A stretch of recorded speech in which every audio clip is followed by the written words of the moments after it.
Okay, the time is 17:17 British summertime. If you're watching this and it's any time other than that, then you're watching the recording. But if it is that time, you're watching this live. And I have no idea what I'm doing. But there are two of you watching already, so yay, and hello Simone, greetings and welcome. I've got to find the URL for this so I can post it on Twitter. Bear with me.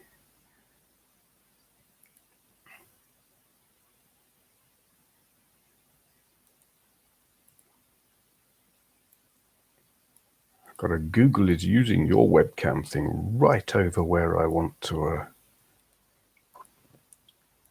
That's what I want. Okay.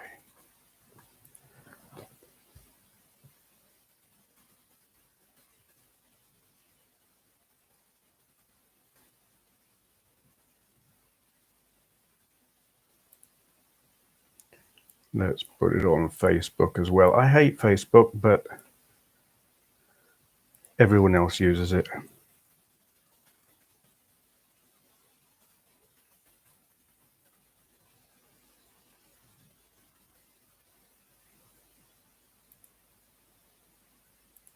And we're back.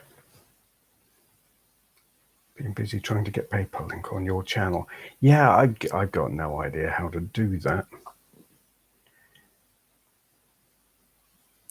And hello, Obsolete Worlds. Greetings, welcome, and thank you. Yeah, it's like coolest t-shirt on the planet. Bowie Stormtrooper. And anyone who says that's Ziggy, no, it's a lad insane.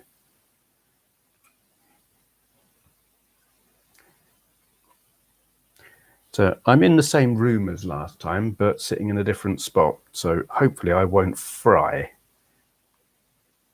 Hello, Jason. Greetings, welcome. And hello, Simon. You're making dinner? Nice. What do you have? I just had my dinner. What are you having?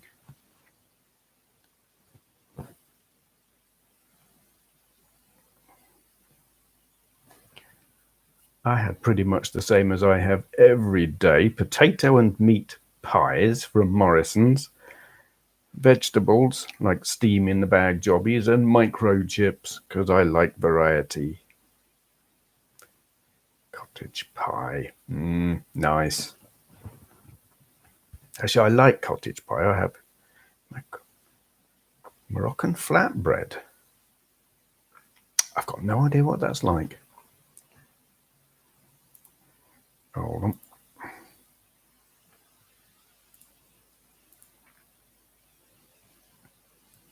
Yay. So, how is everyone enjoying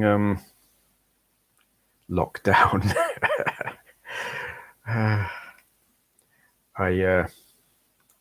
wouldn't say I was in breach of lockdown today. I had to go out. I had to go back to my room, the place that I rent, because I had to get some medication and stuff that's there. But it was kind of weird being back there because I've been here for a couple of weeks. Bit like tacos. I'm not a fan of tacos. Sanity is sitting at 75% and falling. Yeah, I understand how that works. I mean, I was climbing the walls before I came here. I was going a little bit nuts. You know, as someone who doesn't really like being around people all that much, being on my own pretty much completely was definitely driving me nuts. Sort out a wet problem with the rover. You got a coolant leak. The rovers were kind of like that, weren't they? Yeah, I suppose it depends which rover. I know bits of them just tended to fall off. Certainly, certain eras of rover.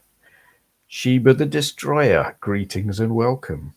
That is a cool username. I like that, especially with that. What are we? Yeah, with that icon. Water under the back seat. Well, that sounds like a hole in the floor if you're going out like in the rain, but saying that, I had a Fiat Cento, and it had like drainage rails that would go along the roof, and they would then drain down inside the back of the hatchback bit and into the boot and sit underneath the spare wheel. And there was a plug that you were meant to pull out periodically to let all that water out. I mean, design feature. They knew it leaked. They didn't fix the leak. They put a plug hole in it instead. The Italian design for you. But the plugs would rust in, and the only way to get the water out was to bail it out, which was ridiculous.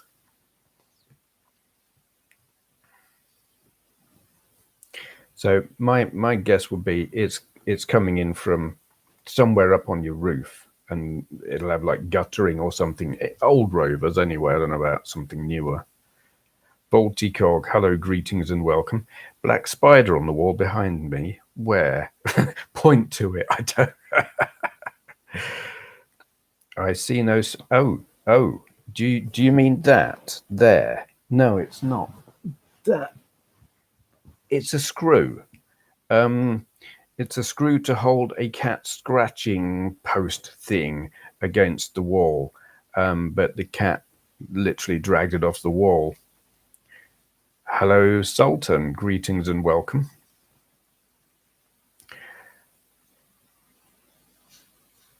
I know what you mean, Simon. Basic but solid is good. I mean, my Fiat Panda is like that. It's there's nothing fancy about it at all. In fact, my Seicento was like that. There was even less fancy. But I think a basic car, there's less to go wrong. I favour a more basic car than bells and whistles and electronics and computer gizmos and crap, because, well, they're just going to break, aren't they? Especially if they're Italian.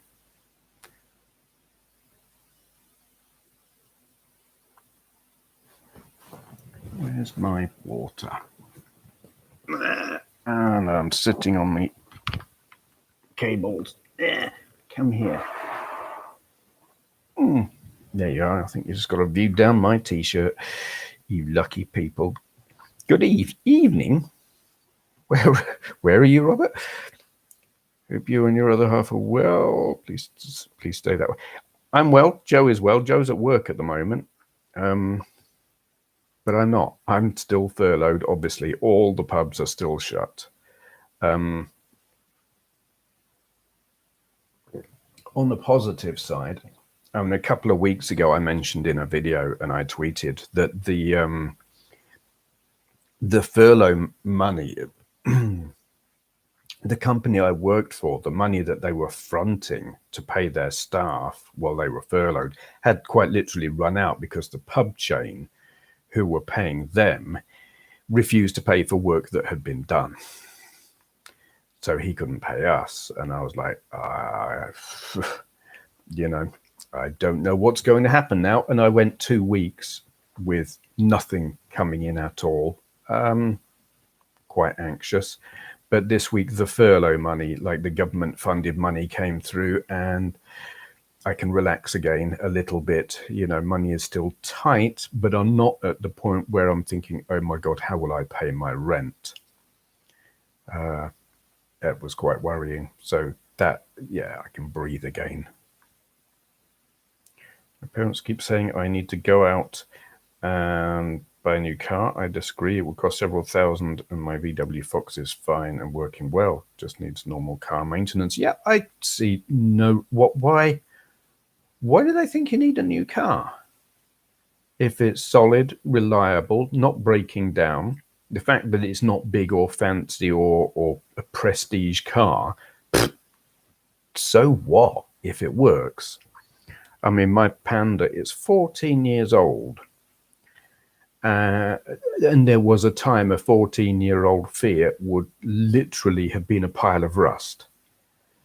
My dad had a Fiat 127 back in the 80s. And by the time it reached 10 years old, it was literally falling to pieces. I mean, there were holes in it everywhere. The electrics were failing. The engine was failing. It was off the road on a regular basis. But modern cars, modern-ish, are a lot better than that and a lot more reliable. My fear is I don't say touch wood. I don't know where there is wood in here and what's not, but it hasn't let me down. I've had a bit of work done on it. Nothing that would be unreasonable given the year of it, and it's solid. I don't want to change it. I mean, I kind of think if I was to get another car, I just want another Fiat Panda, just one with a bigger engine, because it is slow.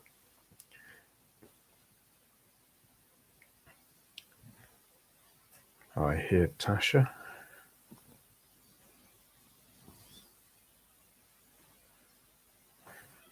And now I hear a cat. Cars in the 70s would dissolve in front of you. They definitely would. What is that cat doing? Can you hear that?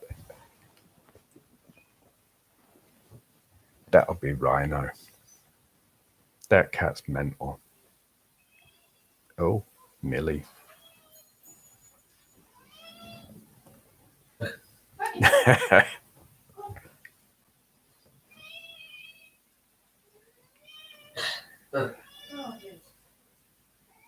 Hello. Camera's on. You want to say hi? No. No. You guys want to say hi there, don't you?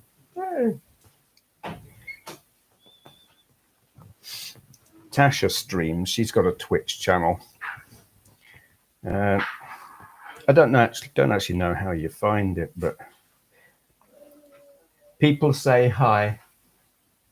Hi, random people. What's happening with your dogs? Well, Bailey died.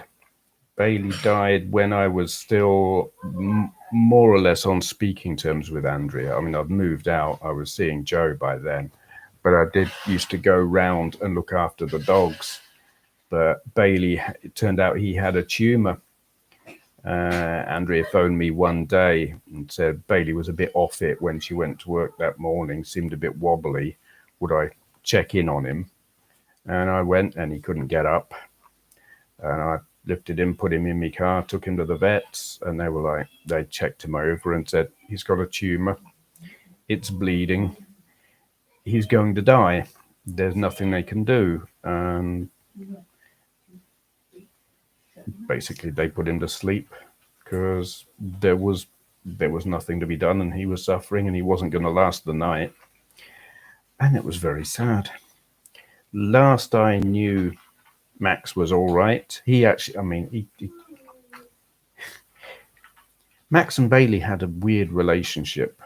I think Bailey liked Max, but Max bullied Bailey because Bailey was kind of dumb. And so Bailey would be wary of Max, and Max, he gave the impression he just tolerated Bailey, but really didn't like him. And after Bailey died, Max just seemed to be like, yeah, whatever. Where I've had pets die before, and the other pets pine, and mourn, if you like. Max was just like, yeah, whatever. Carried on like everything was normal, which was quite sad in itself, really.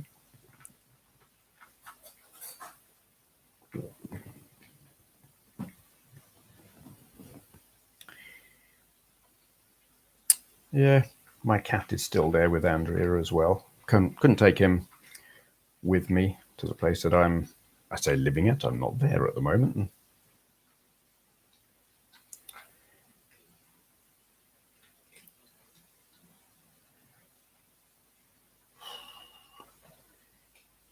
Yeah, carrying. I mean, you just do, don't you? You have to carry on. The alternative isn't. It's not something I would consider. I know some people do, but yeah, bad years happen. I think the whole world is having it. It's been crappy actually since 2016. The world has just gone to hell. But what can you do? It's like I said in the last stream. I think it's since David Bowie died, everything went to hell. Hello. Yeah, that's. I don't know how to pronounce that, but hello. Greetings and welcome.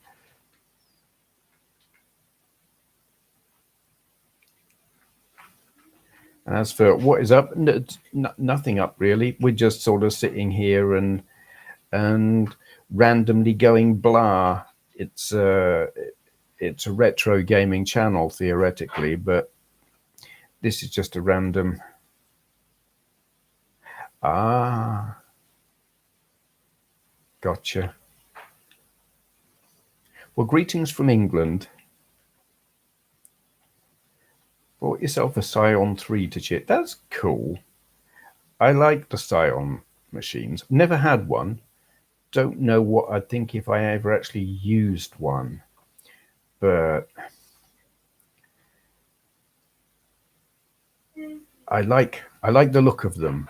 I mean, I like little handheld computers. I've got two handheld Windows computers. I've got a handheld Windows mobile, like post Windows CE, and I've got one of those Atari. What are they called? I've forgotten what it's called. It was the Atari one that was in the Terminator 2 film. Anyway, that was not so.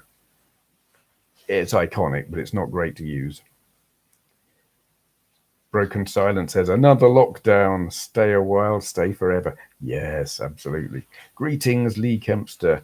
And Erwin, hello and welcome.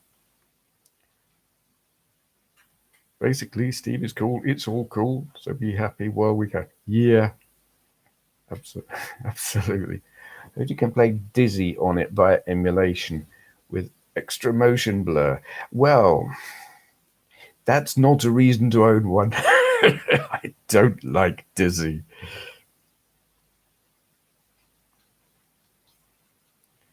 Net live stream.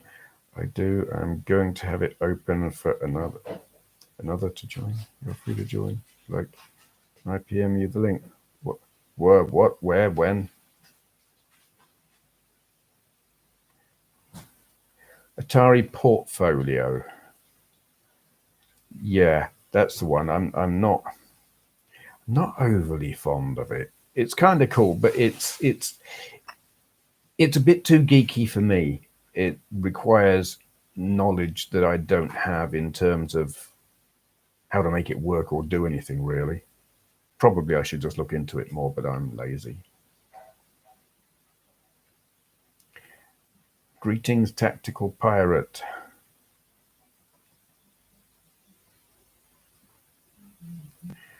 I turned the Nexus 7 into a VR HMD a few years ago. I turned a Tesco Huddle into a VR headset a few years ago. Yeah, that was cool. That got a lot of views, the video I made of that. I don't have that headset anymore, which is a shame. I left it at Andrea's. Didn't think I'd need it, but then the phone that I was using for VR conked out, so I wish I'd took it with me, really. Retrotech says, hello from sunny Sheffield. Greetings from currently sunny Chesterfield. They ran on DOS, MS. It was a sort of DOS. It wasn't strictly MS-DOS, I don't think. Hello, Herbie Howard. Nice to see you. Greetings and welcome. Here I did on my Huddle. Did reasonably well. Huddles were cool. They're kind of... Well, I had the Mark I Huddle. I don't know what later ones were like. It was good at the time. It's quite a while since I fired it up, but the last time I did, it sort of struggled to do basic stuff. It's like it updated the software. Didn't really have the CPU power to run the more updated apps and stuff, but I don't know. I should probably try it again sometime. Saying that, I mean, I've got what the hell is that thing I've got? Oh, it's a Chinese thing, and I can't remember the name of it. It's not a Chewy. It's not a Huawei. It's Well, a Mi Pad 3 it's called, which is kind of all right, but the chipset on it's a bit iffy and it glitches out on some programs. And the camera on it's useless. You try and do anything with the camera and the whole thing crashes, which is annoying.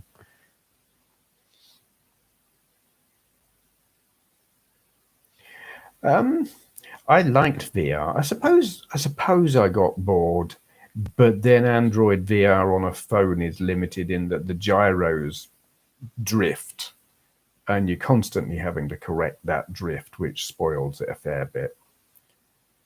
Will you try and cut your hair if it gets too long? Yes. Yes, I will. And it will look bad. I have done it before. In fact, I frequently do it. I hate getting my hair cut. I just don't like it.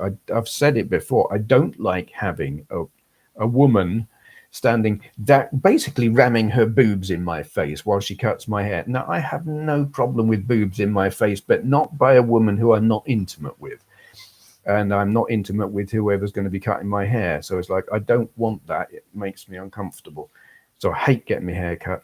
And I usually wait way too long. And it's like my hair's coming, if it starts coming down over my ears and everything, I'll trim it back with my beard trimmer and stuff. But then it starts curling up there and looking stupid. And that's when I'm like, okay, time to get it done.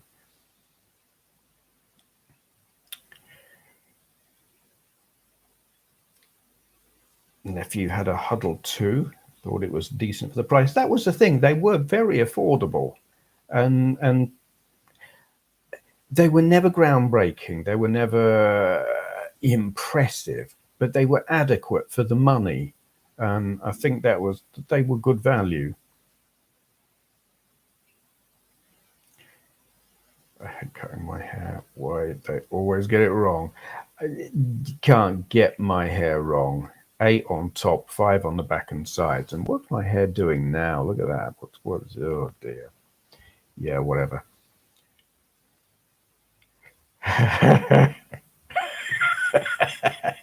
Jason Arnott puts details of my hair salon. The thing is, it's a different hairdresser every time. You never know who you're going to get.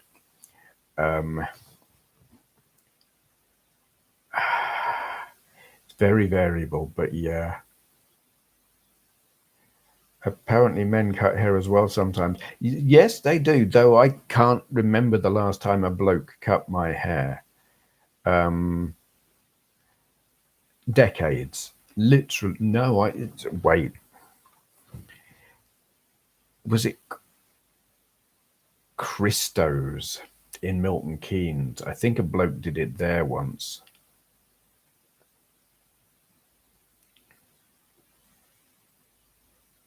And I don't even know if they're still a thing.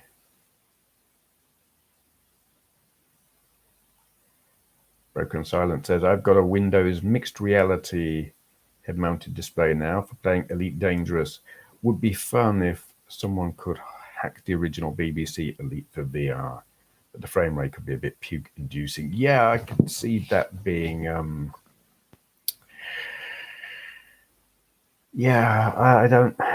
That is one of the... And lag, if you got like motion lag, that... And I mean, certainly on the Electron, the frame rate could be counted in seconds per frame rather than frames per second. And if you had that motion lag, on that, you press a key to fire a missile and wait a bit and pray that it's registered your key press. And yeah, you'd like turn your head. 3 days later, the display catches up with you.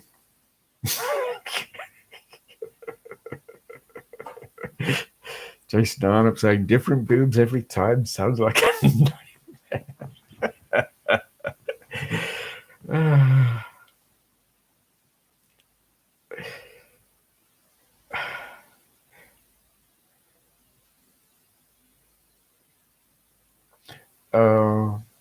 Almost as bad as the mandatory conversations about football. Do you know what? I never have. Well, I try not to have conversations when they're cutting my hair. I mean, you'll get the "so what are you doing today?" then conversation, and it's like, whatever.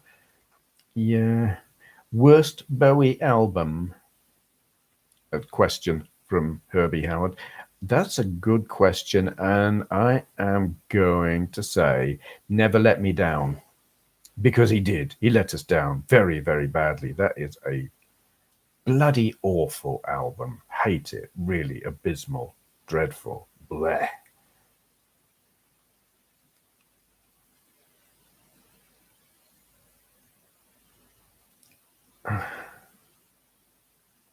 The bloke who cuts mine seems to hate his life.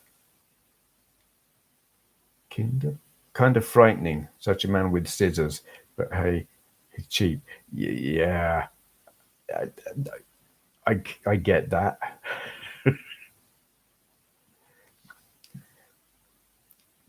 Simon says, my pile of washing up on the sink is growing. We'll have to wait until the dishwasher's done. Yep, washing up is, it's never fun, is it? Lord Maxin says, greetings, Lord Maxin. Greetings and welcome.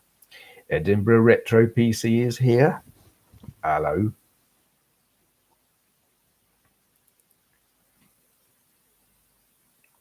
Obsolete World says, I would support any hairdresser who guaranteed to just cut my hair in silence without needing to rub my temples and wash it multiple times. Yeah. I go to a cheap hairdresser's. It's like this, £4. It might be 5 now. I'm not sure. I think it's still £4. I don't go for the multiple washes and the temple rubbing and none of that. Dirt cheap. 8 on top, 5 on the back and sides. I don't even need scissors. Just get the trimmers, go whoosh, whoosh, whoosh, done, and I'm out of there. Yeah, I would like to keep out the small talk with them, because it's like I'm not interested. I don't want to know what their boyfriend did and blah blah and stuff. And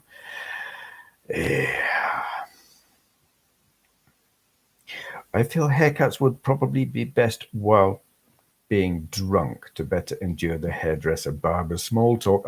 Yeah. I don't know, you see, it depends. I don't think they'd appreciate it if you were too drunk, leant forward and threw up in their wash basin. That probably wouldn't go down well. Yeah. Broken Silence says, if this lockdown persists, there'll be a spot who's got clippers at home situation, as there'll be loads of hippies and skinheads in the supermarket. Like time traveling to the late 60s and 70s. I know exactly what you mean. I've got a beard trimmer, which I do occasionally like. Oh, I'll just zip it up that bit there and keep it all tidy. I used to let Andrea, she actually got some proper clippers and she used to have a go at it, and it wasn't terrible, but it wasn't great. So it kind of helps when it's someone. I don't know. Can an unskilled person do a decent job with clippers? Don't know, but in my experience so far, maybe not. Simone is back. Welcome back. Scrolling back.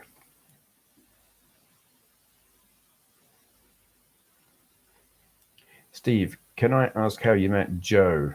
Was it a gaming situation? No, it wasn't. We were both on Plenty of Fish. I had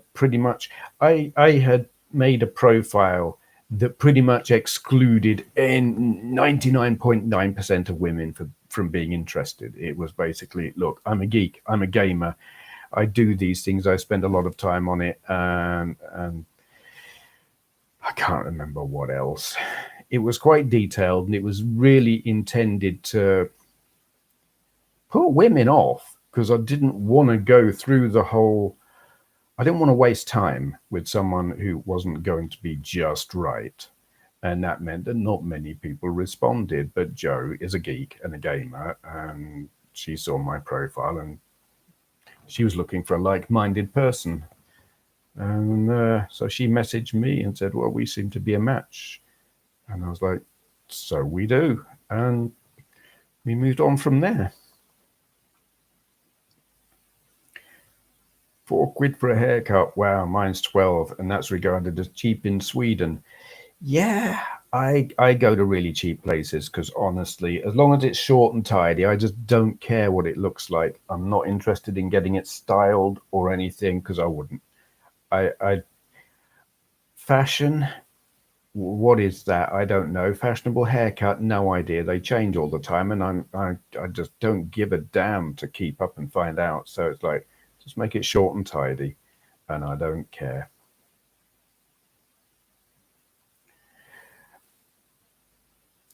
I used to be the one who would be interrupted every 5 minutes by students coming in to buy under the counter cigarettes. It used to take about an hour for a number three. Right. Simone says, my roots are showing though. Yeah, you see, sometimes that's not always a bad look.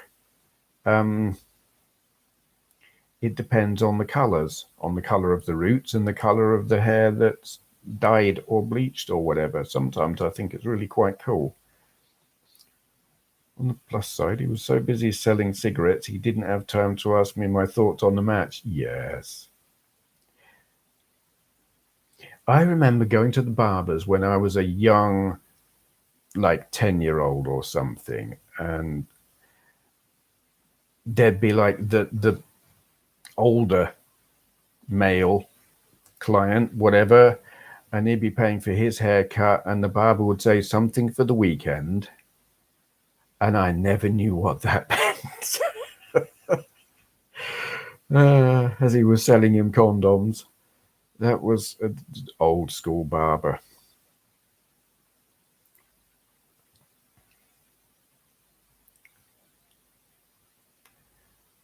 I'm pretty happy to have a chat with my hairdresser. She comes to my house, which is pretty cool, which also means there is no escape. I can vouch it's not much easier when you are gay. Most gay guys are not complete nerds. Yeah, I don't know how, I don't know how that works, the dating side, if you're gay. Because guys are more upfront, but I guess if you're geek or nerd, you're more specific in what you're looking for. So just being upfront isn't necessarily helpful. Um, that's a funny thing. I mean, I'm high profile on the internet. I'm on Twitter, I'm on Instagram, I'm on YouTube. I've been all over various different things, webcam sites, chat sites, you name it. And I have been hit on many, many, many, many times, but it's 99.9% of the time men. Um, which it just says something about men. Um, just very upfront and direct. Cutting hair badly to see what it looks like. Yeah. I'm not going to be cutting my hair on camera. I'm not going to be trimming it on camera or doing anything else on camera like that. No beard trimming either. But I'll tell you what, I'm, um, who is it? Someone suggested, it was when it was suggested by Demez that I eat Marmite on camera, and I said no. It was someone else, and I can't remember who it was. Swedish. Asked, "Have I eaten something that I can't remember the name of?" And I googled it because I didn't know what the hell it was, and it turns out it's chocolate sprinkles. But a Swedish thing that they eat is chocolate sprinkles on bread, like bread and butter with chocolate sprinkles on it. So that sounds fascinatingly weird enough that I'm gonna have to try that, and I will do that on camera at some point because it's like, well, it's not going to be gross, it's not going to make me ill, but it's unusual, and I think, yeah. Alex Reality says, Steve, nice to see you. Okay, greets from Greece. Do you game while in quarantine? Am I the only one who can't do anything now? Can't get the fun? Also, music. I used to play with my synths. Now I can't. Um, do you know what? I haven't been gaming a whole lot. whilst in lockdown.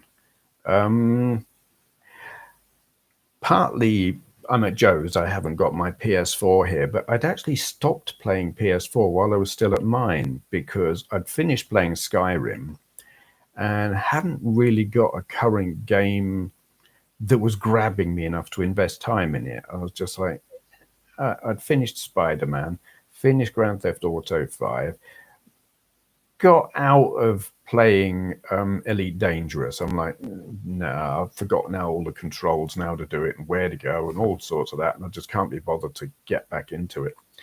So I'm currently not into a game.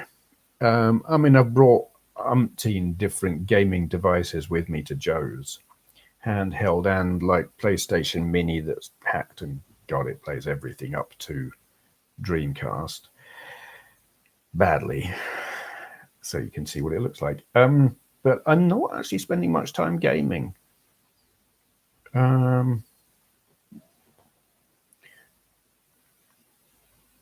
Yeah, most of my time really is spent watching YouTube videos, doing Twitter, doing some Instagram stuff. I have, like when I go shopping or go for an exercise walk, I often take my camera. There's going to be some photos of Chesterfield in my usual arty style.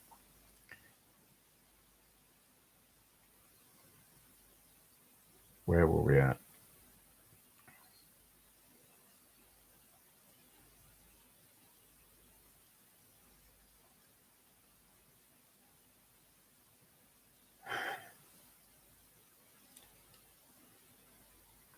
Simone says, being single is not fun. I'm a biker and a gamer. That is an interesting combination.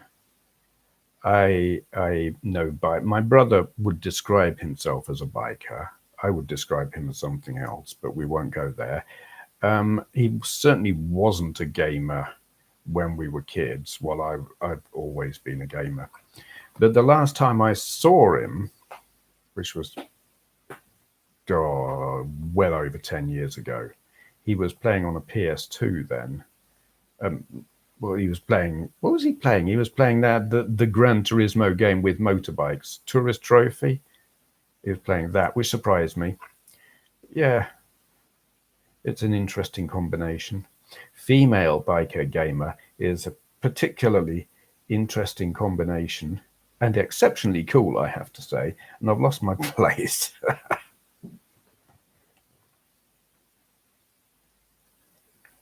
Sushi Sunshine, greetings and welcome. And Eugene, greetings and welcome as well. Upfront and direct is so handy for me due to my Asperger's. There's no beating around the bush when it comes to sex, just nice and blunt and easy to... Yeah, I know exactly what you mean. I'm very much... I don't... All those subliminal messages and stuff, and the what the hell am I trying to say? Yeah, subtleties. I don't do subtleties. It's like I actually put it on my profile on Plenty of Fish. It's like, if you're not direct with me, I'm just not. If you're interested, just come out and say it, because otherwise I'm not going to get it. I look at my life over the decades and probably have missed many opportunities where there's been a woman who was interested and I had no idea. But things worked out how they worked out, and I'm very happy with where they are right now.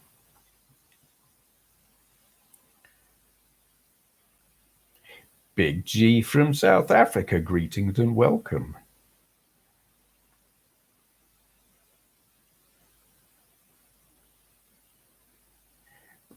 Edinburgh Retro PC has been playing Fallout 76 a lot. I heard bad things about that. I don't know if they were right or not.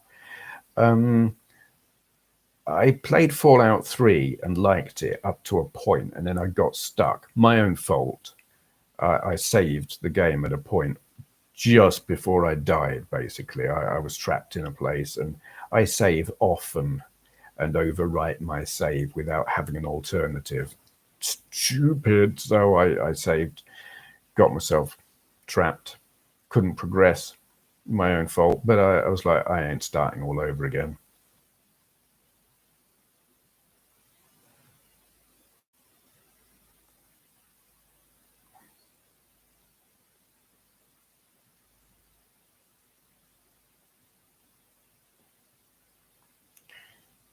Sheba says, for me, it's about setting the games and emulators up more than playing them.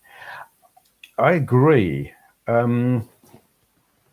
I'm like that whenever I get a new emulation device. I will spend ages making it emulate all the things that I want it to emulate and making it do it well and have all the ROMs on there so I can play whatever game I like. And then I don't play them. And I sit there and look at it and think, that's cool.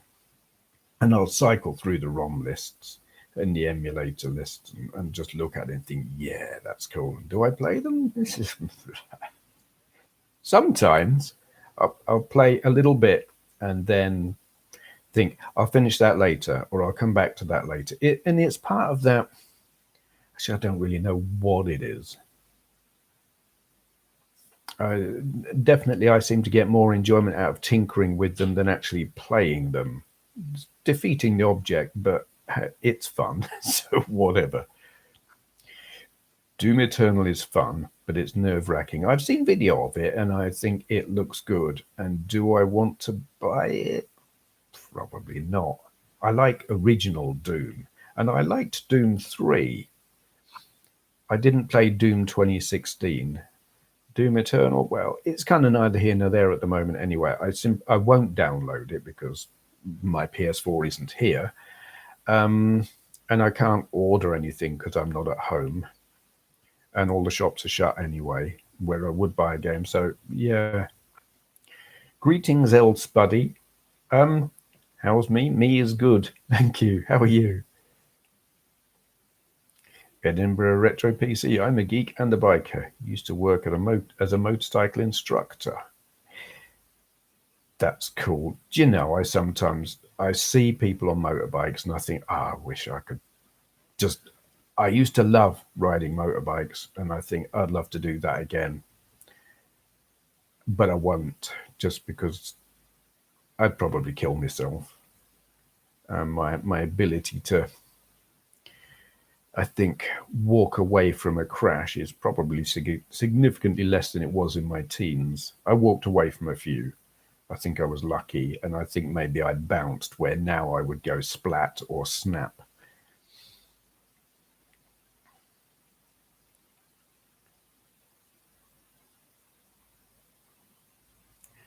Sushi Sunshine says, I think you might have been talking about MotoGP, but I might be wrong. Gran Turismo with motorbikes. No, not MotoGP. There literally is a game from Polyphony Digital for the PS2. It's all the Gran Turismo circuits, but it's got motorbikes, and I'm pretty sure it's Tourist Trophy.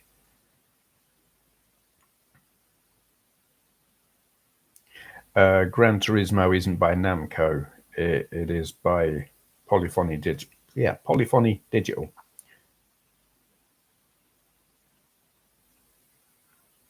Though Simone has just said that. I didn't complete that game. I didn't get very far at all. I sucked at it, really. And I've tried playing motorbike games as well, like some MotoGP games, and I'm really bad at them. Something about the way it steers and having to. You really got to get your racing line right and know how it works and stuff in a way that in a car you don't. It's a lot harder, and I'm bad as it is, but wow, yeah, I'm not good on them.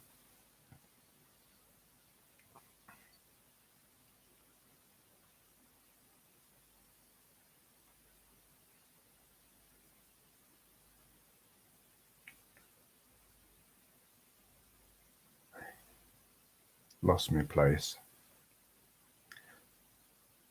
Retro Hamers here. Greetings and welcome.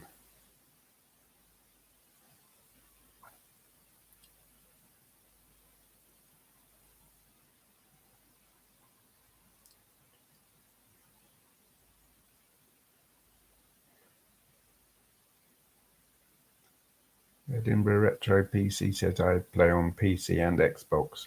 Help you rank up. Try it, you'll love it. I've lost track here. I don't know what we're talking about now. Eugene says, I remember playing Morrowind and cleaning out the cave, going out of it and then realizing my temporary health potion is about to run out. I have no other healing stuff. And I saved like 30 minutes ago. I never played Morrowind. No, I did for about 10 minutes and didn't like it.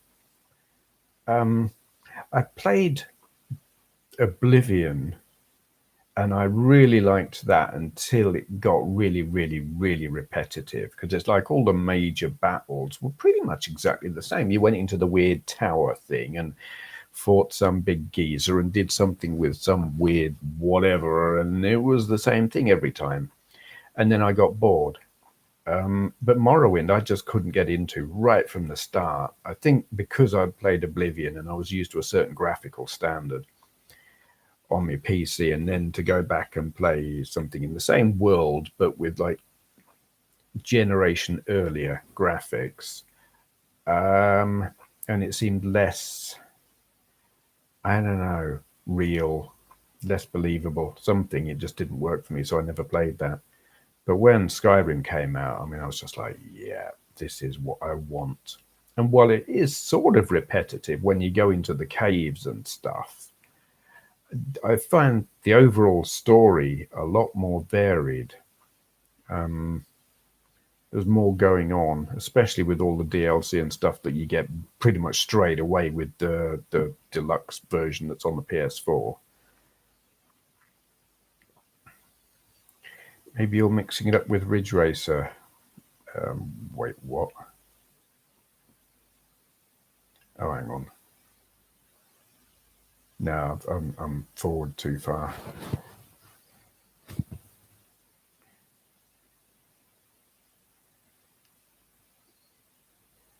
You interested in the Command and Conquer remaster, Steve? No, not really. I liked Command and Conquer Red Alert on PS1, but only because I had a friend who also had it. And it's like, I had the red disc, he had the blue disc, or was it the other way around? And he would bring his PS1 round to my place and his telly, and we would play head to head all night, once a week. And it was really good because we were quite evenly matched. And that, I loved that. But playing Command and Conquer standalone on its own sort of thing, not interested. Playing against the computer, just don't care. And playing against pretty much anyone else other than that mate, I'm like, I don't care.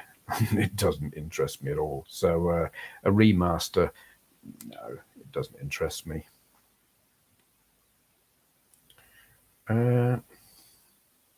Broken Silence likes classic Lambrettas.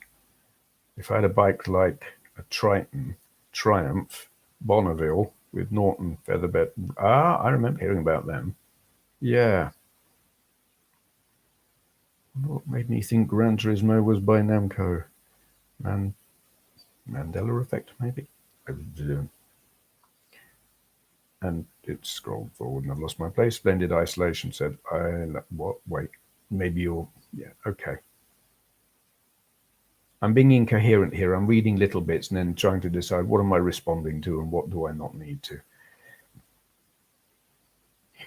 Eprom9 says, I would quite like a motorbike. I'm an avid cyclist these days, though.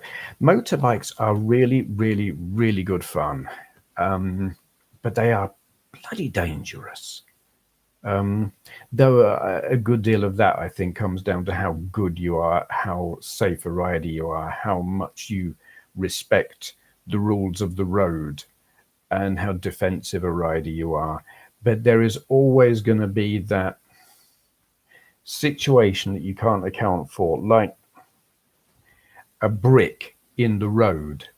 I had this happen once, actually. When I was in Milton Keynes and I had my RS125 and I was going round a roundabout and it was at night. The lights on my bike were not great, but that was completely irrelevant. It was a roundabout. You couldn't see that there was a big chunk of wood about that wide and about that fat just laying in the middle of the roundabout. I hit it, and my bike, the front wheel kind of stuck on it. And what I thought it was going to do was throw me over the top, but it didn't. What actually happened was the piece of wood slid, and it slid out sideways with my front wheel kind of pushing it. I don't know how I didn't come off. I think I put my foot down and nearly broke my ankle to stop the whole thing going down. Because if I'd have gone down, I would have hit the curb on the outside of the roundabout and really hurt something. I didn't come off, but my God, it was frightening. And it's things like that you can't account for. Things in the road, animals in the road, car drivers on the wrong side of the road, water and aquaplaning, and all the things like that it doesn't matter how good you are.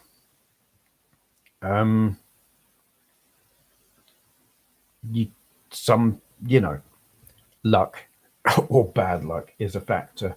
And I kind of thought I'd used up all my luck, so I wasn't going to ride motorbikes anymore. But they really are fun.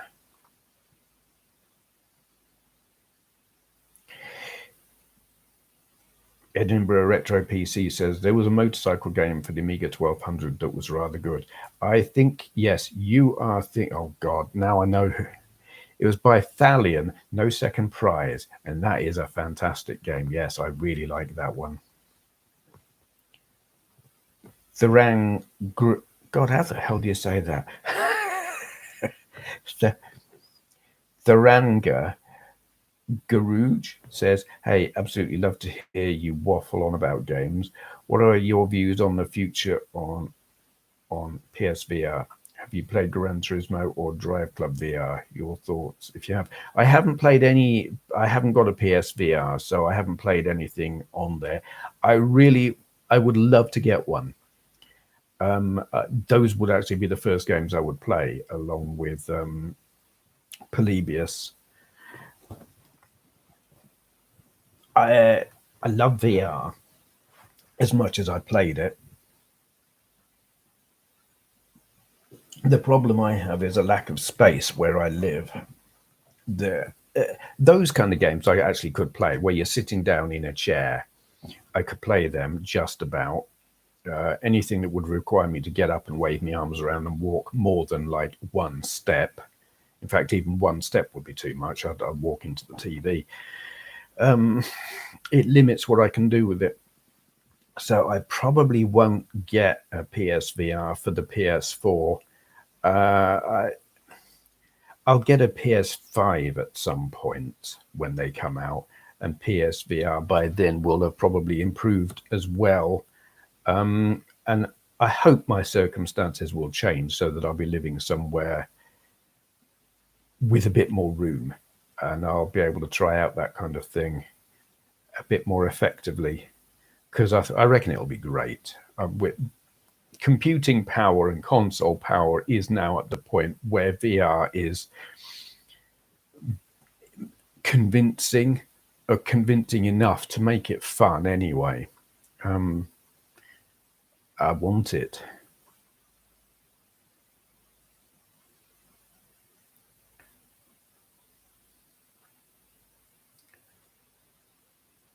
Where did I get to?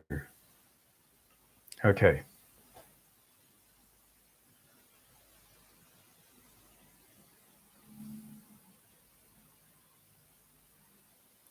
Ridge Racer Type 4 had more chillaxy music. Can't quite remember which version, but that version of Ridge Racer had music that brought the Prodigy to mind. I don't remember. Most of the music I paid attention to on games was Wipeout, and I think actually it was Wipeout 2 that got me into Chemical Brothers, and were Crystal Method on there, because I got into them around that time, and Left Field and bands like that, and that was through Wipeout.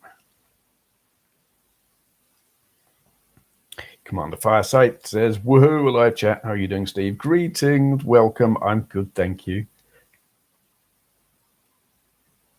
Putting name to screen name, Andrew. I knew.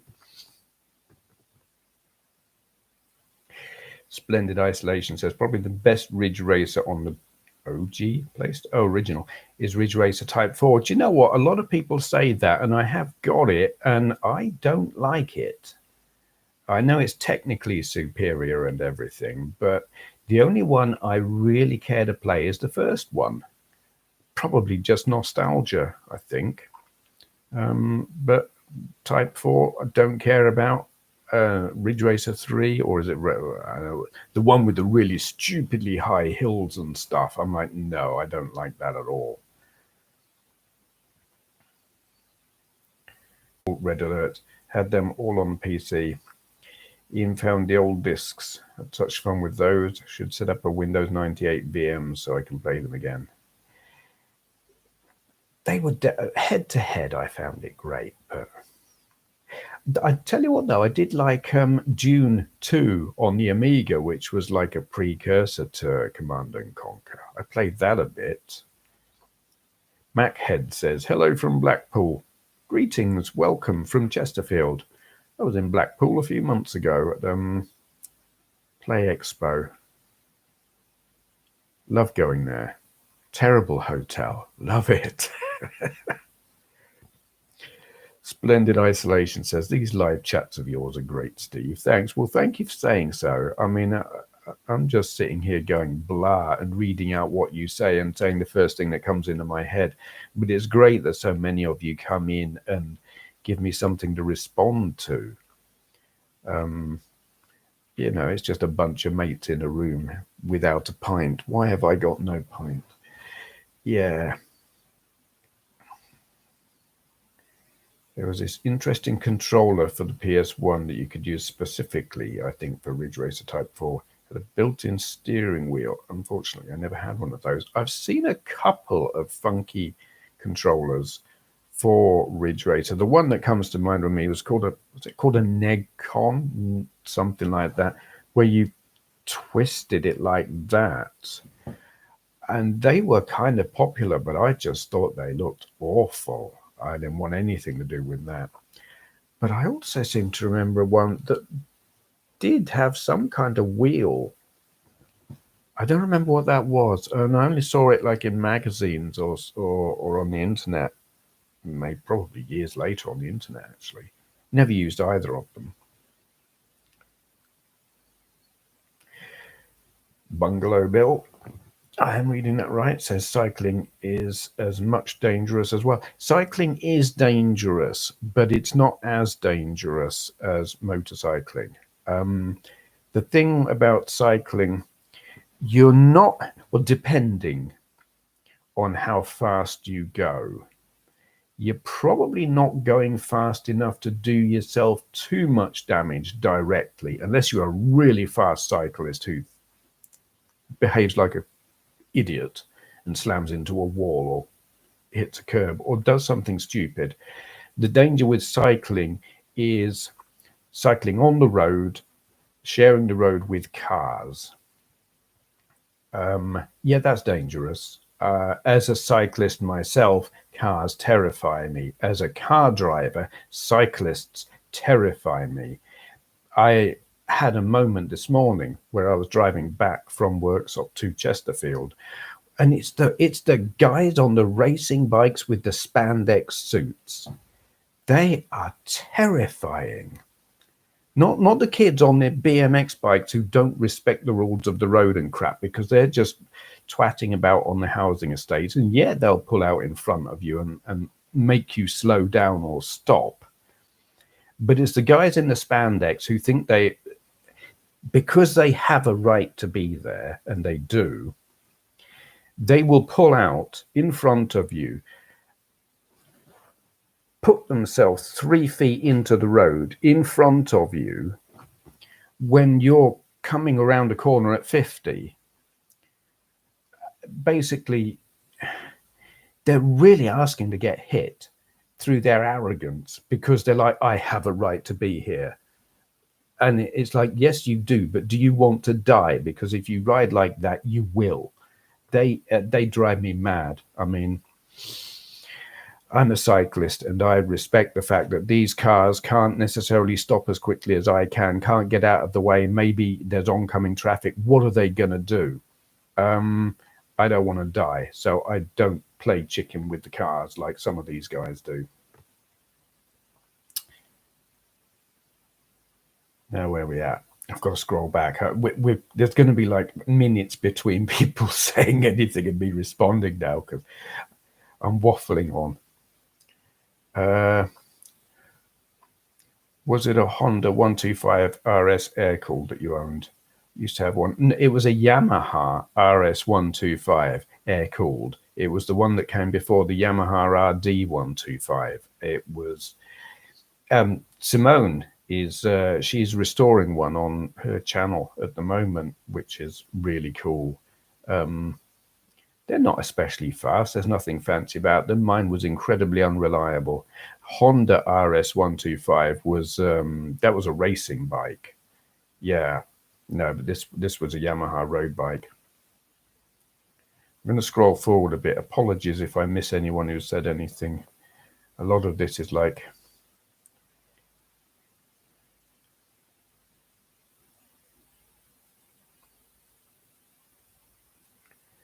riding motorcycles, scooters. You've got to stay alert and expect the unexpected. Don't wear shorts and sandals is probably advisable. Yes, I totally agree. You see people just not wearing sensible clothing on motorbikes.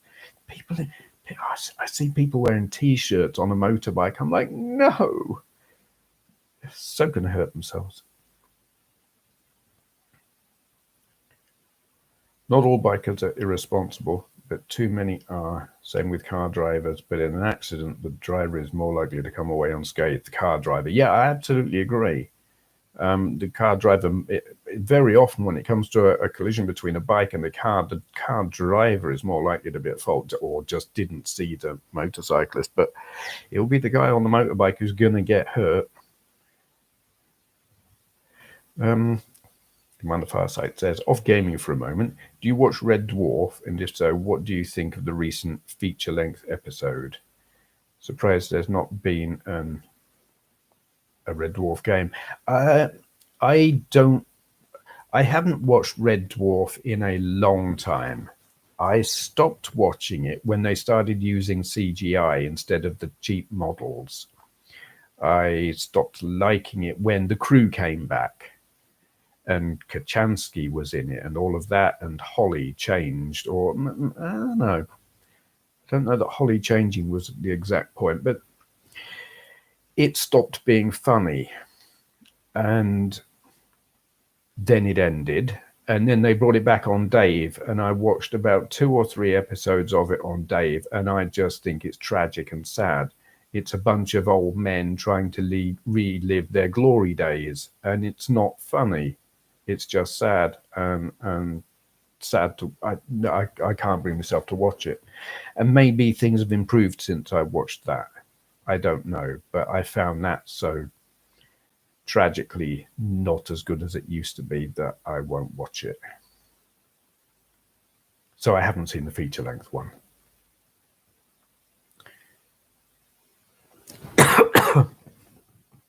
With God, listen to me. With Half-Life Alyx, I want to get into VR. But cost to entry would not only require buying a headset, but massively upgrading my PC, which is going to be quite pricey. I know what you mean. Yeah, because the Oculus Rift headsets are not cheap. Or what's the other one? Can't even remember. The more expensive one. And yeah, they do keep the entry level of PC just keeps climbing. It's like this laptop here. It's like a 8th generation Core i5, and it's got a GTX 1050 graphics chip, and it'll run my DK2 Oculus Rift well enough without a problem at all. But it's like you look at the specs needed for a modern Oculus Rift, and this wouldn't be good enough. And this thing costs 600 quid. So, yeah, they are. While that kind of thing might be the best VR, it's just too expensive. They are pricing themselves out of the market. I'm very interested in the Oculus Quest because while it's what 500 quid, I think I really like the idea that it's self-contained but still high quality. Because I've always thought VR, where you're connected to your console or computer by a cable, is always going to be limiting. You need something where you can walk around and not reach the end of your cable and have it like pull your head back or whatever, because you trip over it while you're walking around. That's always been a limit. I do think they're missing a trick. And I've said this before, having the processor and the batteries and everything in the headset is a mistake. Or if they want to have them on the headset, don't have them at the front, have them at the back to balance the weight. Have a bit that goes over the head, just display at the front, processor and battery at the back, or attached by a cord down on your belt. That would be good. Right, where are we at? Jocko Fish says, image resolution isn't that great on PSVR. You need the Move controllers too, and they are sold separately and cost a fortune. Yeah, there is that, and you need that camera thing as well, which doesn't help. I know you can, I believe you can do an amount just with the headset. I'm not sure to what extent you can use just the headset or the headset and the camera or the Move things. There's a bit of mix and match, but yeah, you're probably quite limited if you haven't got the whole lot. Anyone here managed to play Revs on the BBC with any success? If so, I tip my hat to you. I have played Revs. Actually, it was Revs Plus, and I think I played it on the Commodore 64, and I suspect that was probably an easier version of the game. I don't think I've played Revs on the B, but I know it's legendary.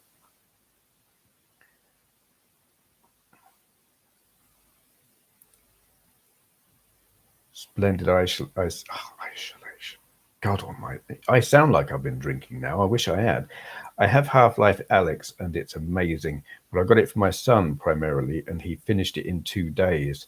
I'll pick it up soon, I think. It really is a game changer for VR, in my opinion. It's one I'd like to play. I love Half-Life 2. Really, really love it. I keep starting it and never finishing. I keep coming across that it's not a helicopter, but whatever, and it's like shooting me while I'm in the sewers, and I get stuck, and I'm like, I'll come back to that later, and I never do. I did finish it back first time I played it.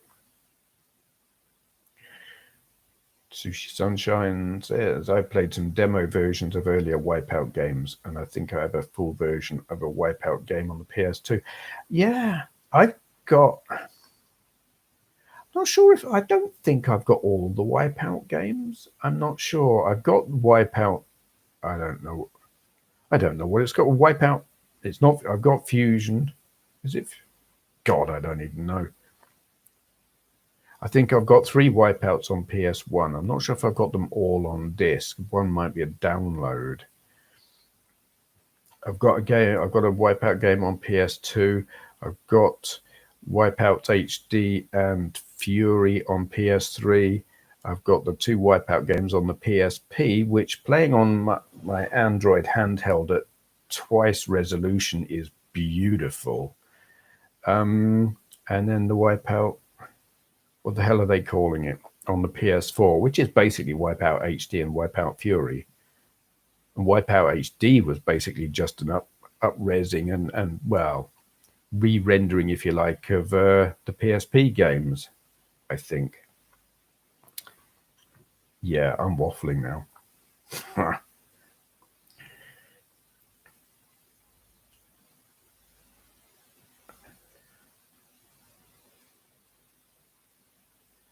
Moving on, trying to find a place to slot myself back in.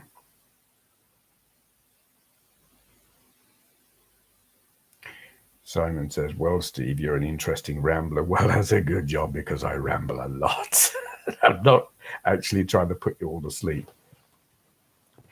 Sushi Sunshine says, I remember the NegCon. I didn't have that one, but I remember seeing pictures of it in a magazine. Yeah, it was weird. It was white and twisty and weird with, I think, a red buttons. Did it have red buttons? I think so.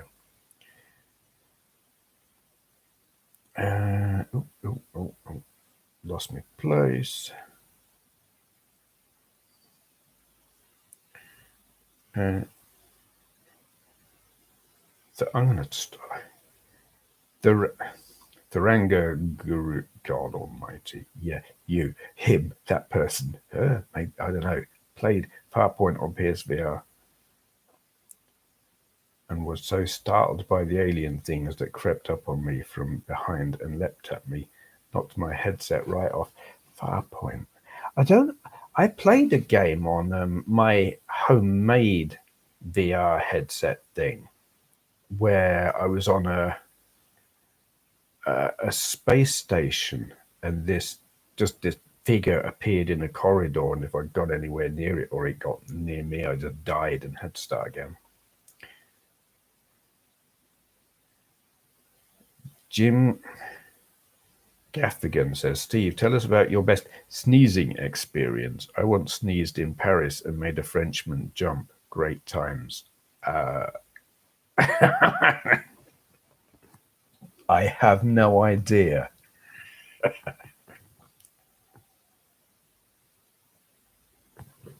No, I can't think of any sneezing incidents. I'm aware that I sneeze, but I don't think. God, no. No, it wasn't a good sneezing experience. It was a bad sneezing experience. It was sneezing inside a motorcycle crash helmet. That was not good. No, that was bad.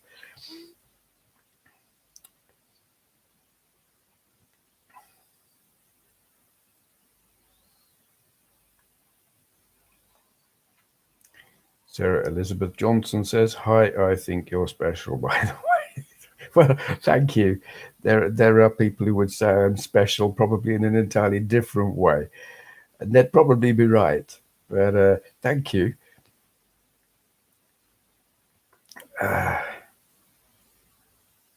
Splendid Isolation says £800 for the Valve Index. Is that the Valve VR thing? And what's the other thing I'm trying to think of? There's a really expensive VR, HTC Vive. That's the one. Yeah, I remember Review Tech USA going on about how great they were. I got a feeling Oculus might have caught up with them in terms of how good they are. Don't know.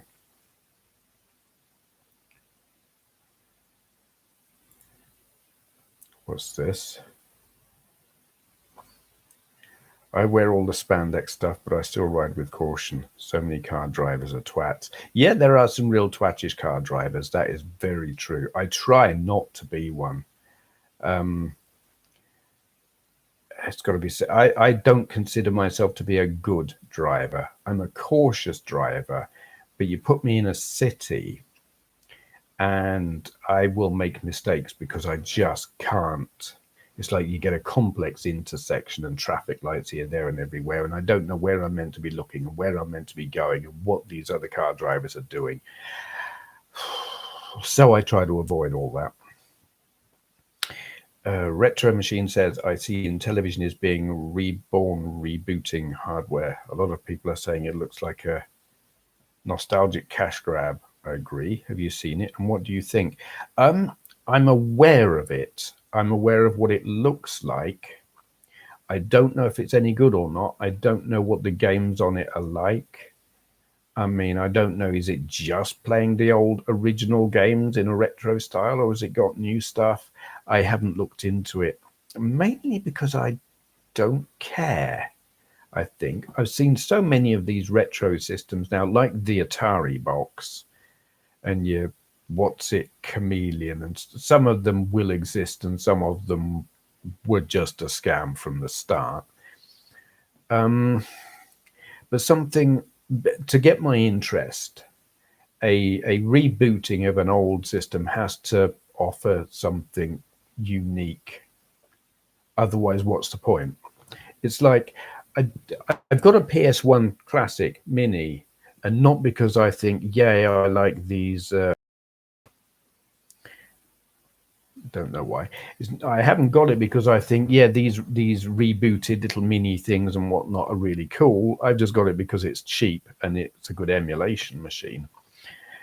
But reboots, as opposed to classic minis, I don't get. I don't see the purpose. If they're an emulation system, well, you can emulate on an Android or a Raspberry Pi or something. If they're a dedicated games console with their own dedicated software, how are they going to compete with Nintendo and Sony and Microsoft? They're certainly not going to be able to compete on performance. So what have they got to offer? I have no idea. I don't get it. So it's kind of like, I don't know if it's good or not. There's nothing there that's grabbing my attention and making me think, yeah, I want one of them, or even I can be bothered to find out.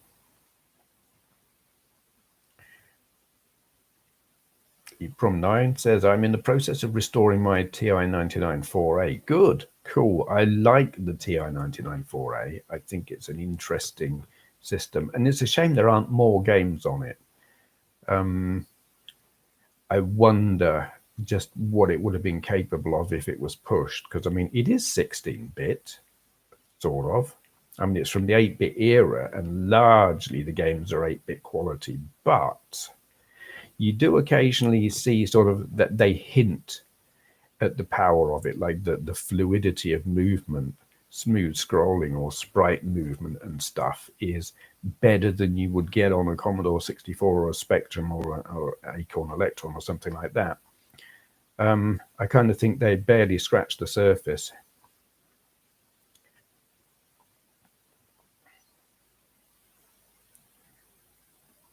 Commander Fireside says, I hate it when cyclists skip stopping at red lights and just hop onto the pavement, almost bowling over pedestrians, be on the road or on the pavement, not both.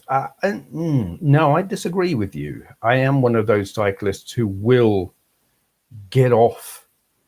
I will stop and I'll pick up my bike. I won't cycle on the pavement if there are pedestrians, but I will stop and push my bike along the pavement to avoid having to stop at traffic lights and sit in traffic and then risk my life going across. I will stop. I'll kind of go around the corner a bit and I'll wait and I'll cross the road and push my bike across the road and go back up and then get back on, because it's safer. I don't cycle on the pavement though where there are pedestrians, because that's just dumb and rude and ignorant.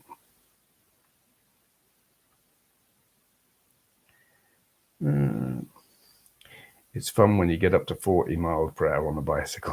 So much fun. Yes, if you don't mind taking your life in your hands. I never got up to 40 on a push bike. I think I got one up to 30.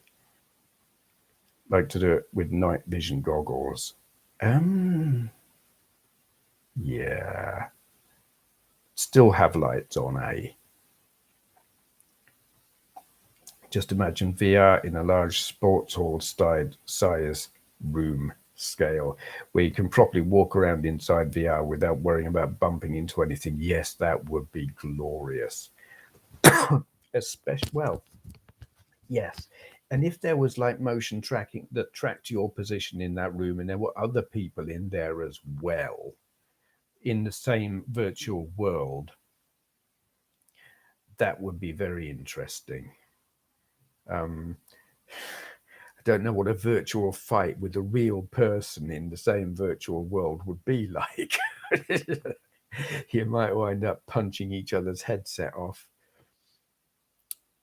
As Simone says, I had a Wipeout on the Sega Saturn. Yeah, Wipeout actually came out first on the Saturn, if I remember rightly.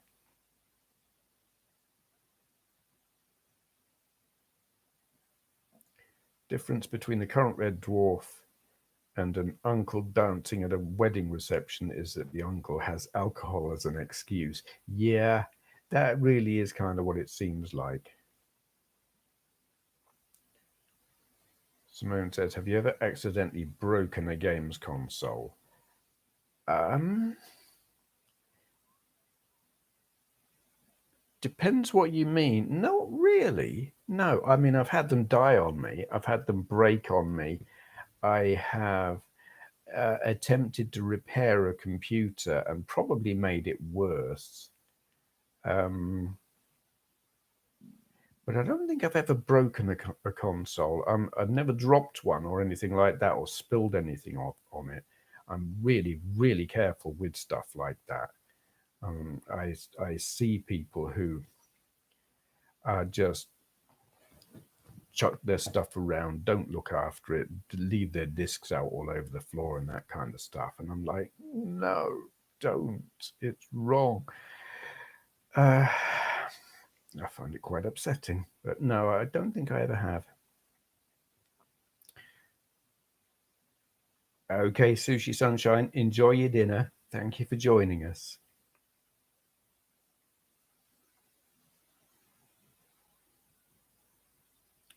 Sheba the Destroyer says the Nintendo and Sony retro consoles are enough for me. Those were the ones I liked as a kid.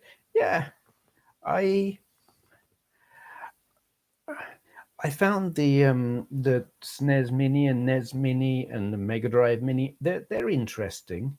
I think the thing is I don't have the urge to get them because EverDrives. I've got the consoles and I can play every single game that was released on them on the real thing. So I don't feel the need for the mini. I think a lot of people they buy them because they're reliving. It's like nostalgia and playing the games that they remember playing when they were younger and stuff.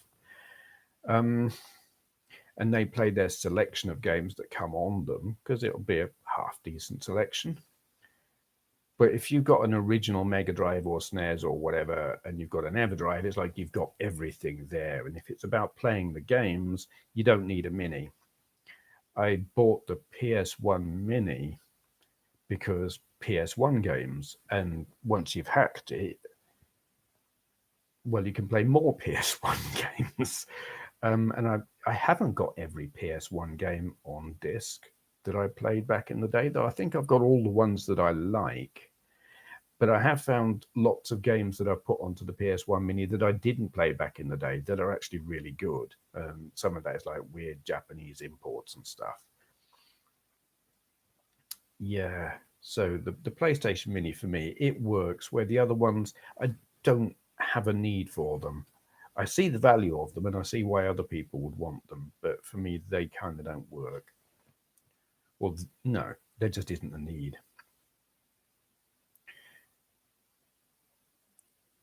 Might as well get a dedicated SBC and emulate virtually everything with every game. Well, I also see little point in mini consoles except the nostalgia factor. I don't know what an SBC is, but well, yeah, as far as the mini consoles, what I just said.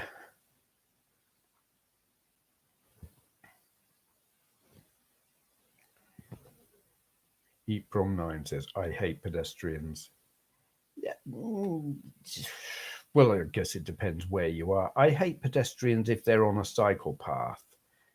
In Milton Keynes, there are these things called redways, which are they're cycle paths, but pedestrians can go on them as well. It's shared, and they're really really good in that you can get around pretty much the whole of Milton Keynes without having to go on the road. You know, if you're cycling, it's a really safe place to cycle.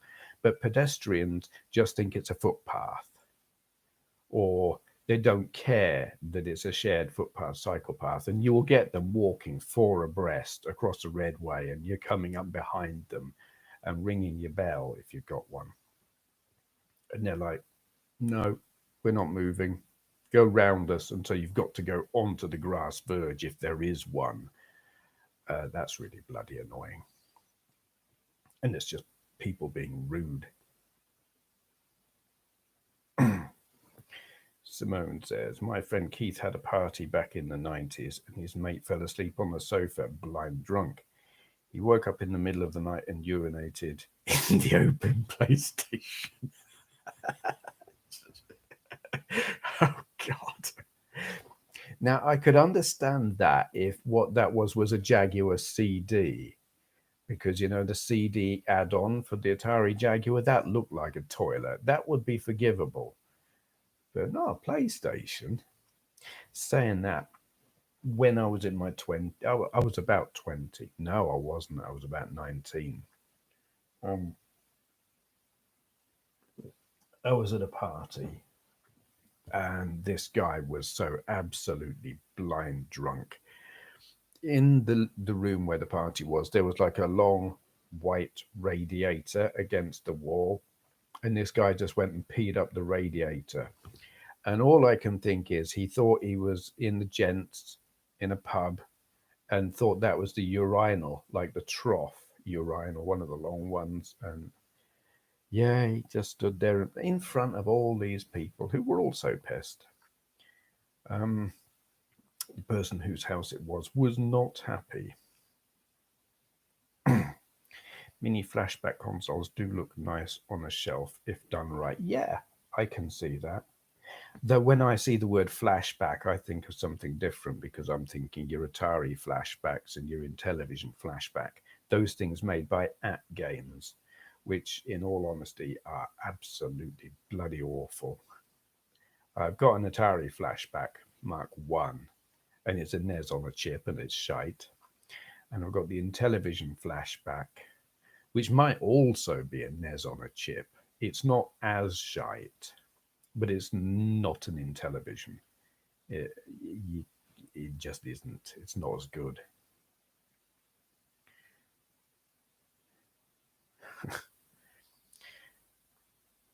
Splendid Isolation says, "Ha! The open PlayStation does look like a toilet. So does the new PS5. PS5. I suppose actually with the lid up, the lid does look a bit like a toilet seat, doesn't it?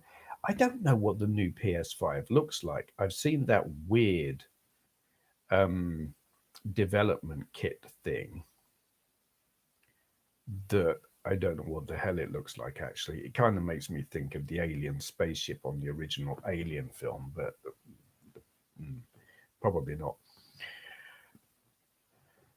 I don't know if there's like official images of the PS5 out now. I haven't seen any if there are. SBC is single board computer like the Pi. I got you. Yep, right. I don't have a Pi. I use an old laptop at the moment for legacy emulation. Yeah, the old PCs or laptops are pretty ideal, really. Size is a factor, I think. I'm like, this laptop will emulate up to, it'll do the GameCube and probably the Wii. It does the PS2 and really quite well. Um, but I don't want to use a laptop for, I want it on the telly and I don't want to plug my laptop into the telly. I want something small. I just want every game ever made up to a point in one device, but I want it to be small, which a laptop isn't and a PC isn't really. Milton Keynes is big on electric cars, isn't it? What's your opinion on electric cars? Do you know what? I keep hearing about these self-driving electric pods in Milton Keynes, and I'm fascinated because I don't live in Milton Keynes anymore, and they didn't have them when I was there, and it makes me want to go back and visit just to see what they're like. My thoughts on electric cars: range, battery life. It's all about battery life and range anxiety, and there being enough places to charge because currently there aren't. You know, they want to do away with petrol and diesel cars and have everyone drive electric cars. Fine, battery technology has to improve, and they need more. They need like a charging point on every lamppost. As it is, it's just the logistics aren't there. When you've got to look up on a map or a sat nav where you can charge your vehicle, that's not good enough. You know, if you've got to travel 30 miles to be able to charge your vehicle, that's not good enough. So while I like the concept, I have no I don't, if I'm driving, I don't care what it's powered by. I care how far I can go in it. I care how fast I can go in it. If it will go a little bit above the legal limit, fine, cool. But I care about being able to like refuel it or charge it or whatever. And if any part of those is not simple and easy, it's not good enough. And quick. You've got to be able to recharge quickly. Having to hang around for 40 minutes.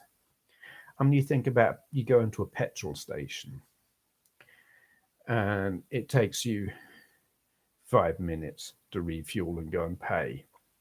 And quite often you'll come out and there's a queue behind you wanting to also refuel. Now, you think if you go to a fueling spot and there are fewer recharging points, but you're going to be there for like 40 minutes to an hour. No, that's not good enough.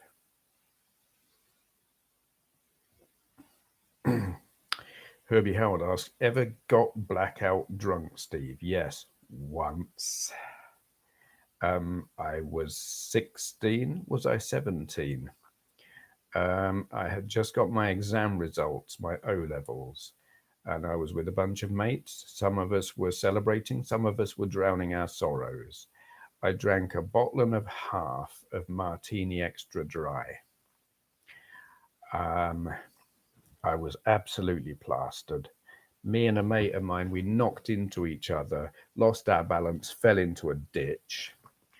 Our other mates had to pull us out of the ditch. I was so drunk, I didn't realize my glasses had fallen off.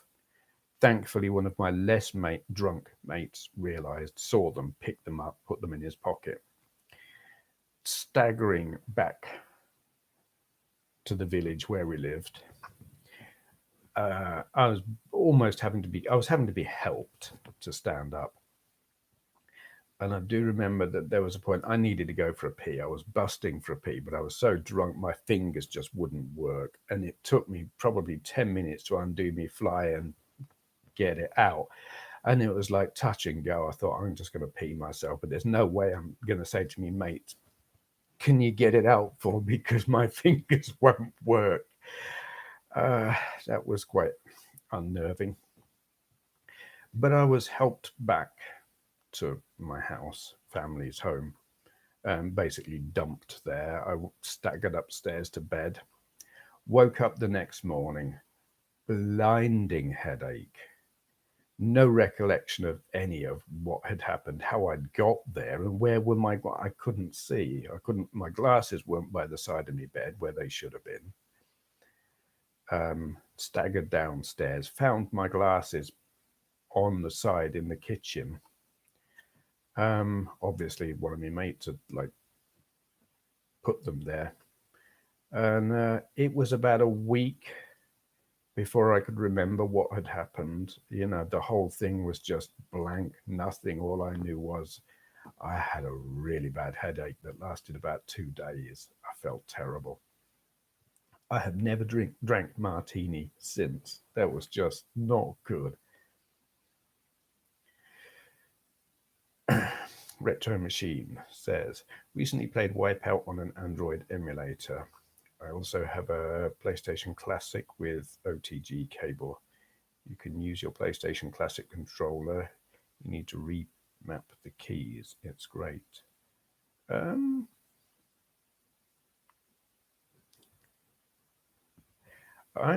playing it. I'm playing it on the PlayStation Mini. I'm also playing it on. Well, the Wipeouts I'm playing a Wipeout Pure and Wipeout the other one on the PSP, and I'm playing them on this thing. Yeah, which is quite good. Once I patched the operating system because it had a controller bug on it, but it runs pretty well. Good frame. It occasionally drops a frame here and there, but I'm running it at double resolution.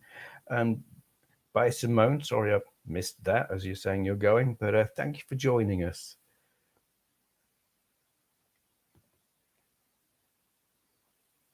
Splendid Isolation says, yeah, that's always been a problem with battery powered cars ever since they came out in the 1920s for a while.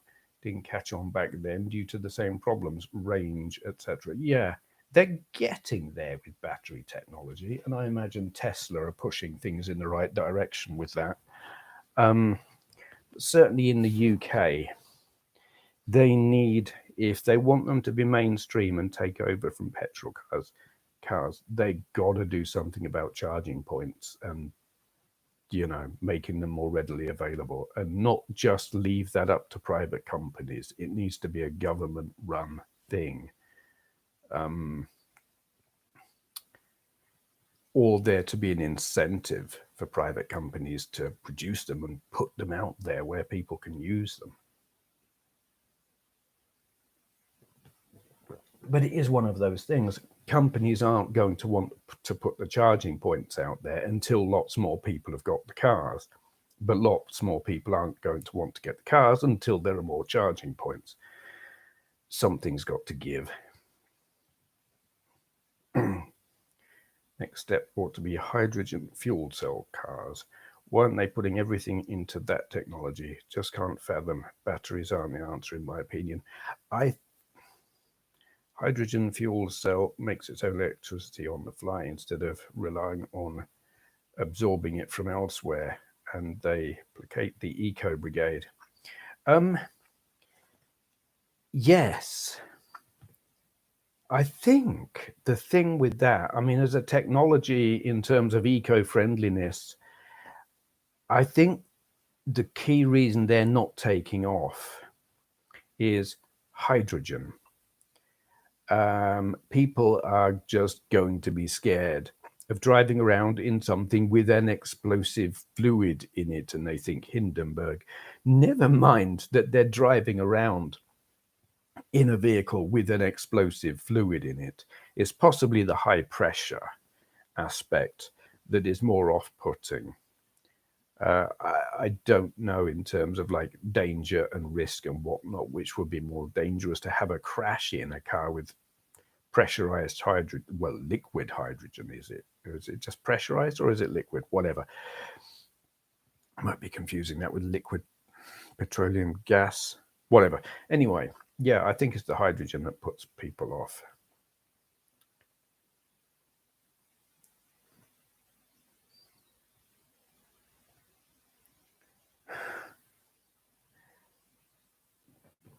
Cockham, hope I'm saying that right. 30. Oh my, this is better than Switch. What? I don't know what you're referring to.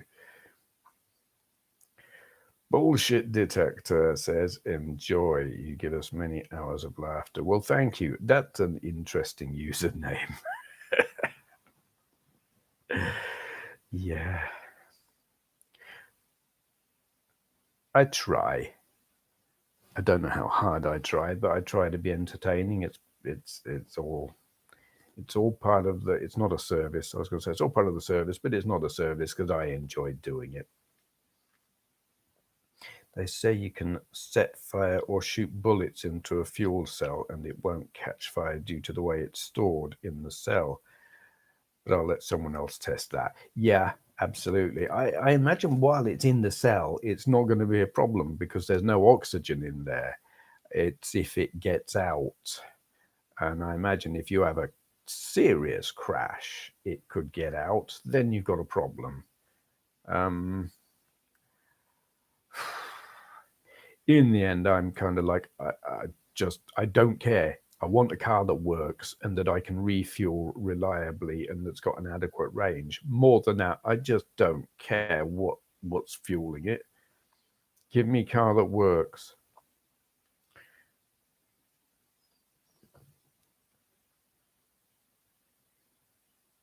Cheers, Steve Benway, and all your viewers. Got to go to the shop. Was keeping an eye out for Judge Dredd. Take care. Yeah, you keep your eye out for Judge Dredd. He is the law. And are you allowed out? Don't know about, but yes, shopping is permitted. Okay, broken silence. Thank you for joining us. Hope to see you again, because it's a pretty safe bet there will be more of these random waffles in the coming days and weeks and stuff.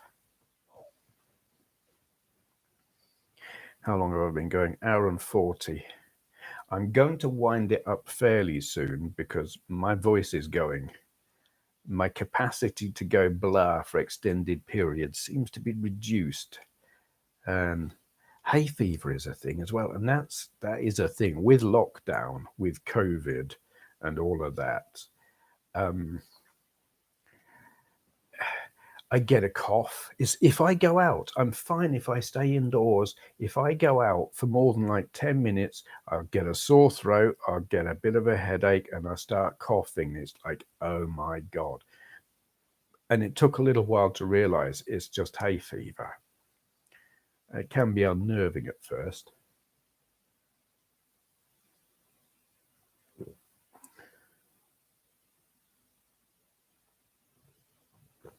But yeah, sore throat now, voice going, but that's not so much the hay fever as the talking for an extended period of time. It takes some doing.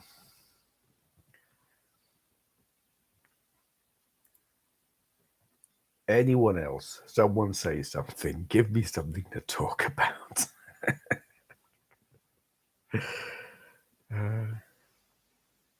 I'm watching. It's a funny thing. I mean, I don't know who's actually here, apart from the few people who talk, and I can, see who's there. I can see that there are 38 people watching, but there is nothing. It would be nice if YouTube gave us another list that says all these people are watching. That used to be a feature on another site that I used. I think it was Stickcam. But it was like that doing chat on IRC using Merc back in the day. You could be in the main room and there'd only be like 3 people talking, but there'd be 200 people in the room and you could see them all in the list there. And it was like, oh, I wonder what all of those people are doing. I'm now actually wondering if the chat app thing here is broken and there's 24 people all frantically typing away and I'm just not seeing it. That might be the case. Oh no, it is working. Retro Dave Nintendo. Hey Steve, what's the plan for collecting moving forward? Do you see yourself getting back into hardware collecting again? Probably not. Not as long as I'm living where I'm living. No, it's collecting is pretty much done for me. This is it's an interesting question because it is actually the next question on my Q&A that I'll be doing today. It was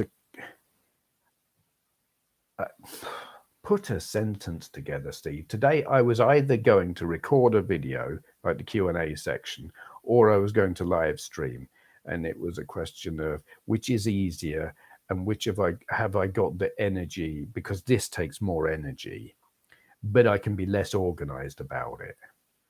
And I decided I'll do this.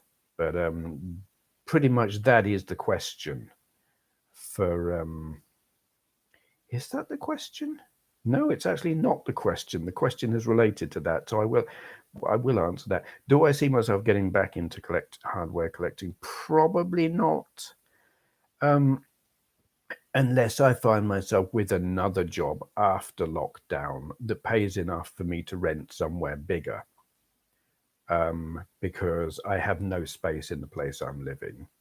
And the job I'm in doesn't pay enough for me to rent somewhere bigger. So I'd have to get another job.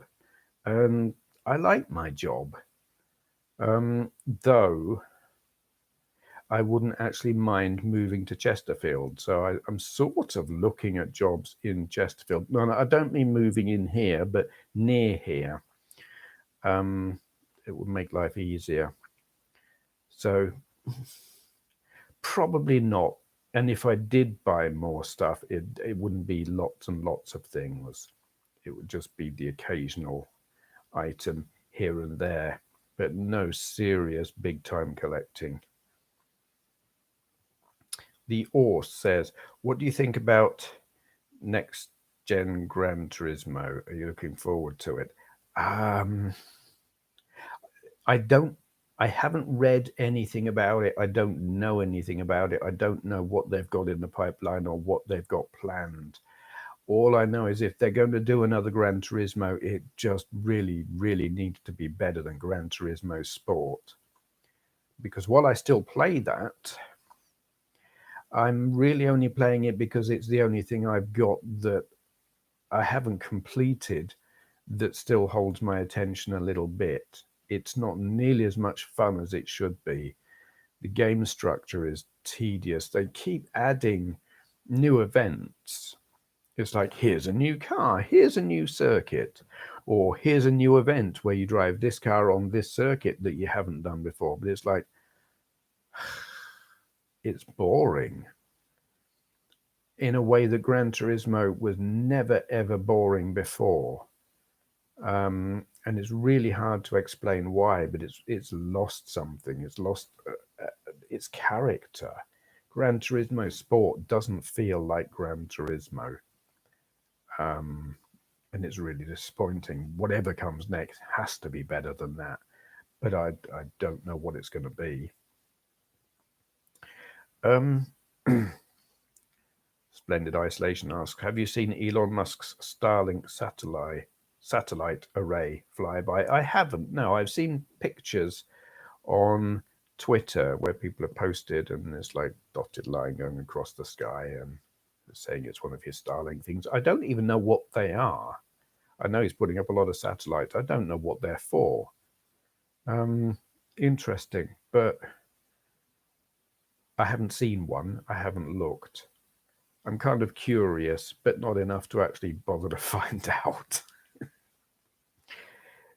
Decker F, is that FL or F? I'm going to say FL. Decker, Florida, says, "Listening to you go blah while doing some yard work badly." Okay, cool. Yard. I hope the weather's nice. I hope you're not getting sunburn. Yeah, nice weather while doing yard work sounds pretty good actually. Retro Machine asks, "Do you live in a boarding house normally, and how do you deal with young, noisy people?" I live in a shared house, HMO, as they call it, house of multiple occupants. It's a big house. There are 14 rooms, like rented rooms. There's communal bathrooms and communal kitchen. How do I deal with noisy young people? Thankfully, there have been noisy people there, and they have been very, very aggravating. And we have had some bother over the couple of years that I've been there. And the way to deal with them is not say anything whatsoever to them directly. The way to deal with them is send an email to the letting agent, and they send someone out who tells them, "We have had complaints about your behavior, about the noise, about whatever. You have to stop. If you don't stop and we get more complaints, you will be evicted." And they either stop it or they don't. And if they don't stop it, they get evicted. It takes a little while to get them evicted, but it happens. I've seen it done. We've had some people there who behaved very, very, very badly. And they're not there now. We've got some inconsiderate people there now. And there are some people who are outraged at the inconsiderate behavior. But honestly, having been there a good bit longer, the behavior that I'm seeing there is nothing compared to what I've seen previously. So I'm like, I ain't complaining about anyone because I've seen it so much worse. I'm very much live and let live. I don't make lots of noise, but I'm aware that it's possible to be noisy without intending to be noisy, like watching telly at 3 in the morning because you can't sleep. You don't know if they can hear it in the room downstairs or not. And I'm a bit deaf, so it might be that my telly is louder than they would like. I don't know. But I'm like, I've never complained about them. They've never complained about me. It's all cool. Right, the Starlink thing's for 5G internet. Interesting. Didn't know that. Um, Herbie Howard says, when do you think lockdown will begin to ease in the UK? I don't know, but I'm pretty sure that whenever it is, it will be too soon. The thing with lockdown, um, it's only really safe to relax lockdown if there's a vaccine. If there's no vaccine, the only thing that's going to happen when they relax lockdown is more people are going to die. Infections will go up, people will die, and that it's as simple as that. That there is this. I just don't understand why some people don't get it. The curve has flattened. The number deaths are in. People are still dying, but the number of people dying is staying fairly consistently level at like 4, 5, 6, 700 a day, which is awful in itself, but it's been normalized. And people are like, oh, well, you see, the death rate's not too high. We can relax lockdown. But it's only like that because of lockdown. And the moment you relax lockdown, that curve is just going to go up. And more people will die. And then all those people saying, oh, grumbling about lockdown are going to say, well, why did they relax lockdown? Look what's happening now. It's just like, no. Without a vaccine, relaxing lockdown is only going to do one thing, and that is kill people. So the sensible thing to do is not relax it at all until there's a vaccine. But I don't expect good sense to prevail. I don't know when they're going to. Months, 2 months, 3 months. The thing is, people are getting impatient now. People aren't respecting lockdown as much as they were. They're going out, they're taking risks. And it will reach a point where the government will have to make a decision. They'll either relax lockdown and deaths will go up, or they'll have to start enforcing aggressively. And that's only going to mean one thing. That's going to be the army on the streets. Curfew. Literally the army with guns saying, what are you doing out? Have you got a pass? Show me your paperwork. Go home or we're going to take you away. Ha ha. And that wouldn't be good.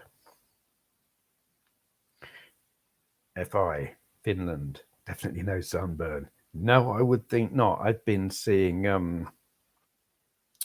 polar ventresses photos, and I think there was still snow in them. Yeah, not warm.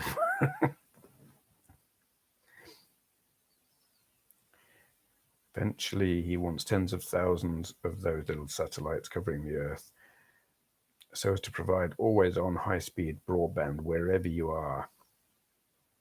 Well, that'd be cool. I'm thinking 5G satellites, but the thing with 5G is they have very short range. How on earth does 5G satellite work? I mean, they need 5G transmitters on every telegraph pole. I don't know how that works from a satellite. That's a bit mind-boggling. Claudio Ceradel? Oh, God, I'm surely pronouncing that wrong. Hello and welcome. I like your shirt with the Star Wars theme, Stormtrooper. Are you a fan of Star Wars? What's your favorite movie and character? I do like Star Wars. I like the 3 original Star Wars films. The prequels, I think, are pretty bleh. The 3 recent Disney ones are good films, but they're not Star Wars. Not really. Not properly. My favorite is an interesting thing because the best in terms of storytelling and action and drama and effects is Empire Strikes Back.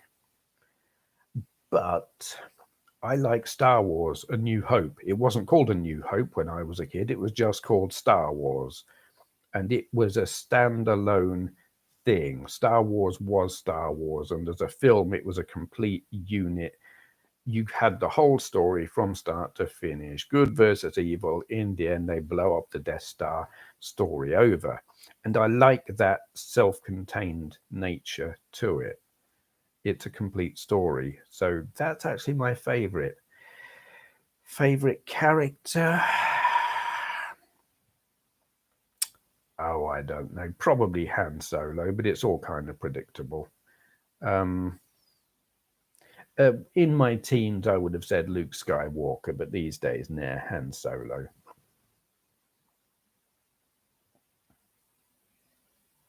Have I brought Isambard Montague with me to Joe's? No, I haven't. I probably should, now that you mention it.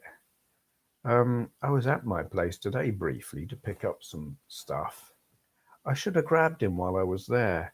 I'm probably not going to go there again for another couple of weeks, 2, 3 weeks or something. No, wait, I'm going to have to go back because while I was there today to pick up some meds, I haven't got as many meds as I thought I had. So I've got to go to work in about a week. I should pick him up then. Thank you for asking me that. Thank you for watching. Yeah, that's a good idea. I'm out of water. Bollocks. Lazy Alexander asks, are there any good Star Wars games apart from the Atari one? Well, I'm glad you mentioned the Atari one because that's the best one. Yes, there are some good Star Wars games. The Rogue Squadron games on Nintendo. There's one on the N64, which I think is probably okay, and then there's Rogue Leader, Rogue Squadron 2 on the Xbox, which is really pretty impressive. I've got a Star Wars plug and play. It's like a yoke with tilt controls and everything, which is interesting, but not nearly as good as it should be. And then the Sega Star Wars Arcade on the 32X, which is also really good. Pod Racer is okay as well, from like the prequels. That's on a few systems. That's not a terrible game. And there's a whole load of others that I haven't played because they're based on the prequels and I don't care about them. And then there is the first person shooter type ones. I've got one of those on PS4 and I can't think what they're called, that are also really good. That doesn't help you much with that. Yeah.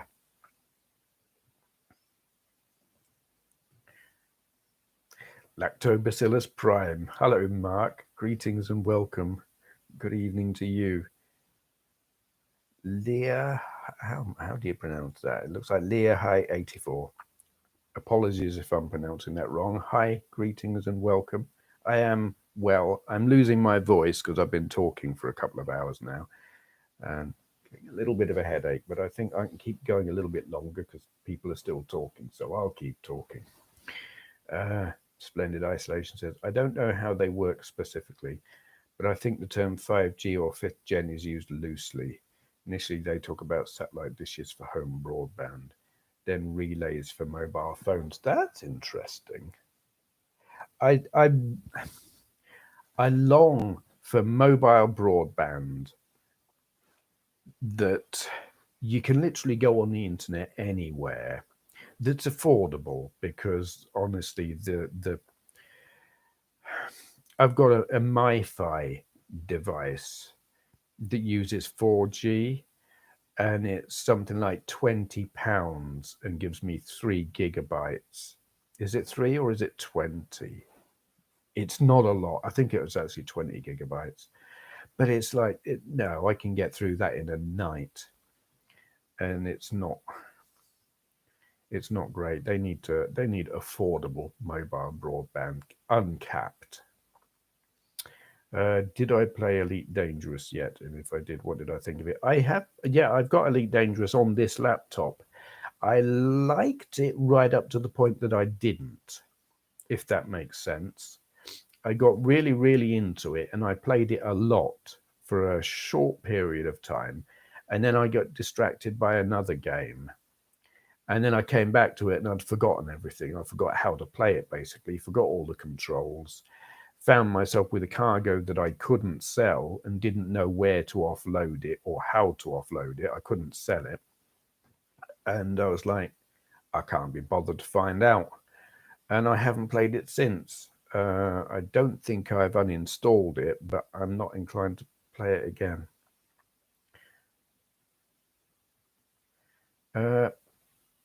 Gotcham says Dark Forces. That is one of the games. It's not the game I was thinking of, the Star Wars game. I think I might have played Dark Forces on PS1. Actually, it was a kind of Doom-esque 3D thing. But there was a Star Wars game, kind of combat ground forces based thing on the PS2, but then it's also on the PS4. There's like, they're up to their second one at the moment. And I can't remember. But that was fun. Leahy, right. Thank you for telling me how to pronounce that. That's always a thing when I read things in text and I'm like, I got no idea how to pronounce that. Thank you for telling me. Retro Rewind, Dave, greetings, hello. Herbie Howard, if you were Prime Minister, what would you change immediately? Dominic Cummings, I would throw him in a ditch. Then I would implement universal basic income. Everybody gets universal basic income, and it's just enough that every single person has enough to live minimally, but have a roof over their head. And for some people, that will be enough, and for others, it won't, and they will work and have more money. But it's a thing that's been trialed in various places. I think they're actually implementing it in Spain.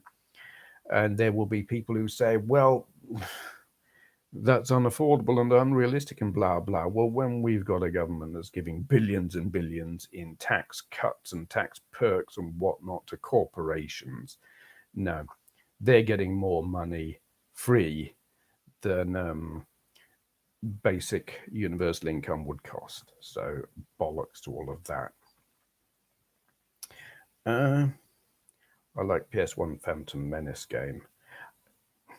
I think Pod Racer was based on the Phantom Menace, wasn't it? I don't know. I don't know what other Phantom Menace games there are.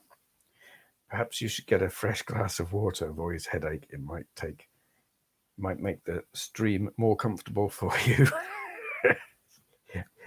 That does sound like good advice. Yes, Lazy Alexander's got it. Star Wars Battlefront. That's the game I'm trying to think of. Yeah, that Battlefront on the PS4 is great as a multiplayer game. I played that to death for a while. Single player, it's absolutely shite because there really isn't a single player mode. There's no story mode, which is very disappointing. I am actually going to get myself a paracetamol, and then I'm talking while I've taken the mic off. You probably couldn't hear me. I'll be back in a minute.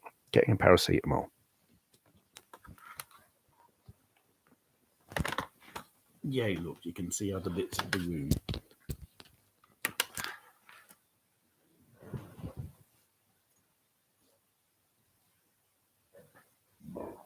Pardon me.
Okay, I'm back.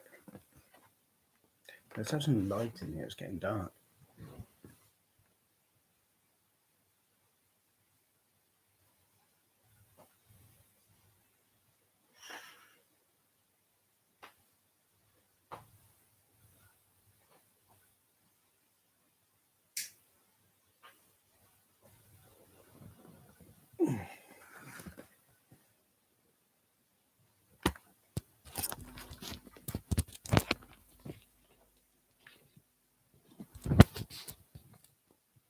Okay, where was I? I have no idea. Mouse. Retro Rewind says, I'm playing an old FMV game at the minute.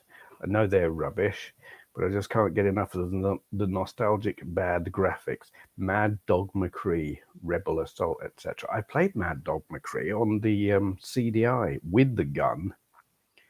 That was novel. I was not good at it. I was terrible. I can't play it anymore. I haven't got a cathode ray tube TV to play it on, and light guns just don't work on LCDs, which is a shame.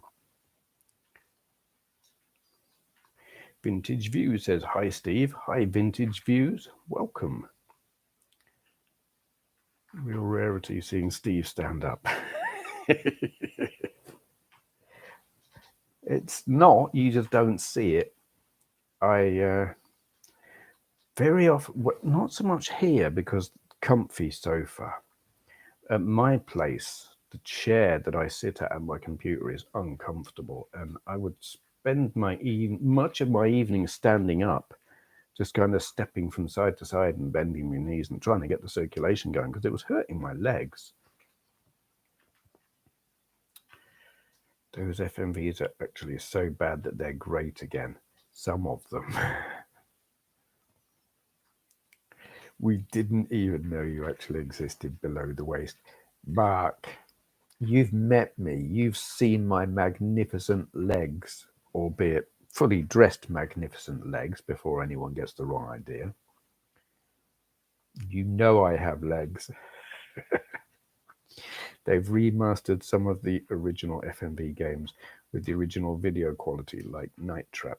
Interesting to see them with decent quality video from the 90s. Yeah. I played Night Trap on the Mega CD with 32X. I downloaded the ISOs for the discs and had a play on that. And wow, I only played it once. 2014. I don't remember if it was 20. I don't remember what year it was. I was with Dave. It was the first. It was the first replay. Or was it the second replay? It might have been the second one, actually. I was still with Dave. Stood in a circle forever, yet. Yeah, that was. It was really good. That was probably actually the best replay or play expo or whatever you want to call it. I say that I was with Joe the last time, so that made that one spectacularly good from my perspective as well. But it's the people that always make Play Expo or Replay good. I mean, it's like I've said before, with all the consoles and the computers, for me, it's like got that. I like playing the arcade games, but it's about chatting with the people who are there. Vintage View says, is it just me, but the 90s feel like it was 5 years ago, not 30. God, it was 30 years, wasn't it? Yeah, no, it's not just you, believe me. The 80s to me is like not that long ago. So the 90s, yeah, 5 minutes ago. What do I think of the Nintendo Switch? It's an interesting and well-conceived device. I think the execution of it is a little bit flawed with like controller drift. I don't have one and I don't want one, mainly because I don't like Nintendo games. if I had a Nintendo Switch, I would play Mario Kart 8 Deluxe or whatever it is, and I wouldn't play anything else. And that doesn't seem like a good reason to buy one. I'm just not interested in the games that appear on Nintendo hardware. There might be multi-plat games that appear on it that are good, that are my cup of tea. But then if they're also on a Sony or whatever system, I'm like, why would I play it on Nintendo? So the most recent Nintendo system I've got that I like is the 3DS. And I like it for the Sega games, the Super Scalar games in 3D. They're fantastic. Sonic the Hedgehog in 3D is fantastic. I just don't give a crap about the Nintendo games.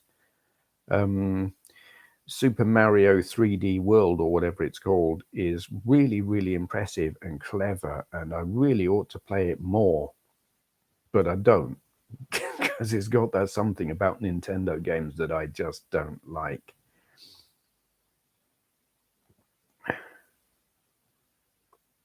Down the rabbit hole says, good evening, Steve. Love the shirt. Thank you. I love the shirt as well. It's Star Wars and Bowie. It doesn't get better. Met quite a few of the Minecraft crew we had back then. That server is still online. Your huge. I've often wondered about that. I wondered if that was still there. I'm really pleased that's still there. Anyone who doesn't know what that's all about, there is a Minecraft server out there with a gigantic toilet sitting on the landscape. I put that there. There was also a Death Star sitting up on,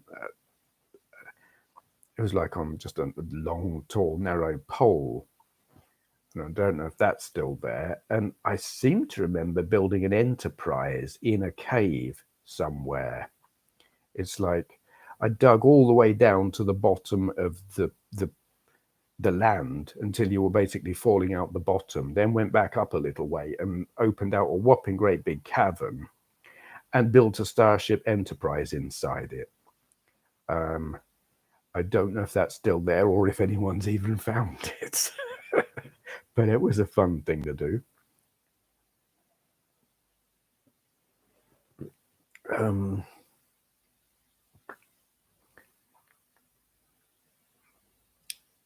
Where are we at?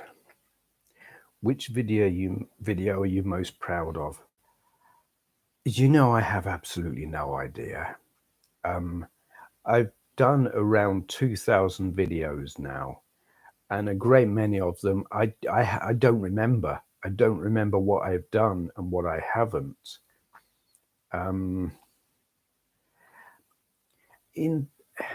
I think the thing I'm proudest of in terms of what I've done on YouTube was bringing together a whole bunch of people right in the early days. Probably before I even hit 1,000 subscribers myself. You know, with the whole Friday Talkie thing, I was doing shout outs and promoting other channels and trying to get as many people aware of as many other people as possible and pulling them all together into a community. And there were other people doing that as well. And I think that's the thing I'm proudest of, being part of that. No individual video really. There might be a best video, but I don't remember.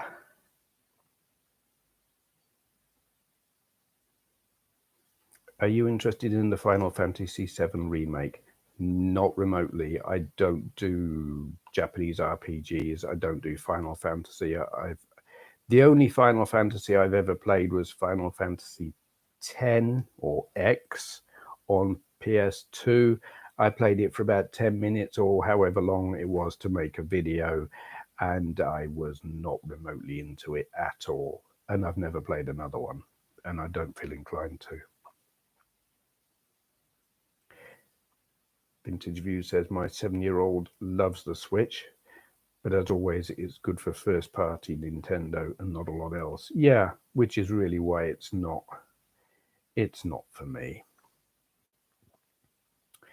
Oh wow, that's a coincidence. My favorite handheld I always take with me. on trips is the 3DS, and I play Sega 3D games on it. Well, they're the best games on it, aren't they? It appears in quite a few of my videos. Your big bog. You can't beat a big bog in a video.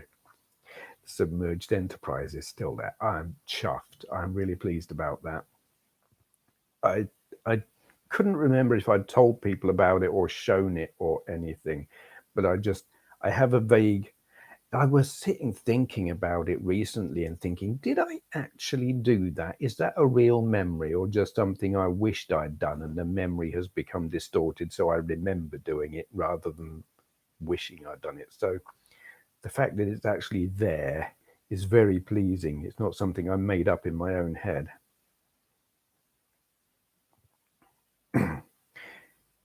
It's only been 23 years since OK Computer. Maybe you mean 20 years.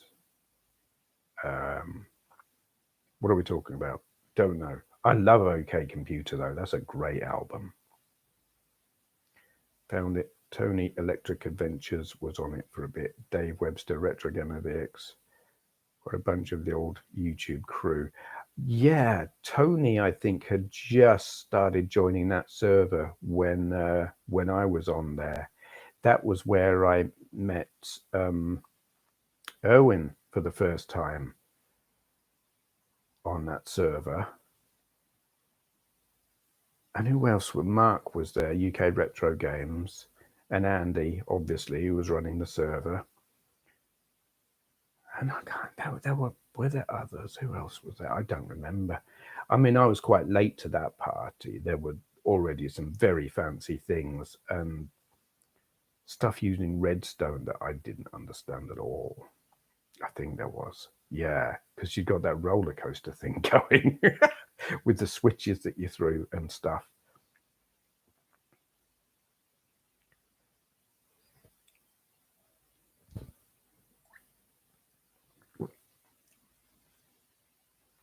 I remember doing that little clip of the Darth Vader head when you got an Xbox.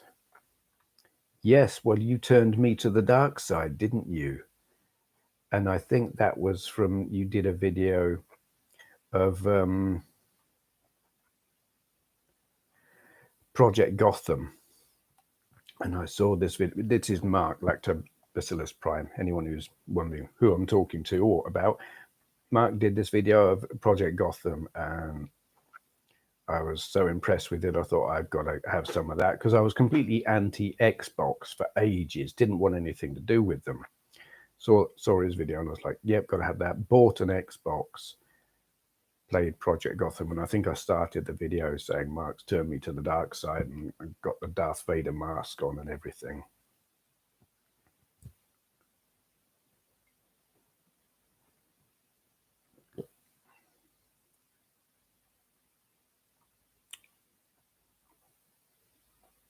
Big G from South Africa says, the retro community is a great community. I've enjoyed watching you and others' videos for years. It is a brilliant community.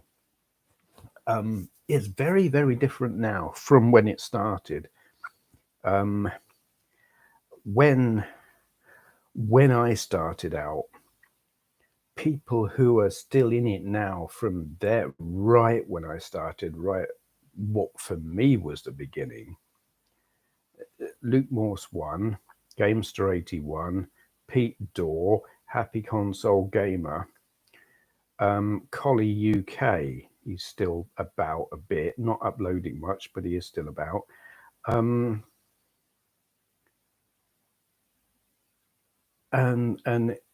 it sort of grew from then. And there are not many people, there were other people, but those are the only ones I can think of who are still around. And then more people joined. Mark, Lactobacillus Prime, who was going by his actual name at that time on YouTube, but had to change it. Rob, Maximum RD, who's still doing stuff. Many others, a lot who've gone, just like quits. There was Tom, what the hell was his name? Something 180. I can't think what that was. Julesy Dreamcast. He came and went loads. It's changed a lot.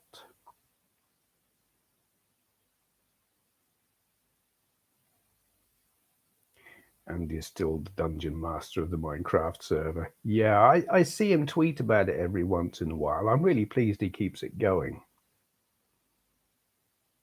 Claudio Saradell says, Steve, I started collecting classic computers because of you and your videos. You have an awesome collection. What's your favorite in your collection and the rarest? Did you repair your EACA color? EACA color, no, I didn't repair it. In the end, I gave it to a friend to see if he could repair it, and he couldn't. I knew he'd got one that he was one of his own that he wanted to do work on, or it was not as he would like it, would have liked it. And I said, well, if you can't fix mine, just keep it and use bits to work on yours, because I didn't know anyone else who could fix it, and I wasn't going to throw much money at it to try and fix it because I hadn't spent a lot of money on it. So yeah, I gave it to him to do with as he will or would or whatever. I don't know if he was able to make any use of it or not, but no, I never got it fixed. My favorite in my collection, honestly, I don't know. The rarest in my collection is probably oh God Almighty, now brain fart. White plastic yogurt pot, black and white, uses Forth as a programming language. Jupiter Ace, that's the rarest. They made about 8,000 of that particular model, if not in total. Might have been in total. So that's quite rare. Probably sells for about 400 quid as a, you know, bidding rather than a buy it now, because when you see them with a buy it now, they're stupid. They just want stupid money that's not realistic at all. But bidding, about 400. Favorite though, I don't know. I really like the Pet because it's just huge and it's got that green screen. It's not great for gaming on. I suppose favorite, it depends on what you mean. Favorite for what? I guess I don't have I sort of have emotional attachments, and that again would be for the Amiga, my Amiga in particular. Love that thing. Had it for, God, when did I put that thing together? 95, 96. I started building it up. But I also really like the Mematech MTX 512. That is just special. It's, for the era, it's really quite powerful. There's not much that really demonstrates how powerful it is until you see the scrolling on one of those scramble clone games. And then you see it goes like the clappers. And just the metal case is incredible. It's cold. You know, that thing, it doesn't matter how hot it's getting inside, you touch the case and it's cold. I really like that, and it looks gorgeous. Broken Silence. Reckoner VR corrected me on my previous comment and I deleted and rewrote. Okay, I saw a retracted thing. I don't think I even saw what it was, so no idea. Don't worry about it.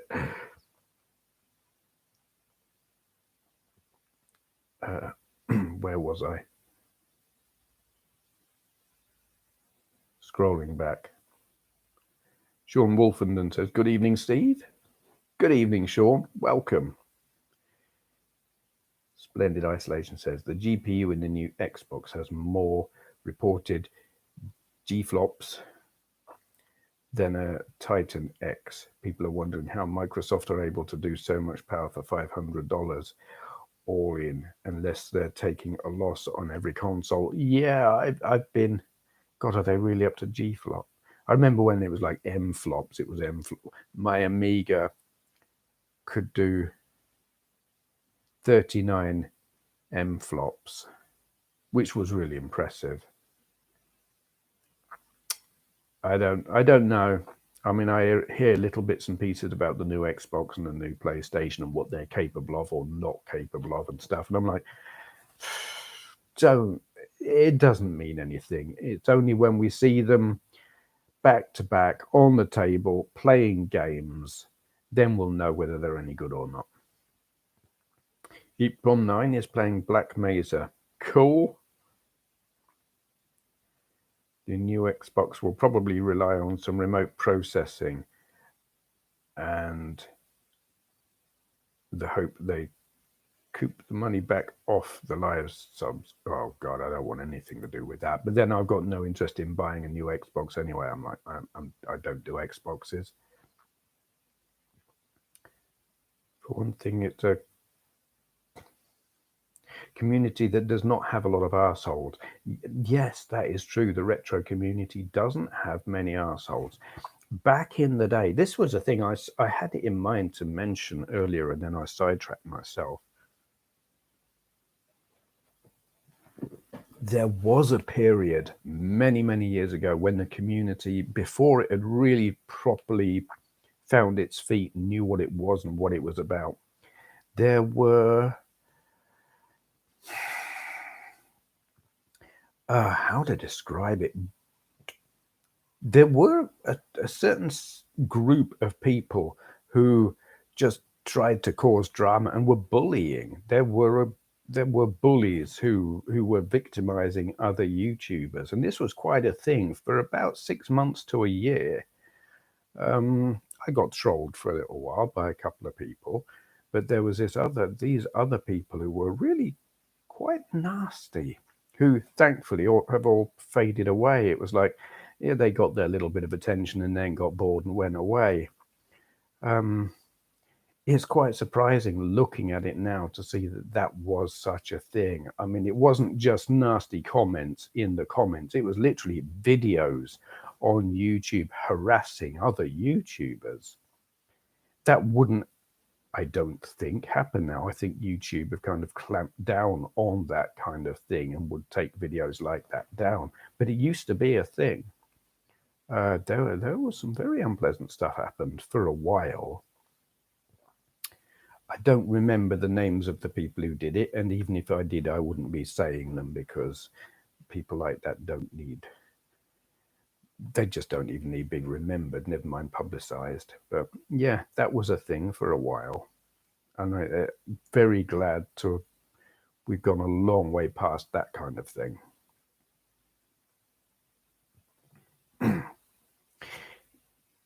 In some ways, with a lot of people streaming these days, the social aspect of YouTube are somehow reanimated. Yes, doing this is very, very social. In a way that, because YouTube did take away an awful lot of the social side of it, having a front page with comments where everyone could just, it's like you didn't have to meet on a certain video to have a conversation or whatever, you just went to the comments. And then they took away messaging as well. It's like, wow, it really stopped being a community and just became like a glorified TV network for the internet. Or that's what they were trying to do. But yeah, you're right. This is very social, and that's great. When was the last time you wore a suit? Oh, an actual proper suit. I mean, I've worn I have two suits, but one really isn't a suit as such. I've got this cream colored jacket, and I used to have some trousers that were sort of almost matching, but not quite. It was I called it my colonial suit. I had this hat that I wore with it. There's a photo of me in that somewhere. And I wore that in Scarborough a few times.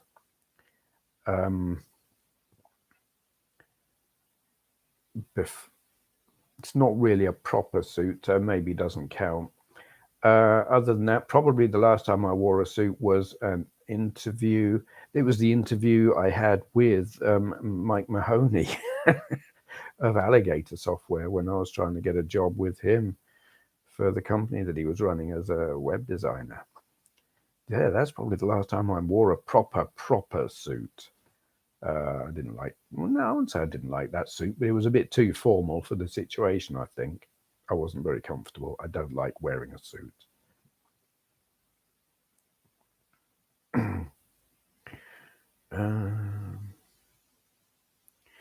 Where are we at? Where are we at? Yes, Microsoft makes most of its money from services, I guess.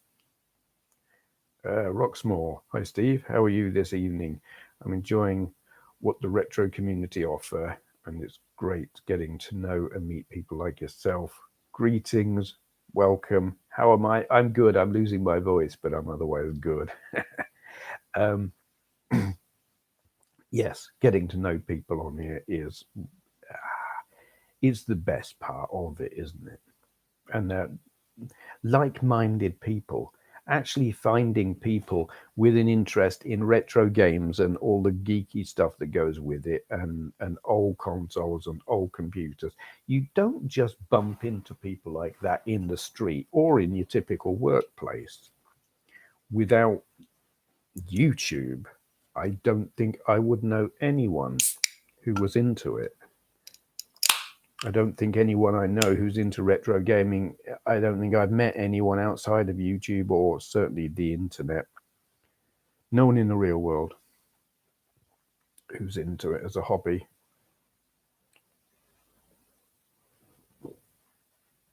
Oh, that's better. He says, almost failing to make words. It's like a YouTube comments version of Wells' The Time Machine. Yes.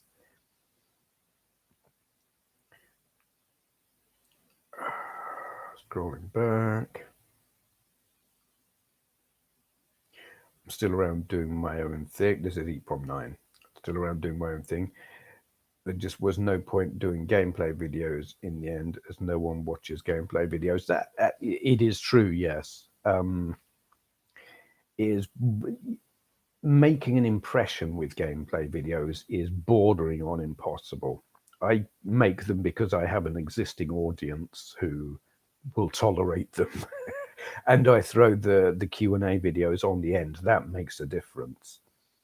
I think more people watch the Q&A than watch the gameplay, but I like doing the gameplay, and it's no hardship doing both. I mean, in terms of actual views and subscribers and everything, I would probably do better if I split the two and did separate gameplay and Q&A. And the Q&As would get lots of the views and the gameplays wouldn't. But that's why I stick them together. It's like, if you don't want to watch the gameplay, well, skip forward. Yeah. Yeah, I totally get why you're doing other stuff. Down the rabbit hole is asking, Lactobacillus prime, can we look forward to you reviving that GBA in a video? GBAs are great though, aren't they? For all that I have more powerful systems, I still think in terms of dedicated handhelds as opposed to emulation handhelds, the GBA is still my favorite handheld. The SP-AGS 101 with the proper backlight. Love it.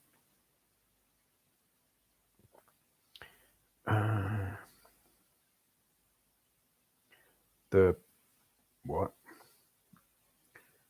Something computers I have. I'm lucky to have two. Is the DVW, rarest, DVW Microelectronics Husky. I have a white and green one. Love to have the manual, I think. The Huskies are interesting. I've seen I've seen your videos actually of Husky Hunters from a while ago. They're interesting things. I don't know a lot about them, other than what I've seen in your videos, actually.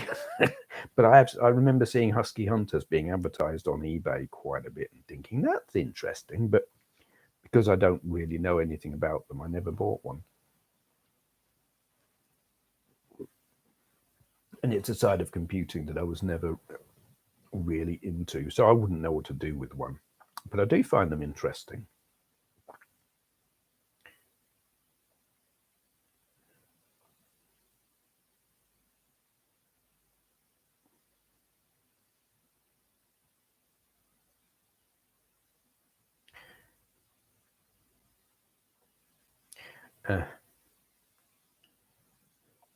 Seeing a comment from you there, Simon, about a culprit for a while. Yeah, absolutely.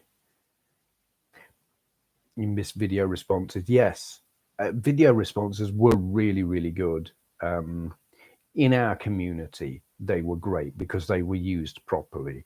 I think YouTube got rid of them because they were being misused as a form of self-promotion. So you get a popular video by a big YouTuber, and then you just see a whopping great stack or list or whatever of video responses to that video. Just people who they knew lots of people were going to watch the main video, and they hoped that some of those viewers would look down and look at the video responses. So it just became a self-promotional thing that on videos like that no one used, and so they took it away from everyone, and that was a shame. Sean Wolfenden says, I'm done with consoles. The only thing I want is a good Android handheld console now. I know there are lots of options out there, but many have too many negatives. Yeah, I don't know what is the best these days in terms of Android. And the thing that I have found with Android, which is why I'm actually kind of really into these little cheap-ish Chinese ones that use the Linux operating system thing. The Android ones, they will keep updating the software, like the emulators. They'll update it and update it and update it, and then all of a sudden, they'll make it so that you can't run this software on your old operating system, your old version of Android on your handheld, because the handheld manufacturer hasn't bothered to update the operating system. So you're a really old version of Android, and the emulators will update beyond the point that your handheld can run them. My solution to that has been I just turn off the internet access on my handhelds, and so they don't update. But that's a bit of a pain in the ass. It's kind of annoying, but I don't know what is the best currently for Android handhelds. I mean, it's probably still the NVIDIA Shield, which they don't make anymore. The best I've got, I mean, my favorite is the GPD XD stroke Plus. I don't know which is better. They've both got dated operating systems, but I am enjoying and using a lot this JXD Singularity thing. Just because it's easier on my eyes, it's bigger. And it's kind of comfortable, but kind of awkward as well. Some aspect of it I like and some I don't. But it won't play San Andreas, which is a real shame. It sort of does, but then the graphics just crap out and glitch and make it unplayable. Shame. Yeah. Handheld emulation systems, I think, I probably spend more time with them than I do, certainly, I think, anything else at the moment, but that's because I'm here.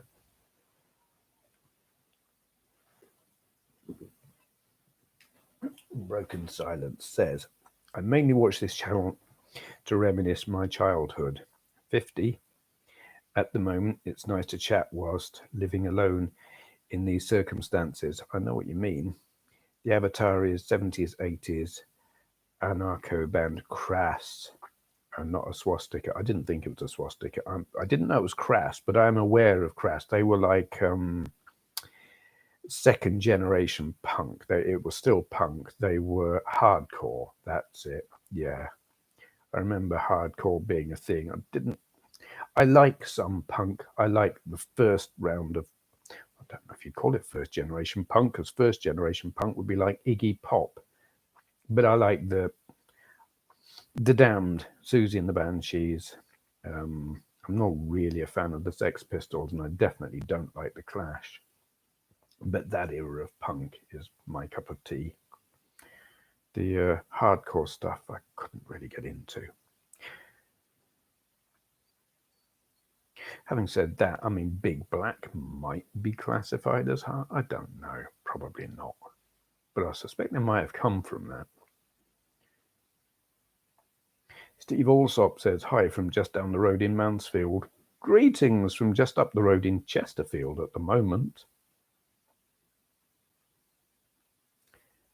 Sean Wolfenden says, either build quality or performance is poor. I once owned an NVIDIA Shield Portable. It was too heavy to hold for long sessions. Yeah, I've never held one, but they look like they would be, the weight of the screen would want to pull it backwards, and that would put stress on your wrists or something. Doesn't look like it would be overly comfortable. Smooth MJ, Malk, greetings, welcome. Nope, you didn't miss me entirely. I was going to go earlier, but was then encouraged not to. Excuse me. So I'm still here. Broken Silence says, hi from miles away in Winchester. Cool. We get people from all over. Mick Berry says, ahoy. Hello, Mick. Greetings. Gashead Steve. Hello. Greetings. Welcome. Everyone's piling in now.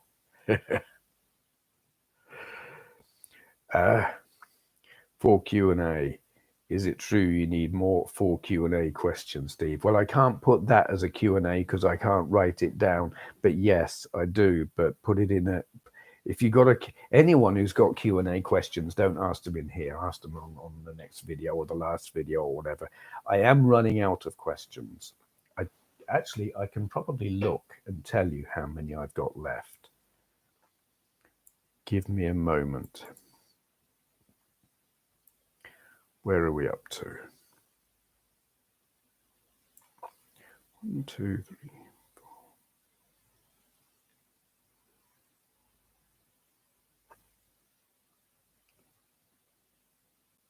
I've got 13 questions left. So I'm doing 2 or 3 videos a week, probably, about that. I don't know.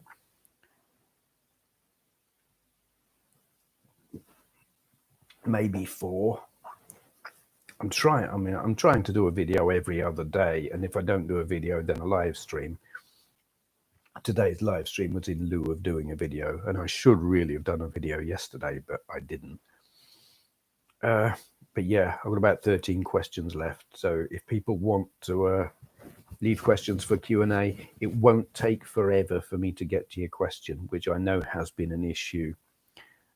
No one's been out and out impatient, but I know there are some people who rightly thought he's never going to get to my question, or he's forgotten it or missed it or whatever. I get it.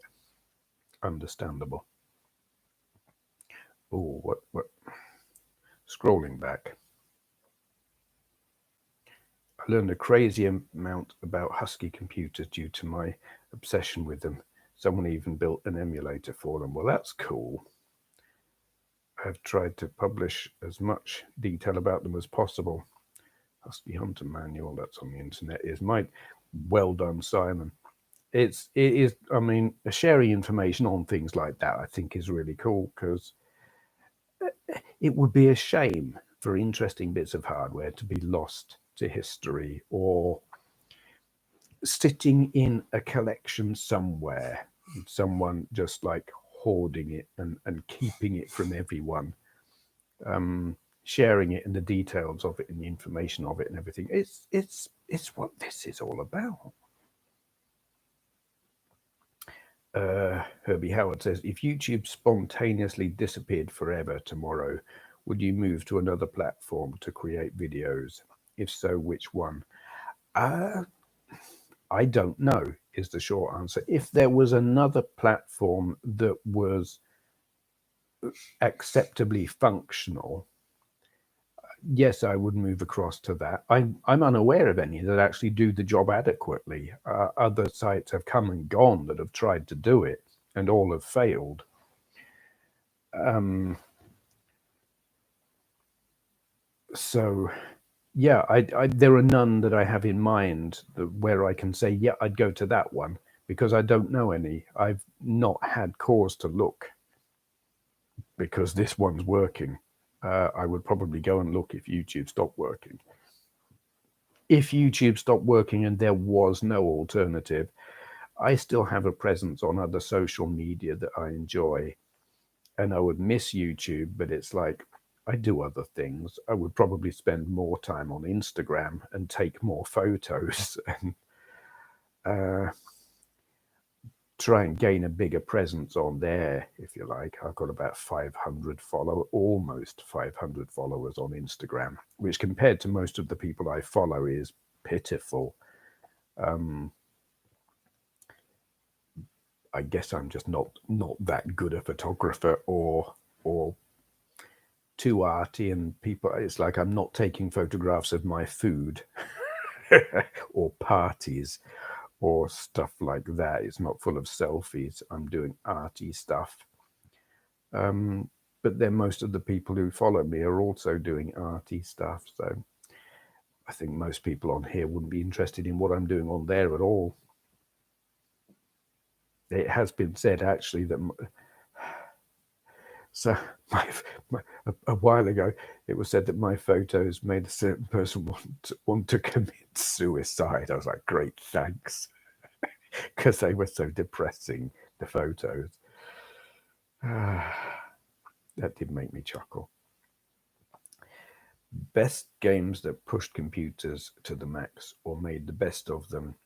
I say Elite on the BBC and Impossible Mission on the Commodore 64. The restrictions pushed creativity. Thoughts, anyone? Totally agree with you about Elite. Never played Impossible Mission.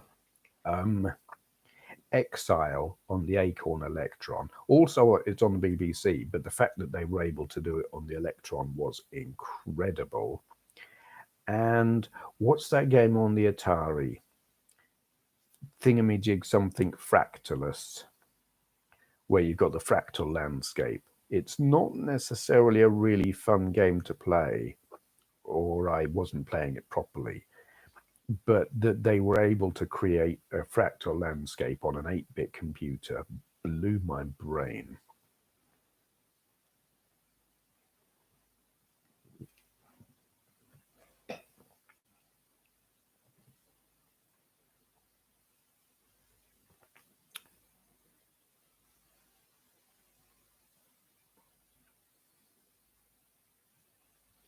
There was one console or computer you could now own, and it would have the full library and all add-ons, etc., and all boxed and new condition. What would it be?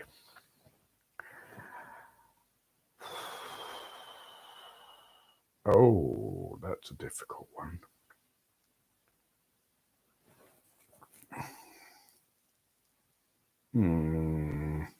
I don't know.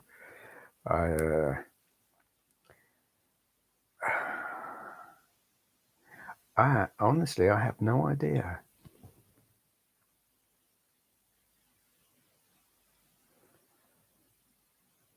Thinking.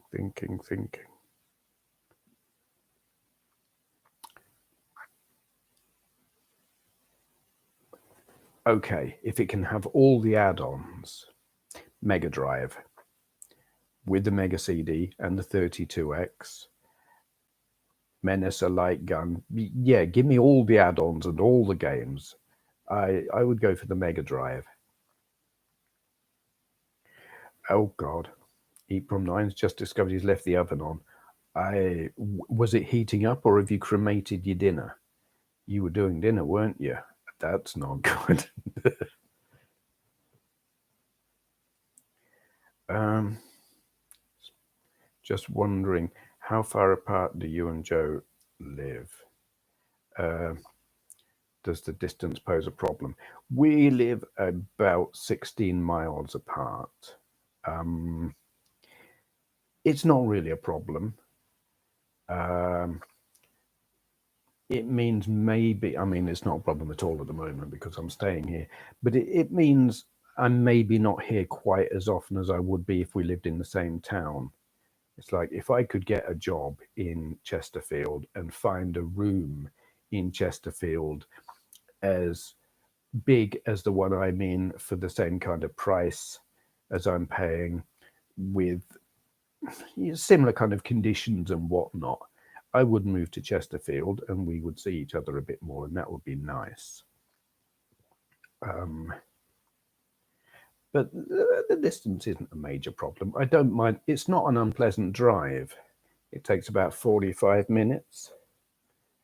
And there have been times, I've stopped overnight and driven to work in the morning, like 4 or got up at 4 a.m. to be at work early. I don't mind doing that. Okay, Simon's asking a 4 Q&A. I'm not strictly doing Q&As like anything you ask here. I'm going to answer here and now.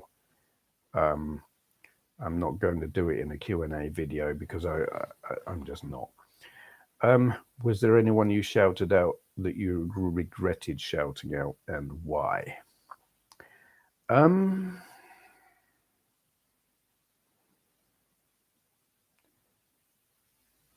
There are people I have shouted out in the past who I don't watch now because they drifted into a direction that just didn't interest me, but I don't regret shouting them out. There are people who I have shouted out who hold opinions on subjects that I disagree with very strongly, on matters other than retro gaming. But you can't agree with everyone on everything, and I don't regret shouting them out. And it wouldn't be for me to say I wish they wouldn't share their opinions on that subject, because I would not stand for anyone telling me I shouldn't share my opinions on any given subject other than retro gaming. It's like, it's my channel, I'll say what I like. Where they've perhaps been a controversial figure where that subject has come up or certain opinions have come up, I don't regret shouting them out. I wouldn't necessarily shout them out now. And I'm not naming anyone because that's just going to create bad feeling and it's not necessary. There was one person who I shouted out who, for a period of time, actually, there is a person I shouted out who it later turned out was a very serious troll. Yeah. Yeah. That person should not have been shouted out. It wasn't apparent at that time that they were a troll.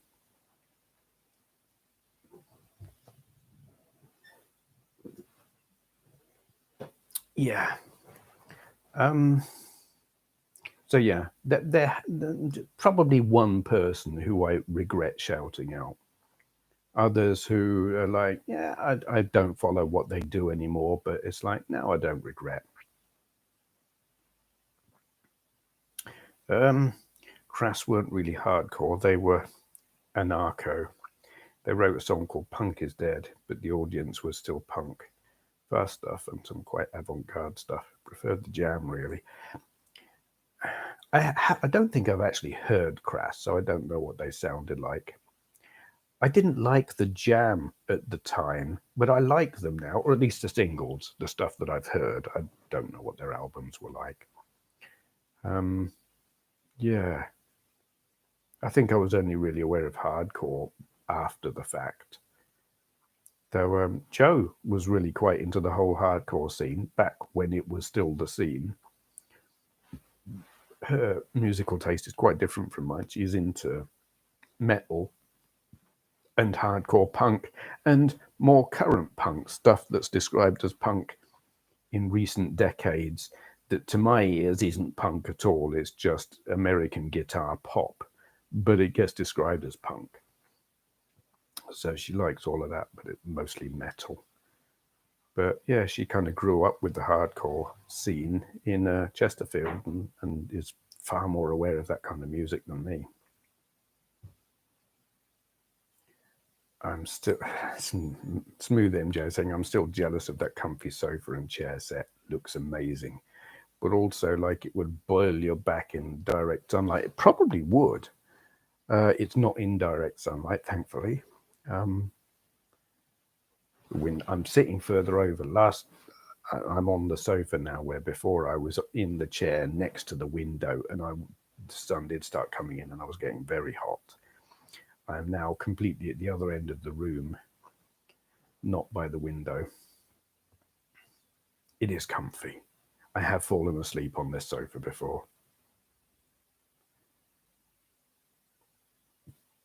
Jason Arnott says, this is too niche for a Q&A question, but would you ever do another Dragon 32 gameplay video? Yeah, absolutely. I want to.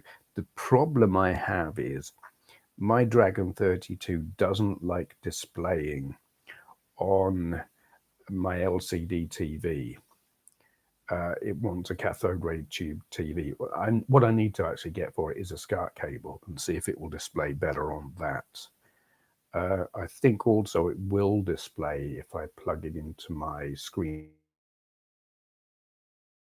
cap. It's the thing called that I've got. I've got an easy cap, dirt cheap Chinese piece of rubbish, but I think that will capture it.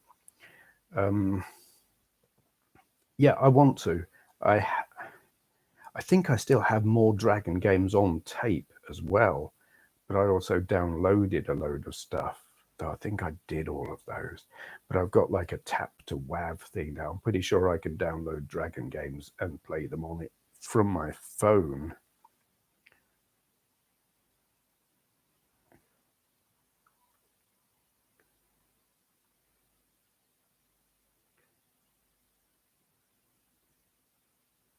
Sean Wolfenden says, I forgot to say before, I'm using the RG300 handheld at the moment, Steve. It's great for anything older than PS1, I'd say, but for newer stuff, look for something more powerful and with more buttons. Yeah, the RG300 is kind of, is it Game Boy-ish form factor, I think. They were, probably still are, quite popular. I like the RG3. I kind of have two little emulation handhelds that I really like that aren't Android. I like the RG350, and it's sort of fairly adequate at PS1 and everything before that. And I really like the LDK game because it's small, and that literally, it's in my coat pocket at all times. If I go anywhere, and unless it's like really hot and I haven't got a jacket with me, then I have the LDK game in my pocket wherever I go, which is great.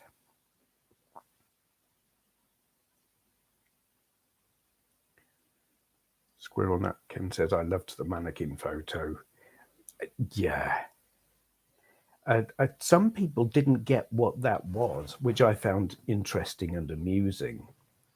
One comment saying, I don't know what's going on here, but it looks interesting. It's like, yeah, it was just a load of mannequins in a shop window with the shutter down. I took it because it was kind of representative of lockdown, because lockdown had just started when I took that. I was walking through town early morning, exercise walk, just happened to have a camera with me, and trying to take things that showed, this is my town and there's no one here. And that seemed like a really good representative of lockdown in a kind of arty way, like the mannequins all standing there saying, let us out, with a shutter in front of them. Just a really cool shutter design because you could see through it. And helpful that they'd left the lights on in the shop so you could see the mannequins.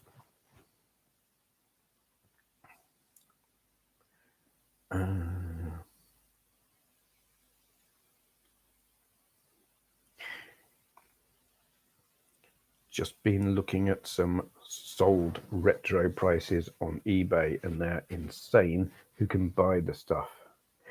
I haven't looked too often at the prices of stuff now and what they cost. I imagine it is higher than it was. I used to track the prices and put like what you could expect to pay for given consoles and computers and stuff. And I did notice it go up over a period of time, a couple of years, but I haven't looked in a long while. So it's like I sometimes wonder if I was to sell my stuff, what it would sell for. Don't know. But I bet I couldn't afford to buy half the stuff I've got now. Excuse me, wind, Coke, Pepsi, actually.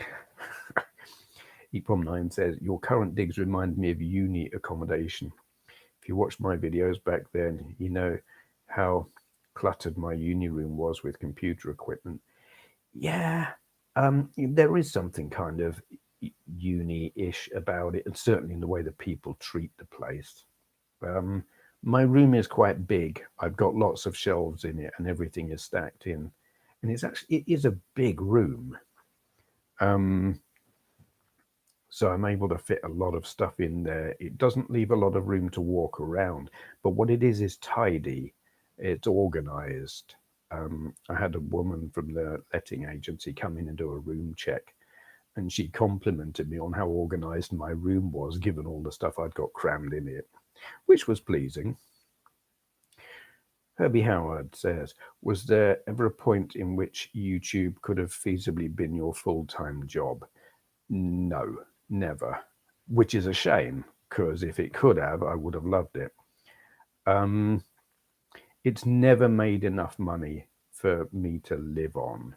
There have been periods in my life where YouTube and other stuff that I was doing, money from my website and some other stuff I was living on while I was with Andrea. It was not really enough. I wouldn't have been able to I wouldn't have been able to rent a place and live. But living there, I was able to like contribute towards bills and food and things like that.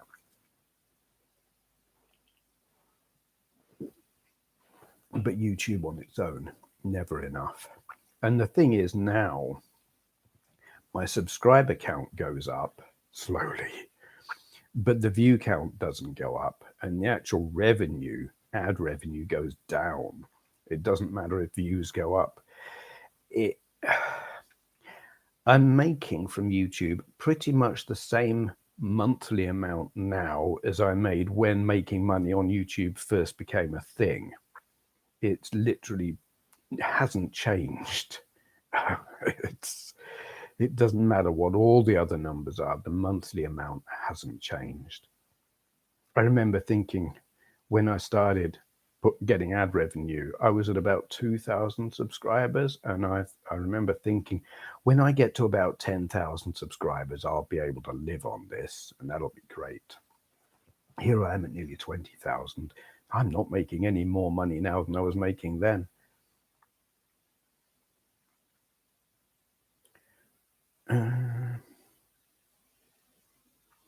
Broken Silence says pop. I guess you mean Green Day et al. Agreed. It's much of a muchness. Yeah, I do mean Green Day and that kind of thing. There's a lot of that kind of music. It all sounds exactly the same to me, to the point that their voices sound the same to me. It's like the guitar sound is the same, the tempo is the same. They all do the same kind of chord sequences and stuff, and what they're actually singing about all sounds the same to me. And I don't dislike them, because when that kind of music became a thing, we had been bombarded for about a decade with boy bands.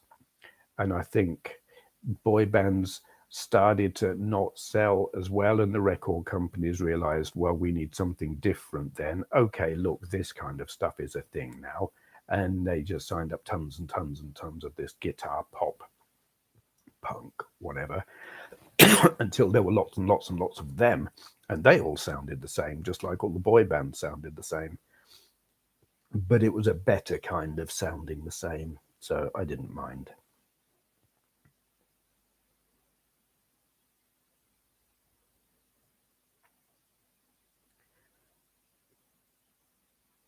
Jason Arnup says, awesome to hear the will is there to make more Dragon 32 videos. I first discovered your channel through your gameplay video of UG or Crystal Castles or something. That was a really good version of Crystal Castles on the Dragon. UG is kind of quirky and amusing, if not necessarily a great game. I kind of like it. Yeah, I like the Dragon. I have quite some nostalgia for it. A friend of mine in school had one when everyone else had Spectrums, so that made it interesting. Actually, two friends had them. And I mean, it was all about Donkey King, and there was it just called Monsters? There was a Space Panic game on it as well that was really good. Yeah, I want to make more videos with it. When I'll get to do that is debatable, especially at the moment. It's like I'd need to order at least a SCART cable and see if I can display it on my telly. But I'm not ordering anything at the moment because I'm not where it will be delivered. Anyone like Two Tone, the special, the beat selector, and Madness? There might be some people. I'm not among them. Saying that, I mean, I don't mind Madness now, and I heard some Selector recently, and I did like that, but not to the extent that I would buy it or download it. From9 says, I have a Flickr account with the best of my photos. Love using my macro lens. That lens was crazy expensive. I can believe it. Some lenses are insane. I have a Flickr account, but I've stopped using Flickr a while ago. It's like they changed owners several times, I think. And I tried using it, and it just plain wasn't working for quite a while. I'd go there, try to upload photos, and it just didn't work. And that was it for me. I was like, I ain't going back there. So while I've still got photos of it on it, I'm not uploading anymore. Everything I've got on there now is totally quite a lot of years old and not at all representative of what I do now. Simon says, if I sold my vintage computers, I would make probably a lot of money. I don't know what I would make. Thousands, but I don't know how many thousands.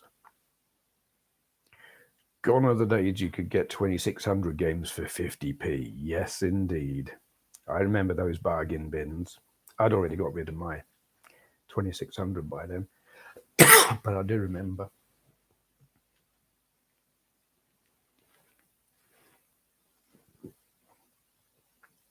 Broken Silence says, I've got our old BBC Model B.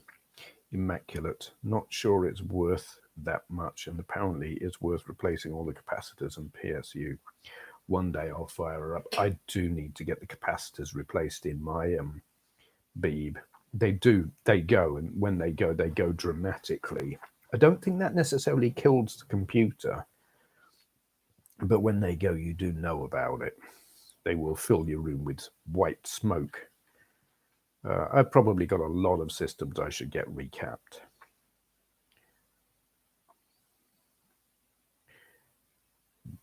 Dogoid.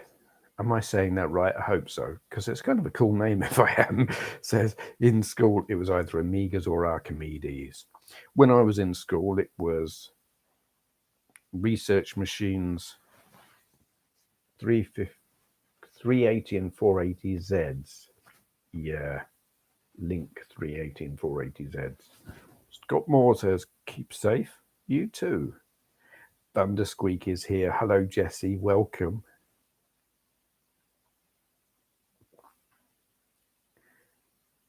Those of you who don't know Thundersqueak, she is an electronic engineering bloody genius. She can do things with a soldering iron that just would boggle your brains. Simon says the best way to get a good deal these days is buy one that's dead and in bad condition and fix it up. But you have to know electronics. Yeah, no good for me. Me with a soldering iron, dangerous.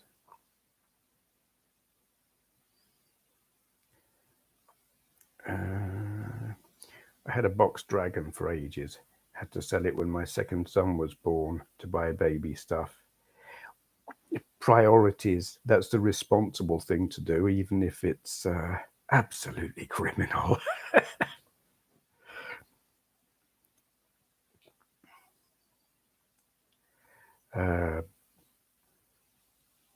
Jesse says, I miss getting 2,600 games at less than $1. I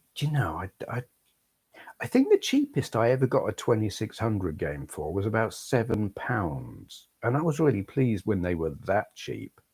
By the time they got down to like really, really cheap, I'd already got rid of me 2,600. And I kicked myself. I wish I hadn't. Broken Silence asks, what style or artist's music is your thing? Just curious because I love playing and listening to music. Well, Bowie, obviously. Gary Newman, 9 Inch Nails, The Fall, The Damned, Susie and the Banshees, Bauhaus, Sisters of Mercy, Chemical Brothers, Crystal Method, Skinny Puppy, Led Zeppelin, tons and tons. Oh, Pixies. Trying to think, who's that band they toured with? Kristen Hirsch. What was her band called? Can't remember.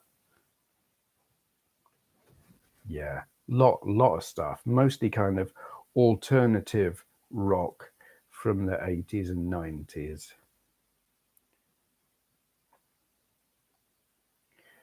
Gadget UK 164. Hello and welcome.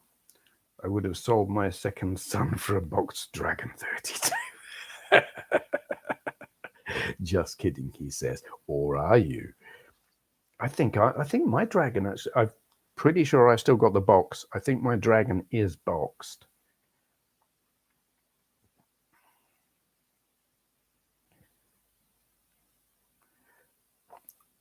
Broken Silence says, when I was at school, it was a Commodore PET and eventually a BBC. Thundersqueak says, since I picked up my Encore and my EverDrives, I've not really touched the actual carts. Yeah. I've got one of those Encore carts for the Atari. I love it. I mean, once you've got one of those, you don't need to pick up the actual cartridges. Dogoid asks, Mr. Benway, that will never not seem funny to me. Mr. Benway, what was the first electronic game you played? For me, it was Pong. Okay, it's not actually a video game. It is an electromechanical game called Missile, made by Sega. There is a video of it on YouTube somewhere. It basically uses models and mirrors and lights, and you've got these planes coming up. It's not exactly a screen, it's more of a diorama built within the cabinet. So you've got these planes going up, they're projected on a projected sky, and you've got a little armored vehicle in the front of your diorama here with a missile on it, and you aim it or wait for them to be at a certain point, press fire, and the light, sort of like a reflected in a one-way mirror, goes up. And you try and hit the planes with that, and you either hit them or you don't. And it was clever the way it was done. And to my 4-year-old brain, it was magic.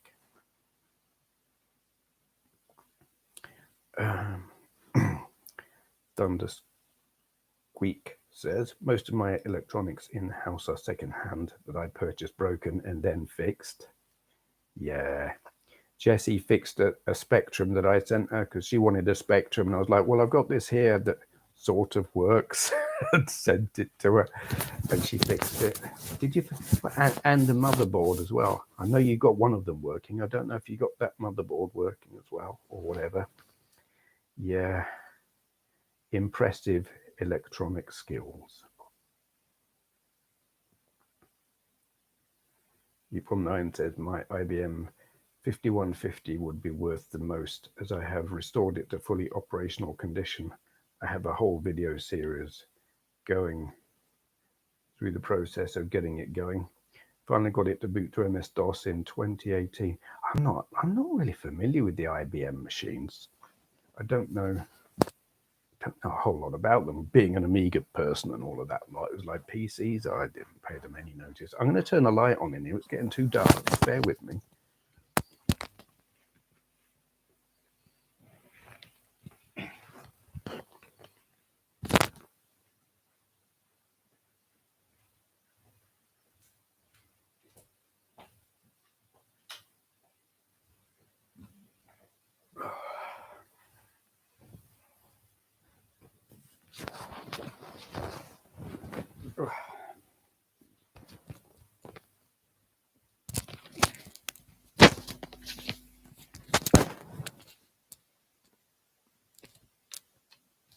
That probably hasn't helped at all. But yeah, you now got reflections in my. Oh, I probably had them anyway. It's from my screen. Where are we at? Replay retro. Matt, hello. Good evening, SB. SB. Just thought I'd drop in for a little while. I'm glad you did. Greetings and welcome.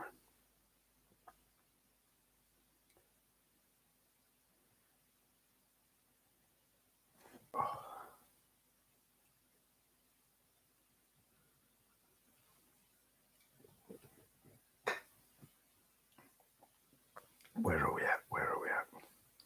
Jacob Busco says, hi, how are you all? Hello, Jacob. Greetings and welcome.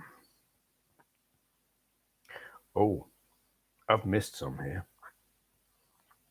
Yeah, I scrolled and I've missed a whole load. I'm gonna.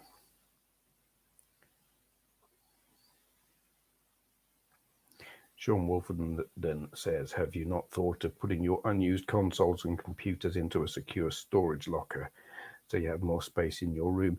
I have actually just recently begun thinking about that. The trick is finding somewhere that is affordable and nearby, and it would have to be really affordable because I am skint. Yeah, it would be something, if I earn more money, that I will be thinking about doing.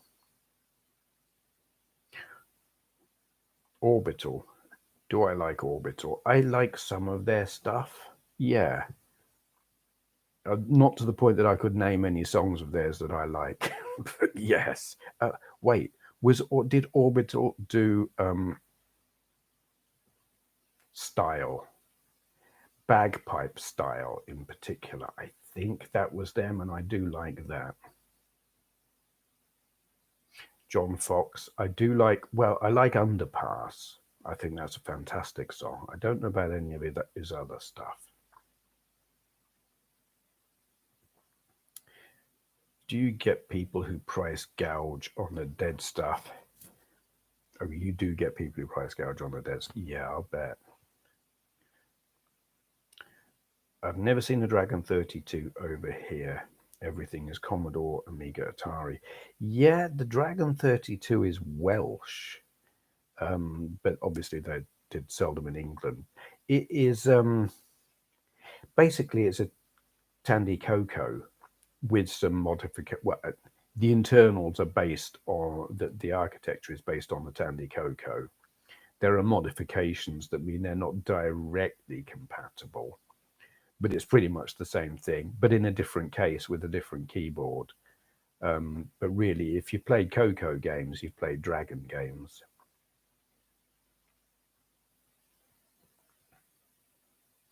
I wish they would do an encore cart for the Atari 7800. Oh my God, yes, I totally agree They need to. I mean, they've got that kind of cartridge for everything else.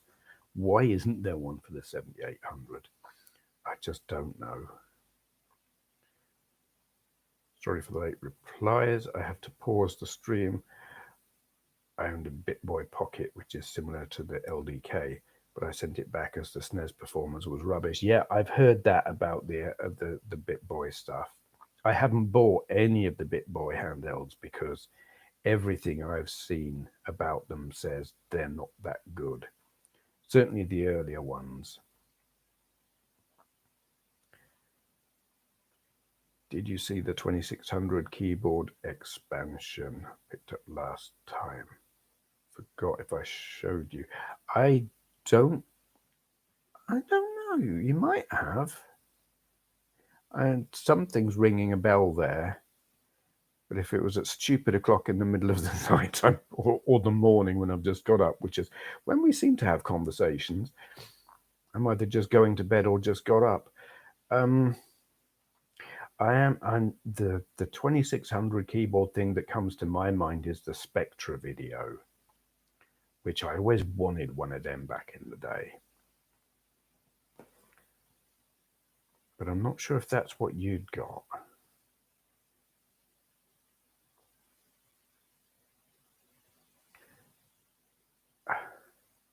Very glad you got both of those spectrums working. Yeah, I knew one of them was like sort of working but unstable. The other one from here, it was like completely dead and I couldn't do a thing with it. So glad that they work, and probably still the only spectrums in Alaska. Dogoid says limitations in tech made superior games. I agree with you. When you've got limited hardware, it makes developers have to work harder to come up with something original. It's like they can't do anything, if you know what I mean. So they've got to coming up with something fun on really limited hardware means showing a bit of ingenuity. Yeah, I agree. Mike Jones, what's your favorite game of all time? Star Wars Arcade by Atari on the arcade cabinet, in the sit-down cabinet. Though it's not necessarily the game I would spend the most time on, but it's like if someone was to say to me, "Okay, you here you are, you can play any game that you like right now. What would it be? Give me Star Wars Arcade."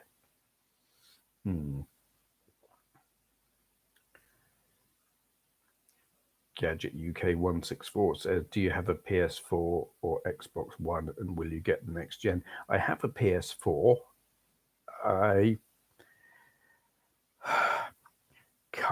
like it, but I find the software library on it disappointing. It's like ever since PS2, for which I've got tons and tons of games that are really good, there seems to be less and less on each generation since then that I find interesting. So on PS3, I've probably got a couple of dozen games, and on PS4, I haven't even got a dozen games. Certainly not AAA titles. So while the stuff I've got that I like is great and mind-bogglingly awesome, there aren't many of them. And I find that disappointing. I will get a PS5, and I hope that they do more good stuff on it, or stuff that will hold my attention for a long time. Like Skyrim held my attention for ages, and so did GTA 5, even though they were like originally PS3 games. I've got no interest in the Xbox, whatever. I haven't got an Xbox One. I'm not going to get an Xbox X or whatever they're calling it. Just not interested in them at all. They're. I don't like what Microsoft do gaming wise. I don't like their hardware. I just don't like them. Dogoid says, "I was a Psygnosis fanboy, had posters of all the games, which they included in the box. They did have some really good." What are you doing?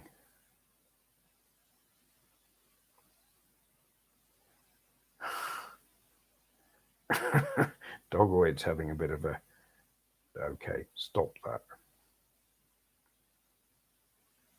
I think either the servers are going a bit mental or Dogoid's having a problem. It just scrolled down and I saw it repeating.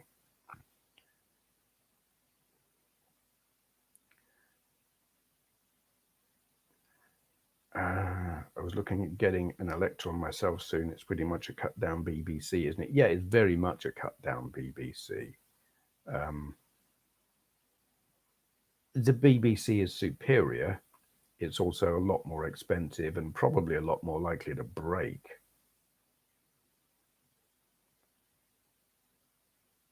But the Electron, I like the Electron.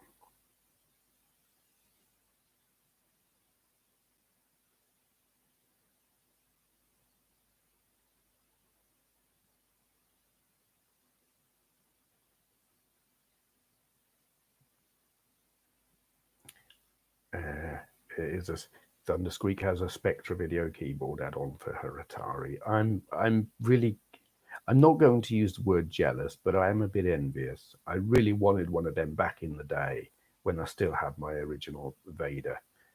I wanted one, couldn't afford one, didn't get one.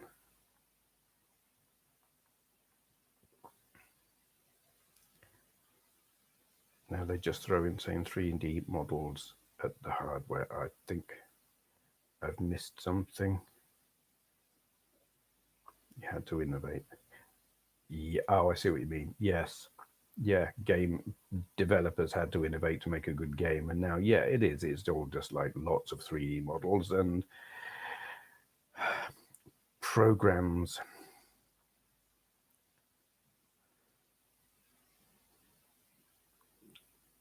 My family had a BBC, but I must say the Spectrum punched way above its weight, and the price meant that more games got made for it as more speckies were sold per capita. Very true. The Spectrum it's got weird limitations, but also they worked around those limitations and did some very good games. If you could, the main thing was the color clash. It could be annoying if that kind of thing bothered you, but yeah, it's funny. I've got a lot of respect for the Spectrum as a system in the UK. It dominated, and with good reason, because it was cheap. Do I like them? Not really. Do I like playing Spectrum games? Not really. I play Jetpack. I love Jetpack. I love 3D Ant Attack. There are a few other games that I like as well, but I don't do a lot of Spectrum videos because mostly I don't like the games on it.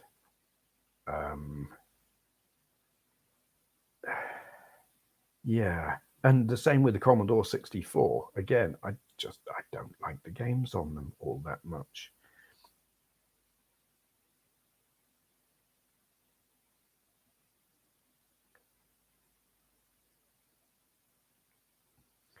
Okay, Dogoid, I think you've got it sorted.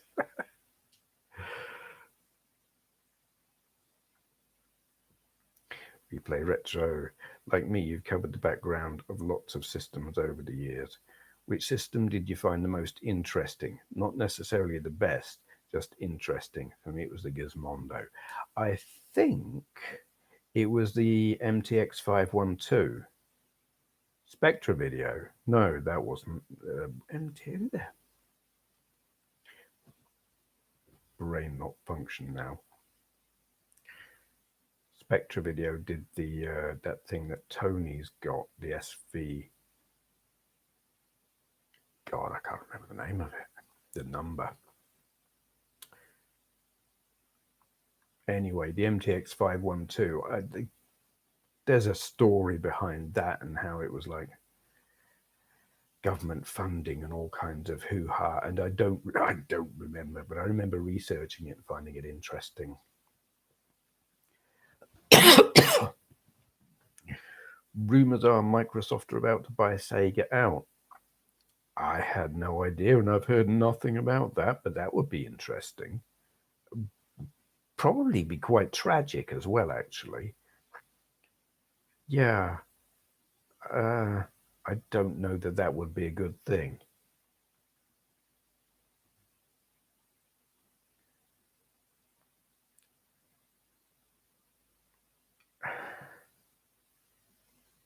I'm looking at Dave and Matt talking now. We've got retro rewind and replay retro, and my mind is cast back to when it was the first time I met Matt, and Dave and Matt started having a discussion about their screen names, um, because they were so very similar.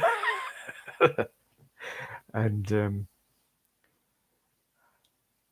what was it? Was it you were playing a game? Were you playing a game and whoever won got to use the name and the other one was like retro default or default retro or so? I just remember that and thinking it was all very comical. But Matt says, can't see it happening. Microsoft are definitely interested in software houses, but not really the kind of thing Sega does. And they'd have no interest in their massive arcade business. I hope it doesn't happen because I think Microsoft have a tendency to just kill software houses. They buy companies to stop them, or they want a particular part of it, a particular intellectual IP, but they don't want the developers or whatever. That's my, maybe I'm wrong, but that's my perception of it.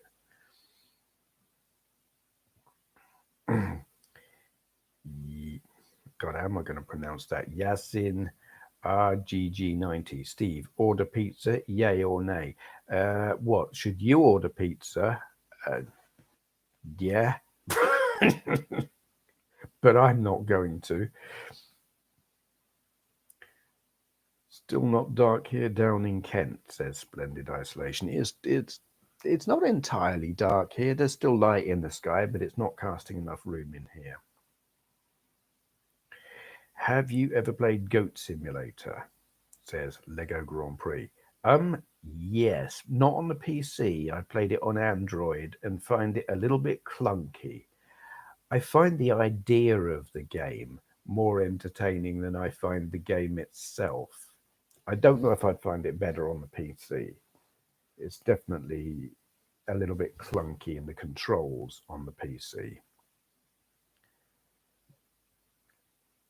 Arcadians on the BBC was an excellent Galaxian copy, and Planetoid was a great Defender copy. I agree with both of those, though there is an even better Defender copy on the BBC, and that is Guardian, which is mind-bogglingly good. And I did a video of it recently on the Electron.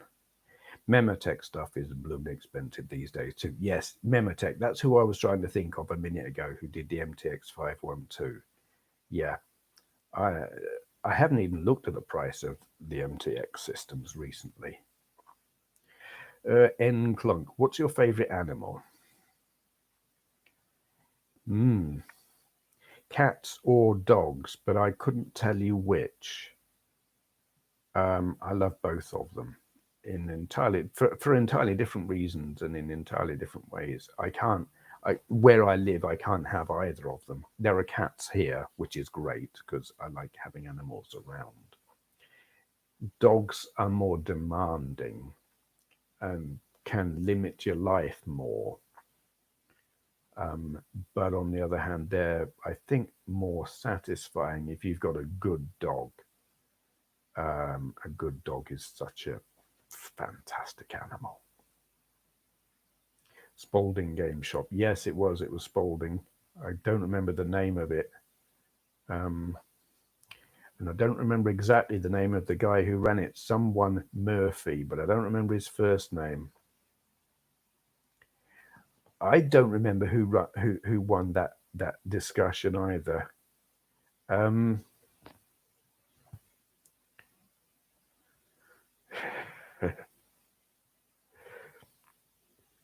Thundersqueak asks, what is the one thing you would consider the holy grail of your collection?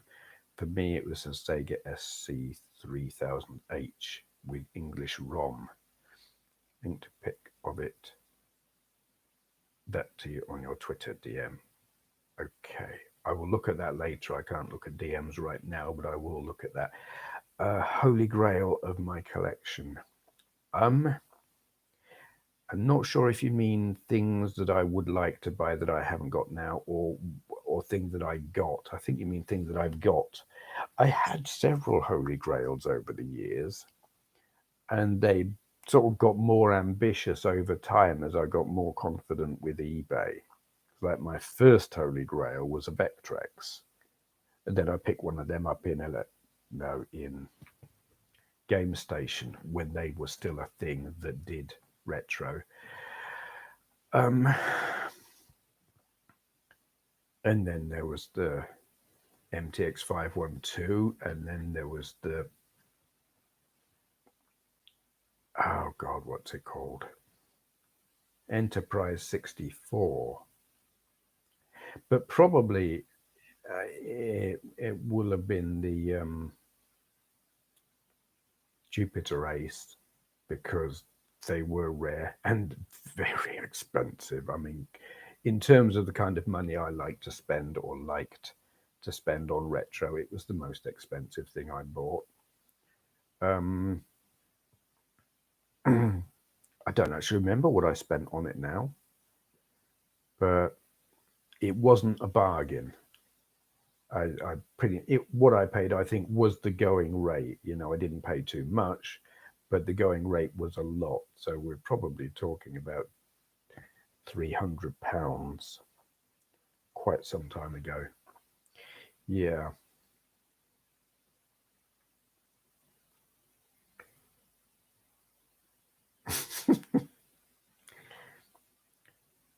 Yes, in RGG90 is going to order pizza. Are you ordering for everyone?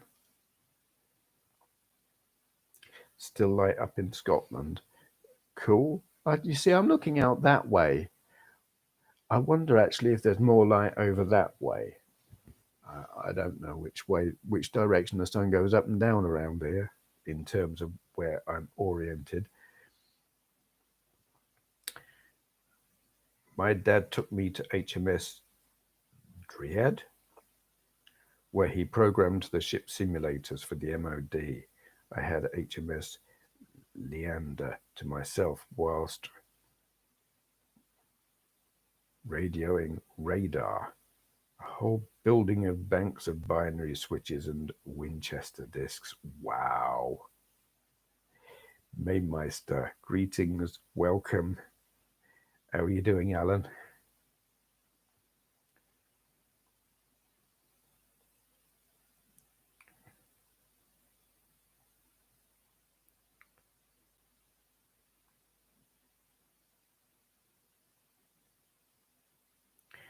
Dogoid asks, how do you tag a user? I have no idea.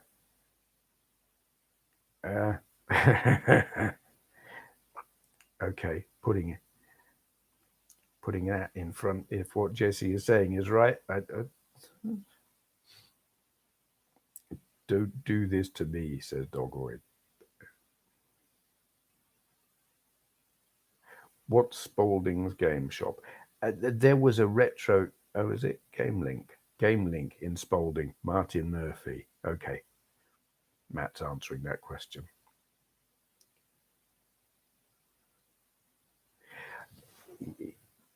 I don't know.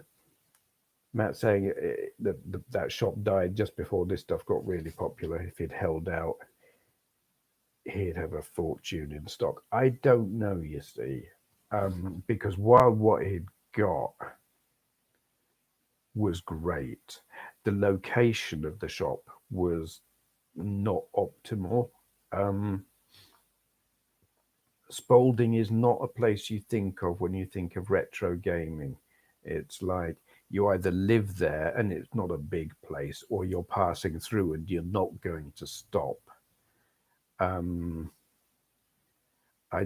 don't know that it could have done well just because of where it was. I mean, it was a great shop, I was impressed with that place, but it's like you're not going to go to Spalding because Lincolnshire is just big, wide open, lots of space. It's a long drive to anywhere, from anywhere. Needed to be somewhere else. Dogoid asks, "Do you remember Games Master?" Going to watch some episodes later. I do remember Games Master. I liked the first series, or was it the first? No, it was. It was the first series. I wasn't so keen on the second one. I liked it when it was Dominic Diamond, when he wore the long smoking jacket, and the whole thing was a novelty. The second series, not so much. And then you got that other geezer whose name I can't remember. The guy who was in Fury. Was he in Fury? He was in some war film anyway, later on. Um, really annoying guy. Couldn't stand him, and that was it. I stopped watching Games Master when he was on it.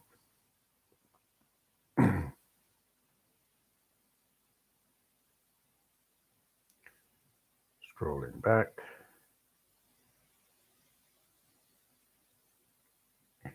Uh,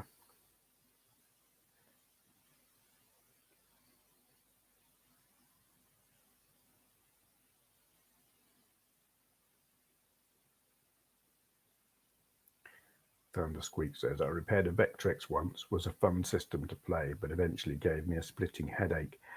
I've never had a headache from my Vectrex. God, I get a headache from my Virtual Boy, though. Oh, that's brutal. 200 plus pounds for an MTX 512 these days, and that's bare bones, no cables or anything. Looking for 300 plus if you actually want to use the bloody thing. Mine is complete, boxed. Well, certainly in the polystyrene. Have I got the sleeve that goes around the polystyrene? I don't think I have. I think it is just the polystyrene, but still, it's got like power supply and cables and everything.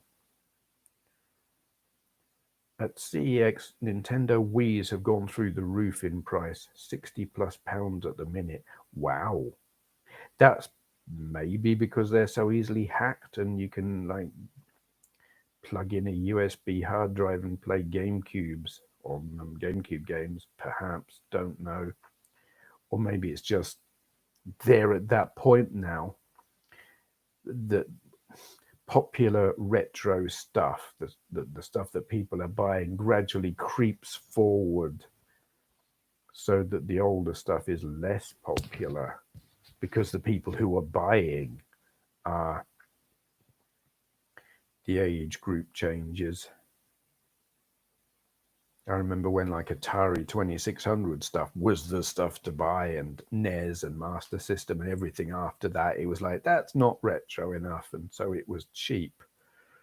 But the expensive stuff, it moves forward into nearer to the present. PS2s are creeping up as well.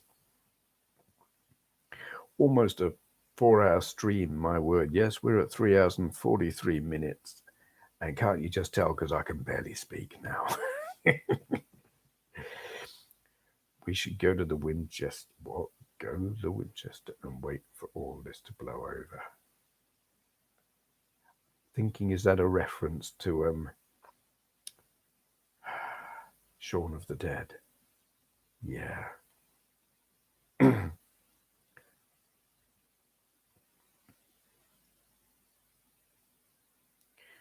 Did you ever play the old flight sims on the Commodore 64? No.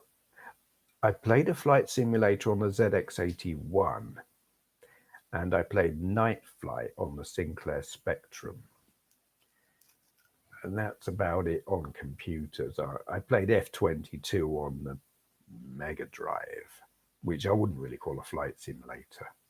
It was just like a shooty game. What's on my shelf? Says, hello, Steve. Hello, what's on my shelf? What's on your shelf? Adam Plenty says, I think I saw a game shop in Springfield when I went there around Christmas.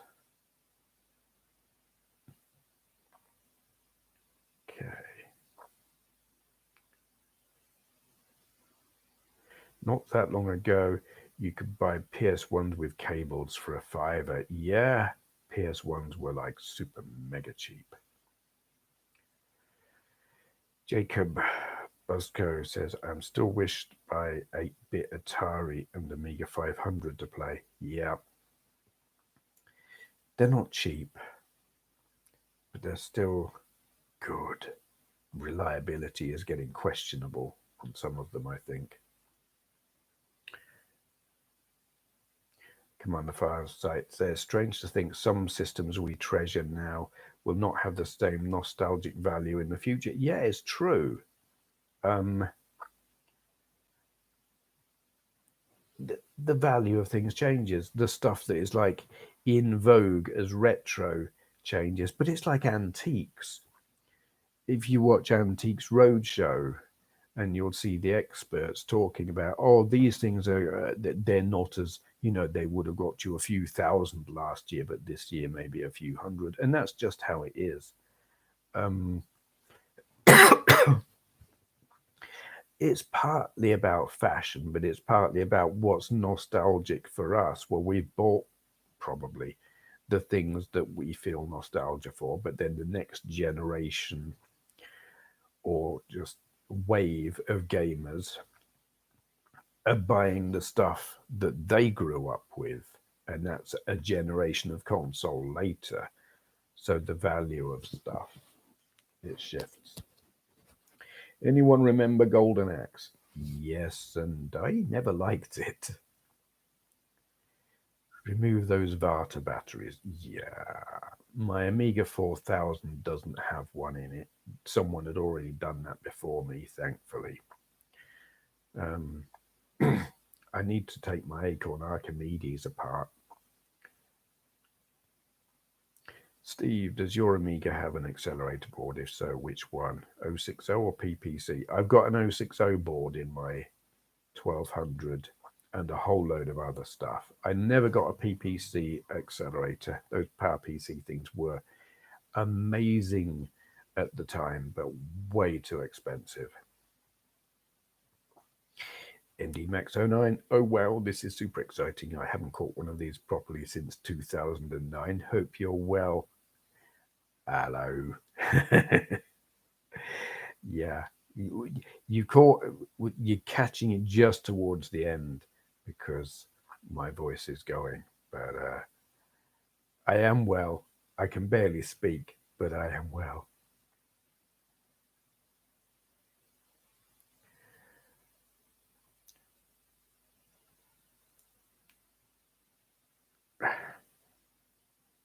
Felix the cat is on your shelf. That's cool. Dave says, funnily enough, I was watching Bargain Hunt and they had a section on how old consoles are now becoming the antiques of the future. It's true. It, there is going to be an aspect of it of where original old school consoles is like, are they going to be worth more if they're modded, like recapped? Because recapping is going to become essential after a time. So is a thing worth more because it works, or worth more because it's unmodded and original but doesn't work, or doesn't work well? I don't know. That's going to be a question at some point.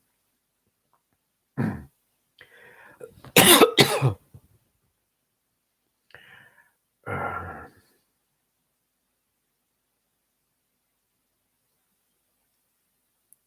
Choco Fish says, wow, you're still going. Only just, barely. Have you played any SG-1000 games? Asks Adam Plenty. Not on an original SG-1000, no. But I have on my Raspberry Pi. Yeah, I think, did I even do some videos of those? I may have. I think I may have. Was that on my Pi or is it on my PS1? Might be both. I find them interesting. I think I played them, not necessarily made a video about them. I think I played some while I was doing a live stream. I've definitely played some. They're interesting and kind of clunky.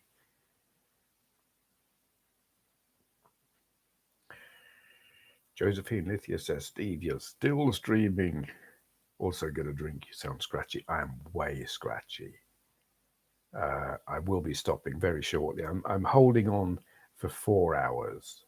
When we hit 4 hours, I will be going because that's quite long enough.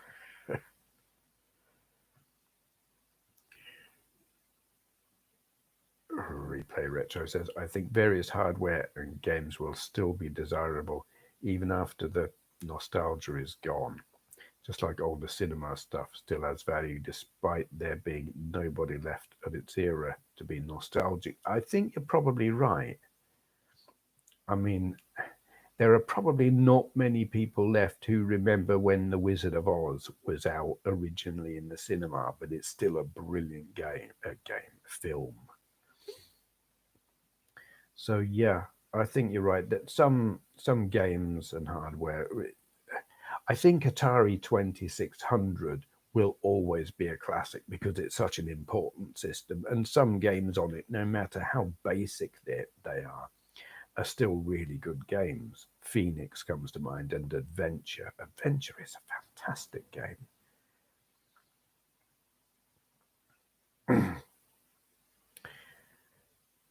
Josephine Lithia says, I would have been here sooner, but someone was streaming one of my all time favorite games. I'm sorry, her. Not to worry, there is no obligation to be here.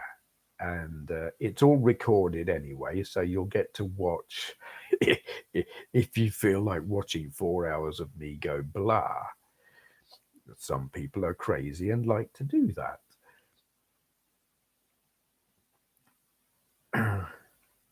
Scrolling back. Uh, Adam Plenty has a Japanese master system which can play the SG-1000 games. That's cool. Truth is, the industry has become very important. That alone secures the idea of these things becoming antiques. Yeah, I mean, I remember when the media questioned the value of video games beyond brief entertainment for kids and some adults maybe, but it wasn't considered valuable, or it didn't matter. Music was more important, cinema was more important, where now it dwarfs both of them in terms of value financially.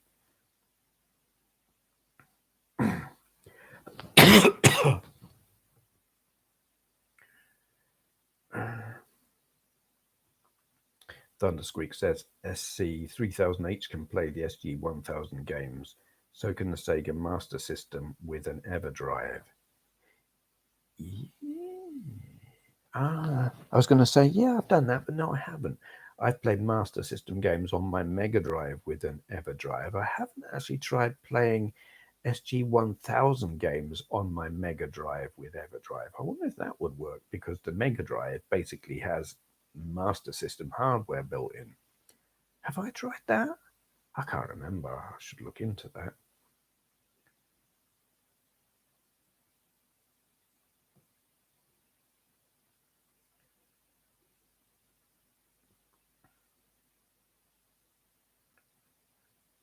Adam Plenty says, I can't talk for 4 minutes, let alone 4 hours. I can talk for a long time. I don't know why or how, but it's like as long as there are people who are talking in the chat thing, I can talk back. What I couldn't do is sit here and talk to an empty screen, like think of a topic and go blah for 4 hours. I couldn't do that. But as long as there are people who are joining in, I can respond to what you lot say.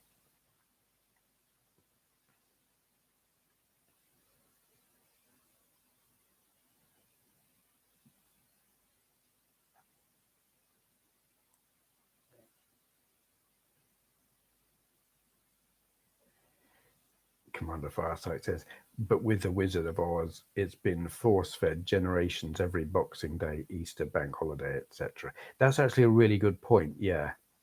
But it is a great film. So it's been force-fed to them for a reason. It's good. Dogwood said, Mr. Benway's stream is nice and smooth. Thank you. It's because I'm not at my place. If I was at my place, it would be abysmal.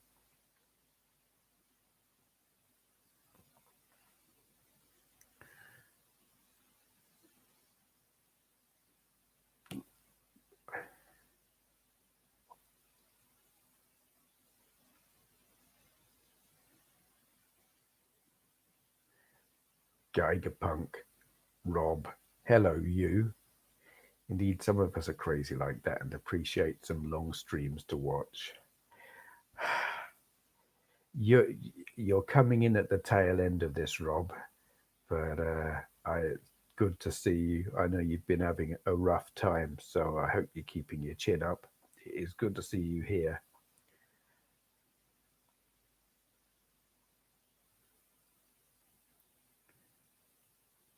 Master System can do SG, but Mega Drive can't.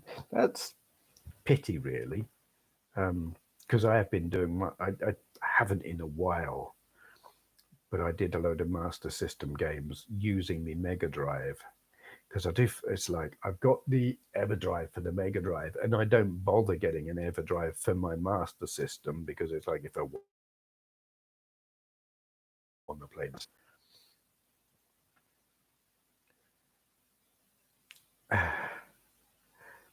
Broken Silence, says Dogoid. Seriously, I bet we're not the only ones drunk here, and laughter is well needed. Carry on.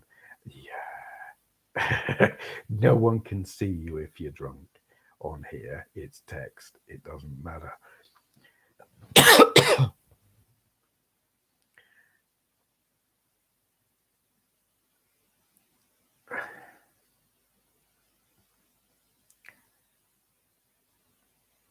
Got a bottle of vodka here. Shit, vodka. I could probably use some vodka. I don't know what vodka would do for my throat, actually. Thunder Squeak says, okay, breakfast time. Yes, I know it's noon here. Gotta love how stay at home has affected people's schedules. Ta-ta.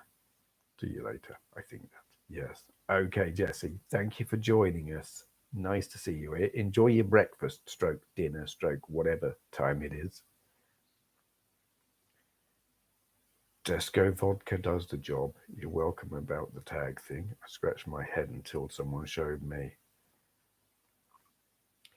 Your voice sounds croaky now. I think you need a swig of domestos. God.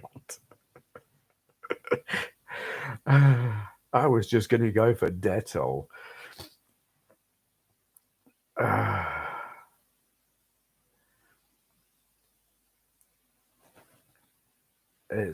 I don't even start me on Trump. The guy is an absolute moron. Utterly, utterly. I, as the kids say today, I don't even. Spoon of honey. That would be better. Yeah, I think so. Don't worry about my coughing. It's just my sore throat and a bit of hay fever. Um, Nothing sinister. I don't think I have the lurgy. Every time I go out, I start coughing, but it's just hay fever. Either a moron or a comedy genius. Where is Spitting Image when you need it? No, a Spitting Image couldn't really do anything with Donald Trump. When the guy is a moron himself, it's like you can't satirize that. It's why I stopped doing Isambard, because the Tories were beating me at my own game. You can't satirize Trump when what he comes out with is beyond ridiculous.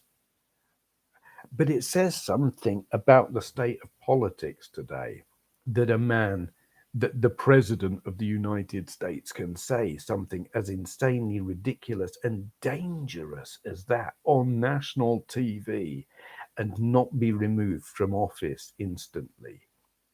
what has the world come to that they're not even talking about removing him? It's like he was impeached, but they didn't remove him. He can say that, but they don't remove him.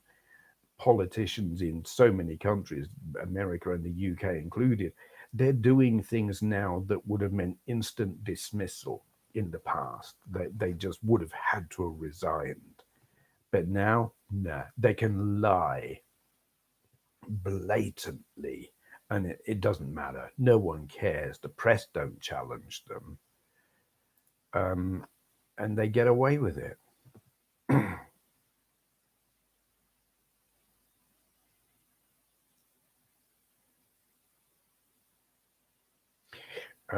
Vintage Views asked, do you know anyone who's had the virus? No, I don't. No, I say that. I know someone who might have, but I doubt they were able to get tested. They certainly self isolated. That was someone I worked with. Um, the nature of it being what it is, I might have had it. If I did, it was minor. I had some symptoms before lockdown, before I was even furloughed, while I was still at work. There was, I can hear a cat farting. What the fuck? um, I had, there was a weekend where I had diarrhea, like really quite bad. And then I spent a couple of days just really, really exhausted, where I did nothing but sleep. And I had a bit of a cough, and I had a sore throat, and I had sore eyes, and all of those things are symptoms. I didn't have a fever, I, and the cough didn't last very long. So I sort of think, well, was that or wasn't it? I felt pretty crappy for a couple of weeks, but it's like it might have been a stomach bug and hay fever, and just, you know, no way of knowing.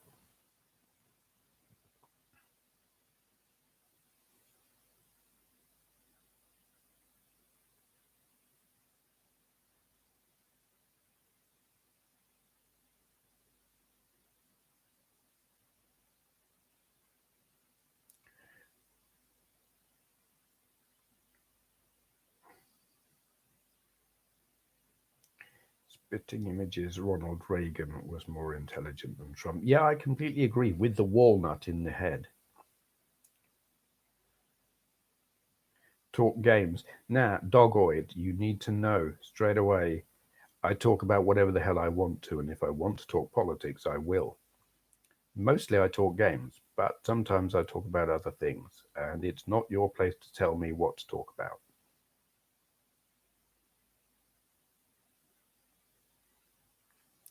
Guy Punk says, as long as you can't smell the cat farting, you're all right. Yeah, I can't. Um, there is a cat here who, when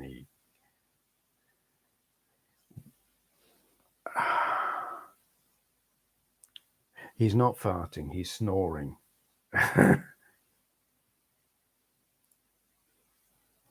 Yeah, or breathing very loudly. Yeah, he's doing it consistently now.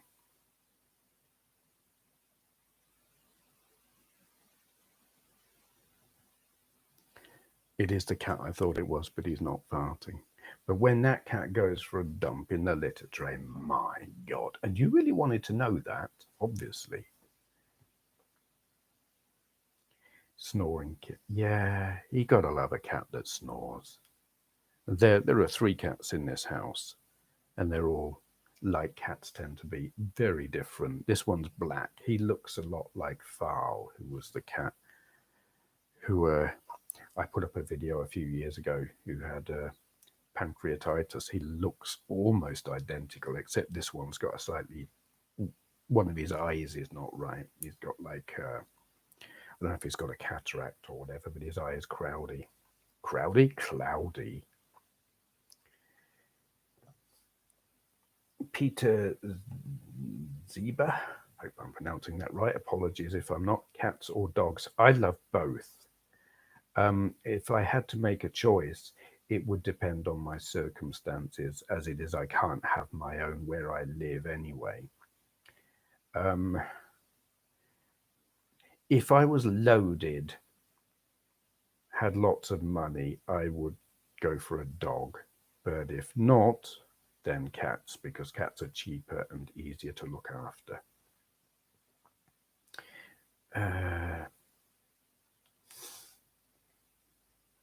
You can taste it from a different. That's, yeah. I know what you're talking about, Rob.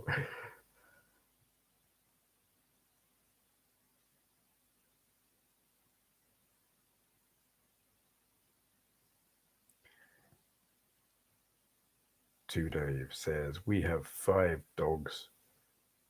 When they'll start, it's like a jet starting up with snoring. Yeah.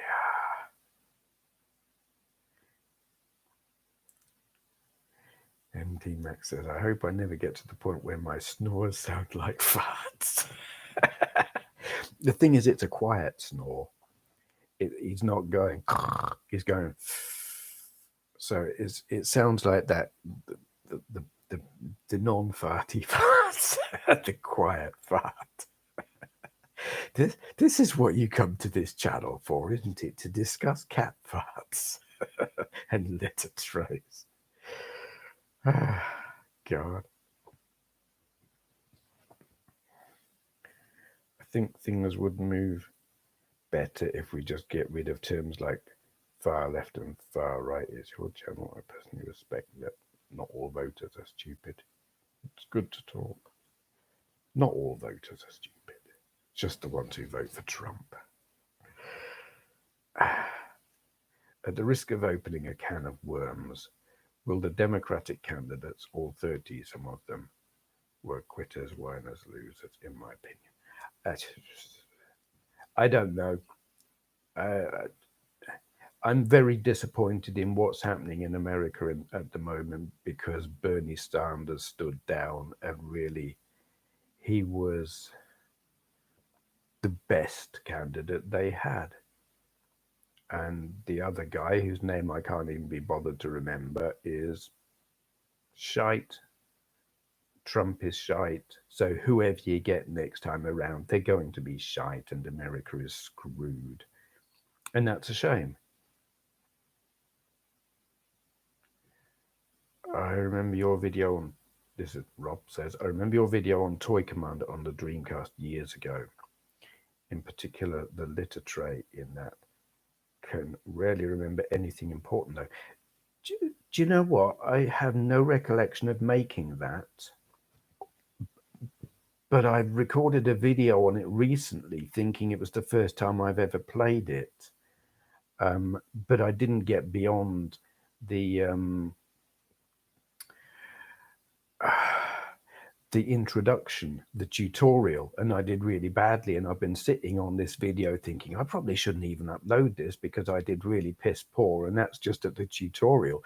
So I'm going to have to go back now and look at my video to see what I did, because I don't remember.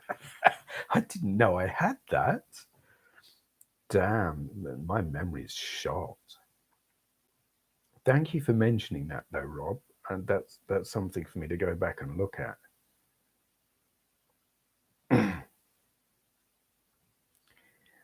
You're a Bernie backer. We can't be friends anymore, Steve says. Joe's Philip. Yeah.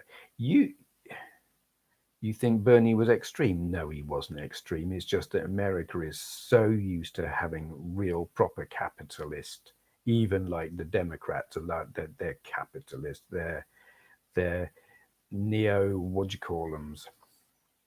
Neoliberals at best. Bernie Sanders is a socialist and not a radical, just a socialist. But America isn't used to socialists, so he seems extreme. But yeah, I'm a Bernie supporter. I'm a socialist, and I make no apologies for that. Why care about US politics? I think if we all handled our own business, trying to be the best we can be, everyone else in the world would benefit. Well, I just wish everywhere had socialist politicians running the show, and then things would be hunky dory. But yeah, I care about. I would rather see a sensible politician running the show in America. I think the world benefits if America is run by someone who's not a maniac.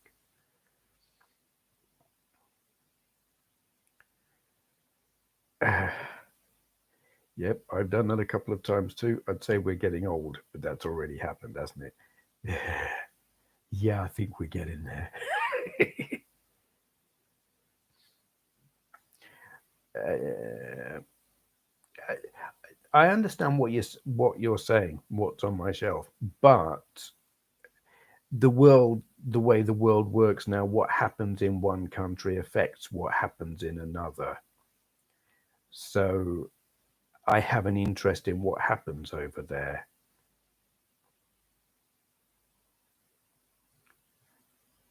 Yeah, what Retro Rewind here is saying. Sorry, but when you have a president saying inject bleach, the world thinks Trump is a Burke. Absolutely.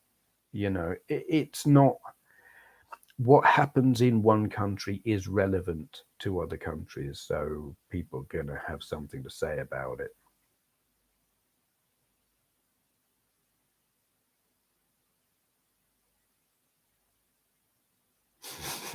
Said Ali says, I love it when you talk politics. Cool, I'm glad someone does.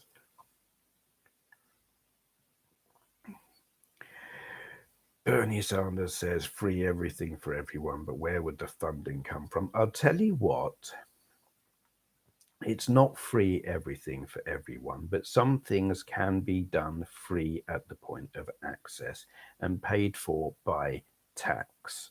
Healthcare, absolutely free healthcare at the point of access. It's paid for with tax. Everybody pays tax or should pay tax. Billionaires should pay their taxes. When you have capitalist, corrupt assholes running the show, those billionaires don't pay their fair share of tax.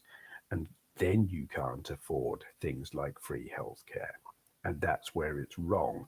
But that doesn't get expressed clearly in the media because the media is run by billionaires who don't want to pay their taxes. It's not your fault that you don't understand that. It's the fault of the media.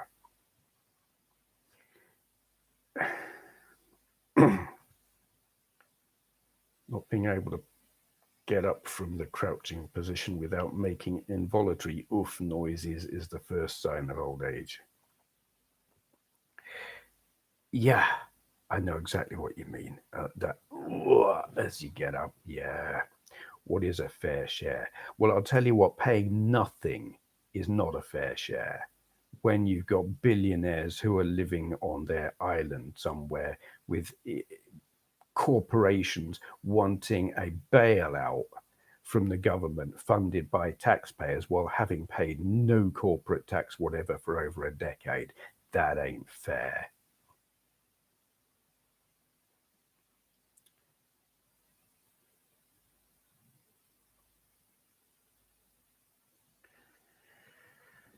Yeah, we could have free uni fees here in the UK if we dissolved most of our armed forces, but I don't think that would be clever. Do you know what? Not that long ago, unis were free.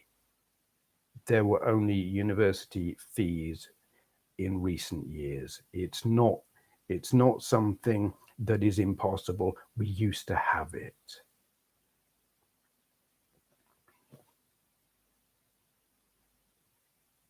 Yeah. Who runs the millionaires? Who runs the media? Billionaires, exactly. And they don't want that. The media will slag off the very concept of socialism because it's not in their interest. And people who follow the media, the mainstream media, that's all they see. They see these ideas are dangerous, they're stupid, they won't work. People believe what they're told. And if they're told it often enough for long enough,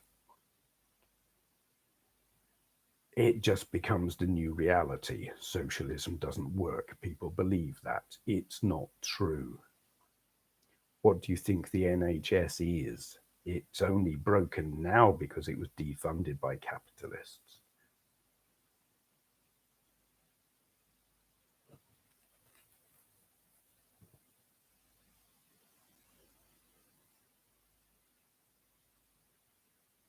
You're going to have to ask me to give you an example of all. Example of all of what?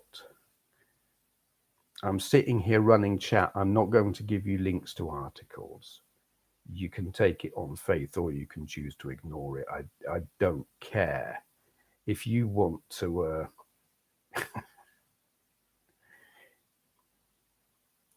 yes, we did used to have free universities. It's true.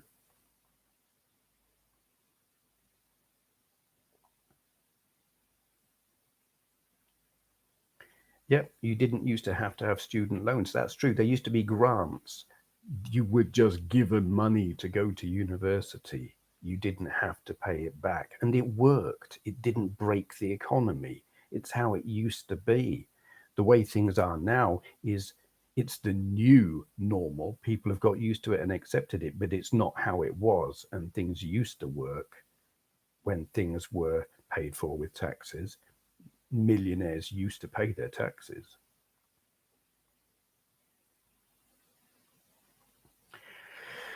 For a balanced view, read about Mao and Stalin's socialism. No, don't read about Mao or Stalin because that's not a balanced view.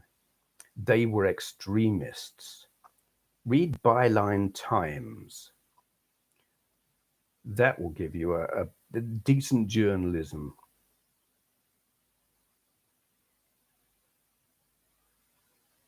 I mean, you could read the really proper left wing stuff and read the Canary and the Squawk Box and stuff like that, which I read, but get Byline Times.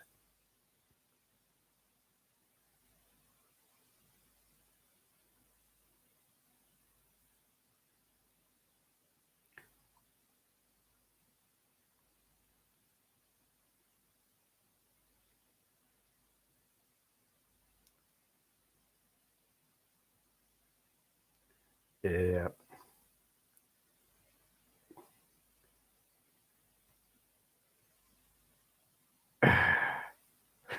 I'm just sitting here reading it now. I can't keep up, but I've probably said everything I can say about it. To change this who is better topic, Atari or Amiga? Well, there's a thing, you can have both. Atari 8 bits, Amiga 16 bits and 32 bits. Absolutely, because for 8-bit systems, give me Atari over Commodore every time. But for 1632-bit, give me the Amiga. Yeah, well and truly.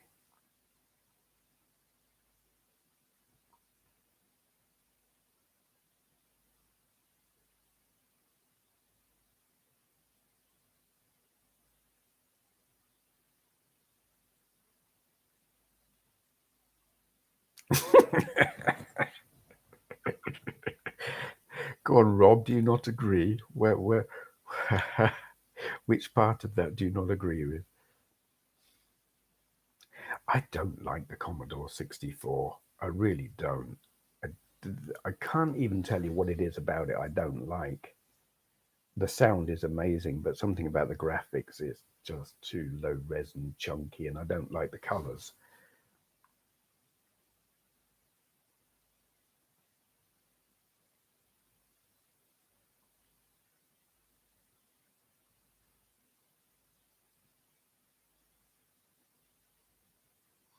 Only a Sith thinks in absolutes. Absolutely, I totally agree with that.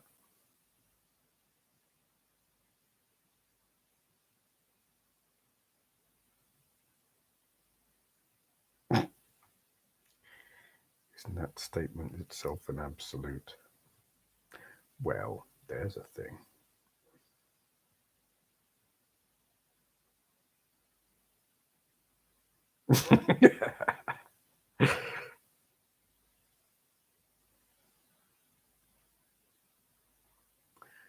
I don't think the Atari 8 bits had the marketing in the UK compared to the Spectrum and Commodore 64, so it was a shame.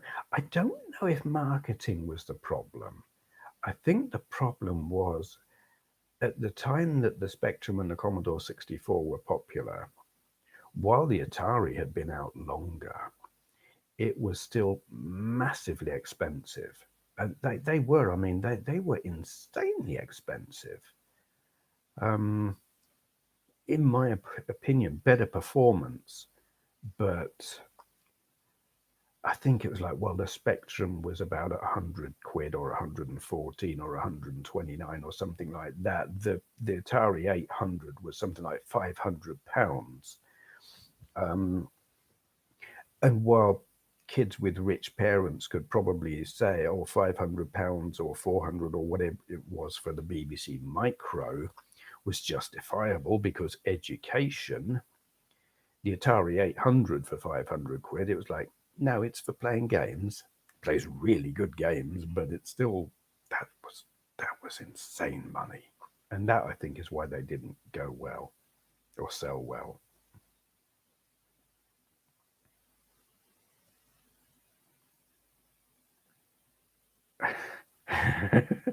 Reckoner VR says, bloody hell, this is a long one. Oh, well, we've only been here 4 hours and 20 minutes. The build quality of the Atari 400 is like an absolute tank. This is what I've seen. I've never used one, but I've seen videos and stuff where they've been taken apart. And I mean, it's like the original Atari 2600 Heavy Sixer. You take them apart and you see why they're heavy. There's just like armor plating in there.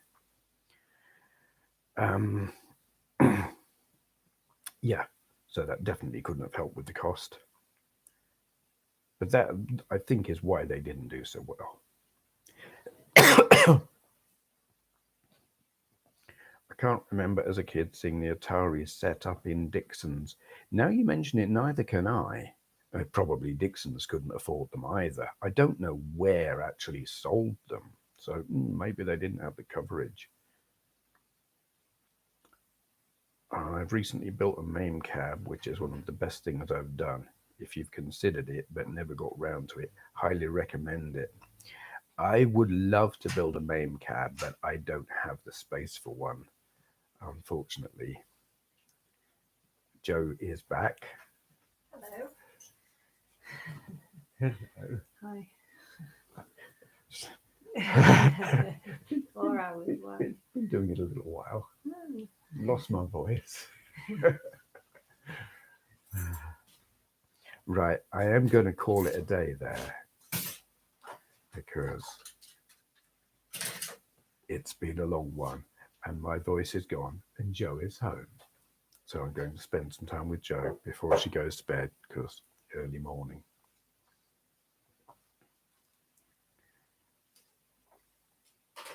If you weren't recording this, I would have missed the stream. Well, it's recorded. I don't know at what point it goes live as a recording, but yeah, it seemed to. It didn't used to, but it does these days. Is Joe? I'm guessing that means Joe. Is Joe your gal? She's my girlfriend. Yes, and she's lovely.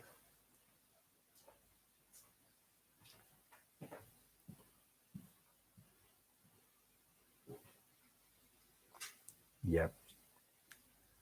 I know what you mean, Rob.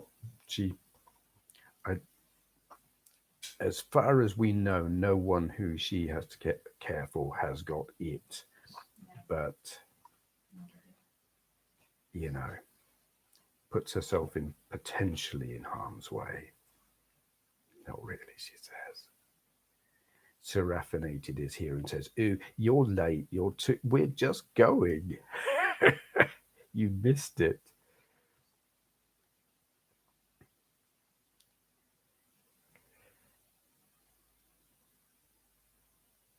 Everyone's saying hi and bye. Yeah, I knew that. Okay, thank you everyone for coming, joining in, staying, putting up with the politics conversation. It has, as always, been a blast. Great fun. I'm going to take a couple of days to recover. I'll look after him. Thank you all. See you next time. How do I stop this? There, that.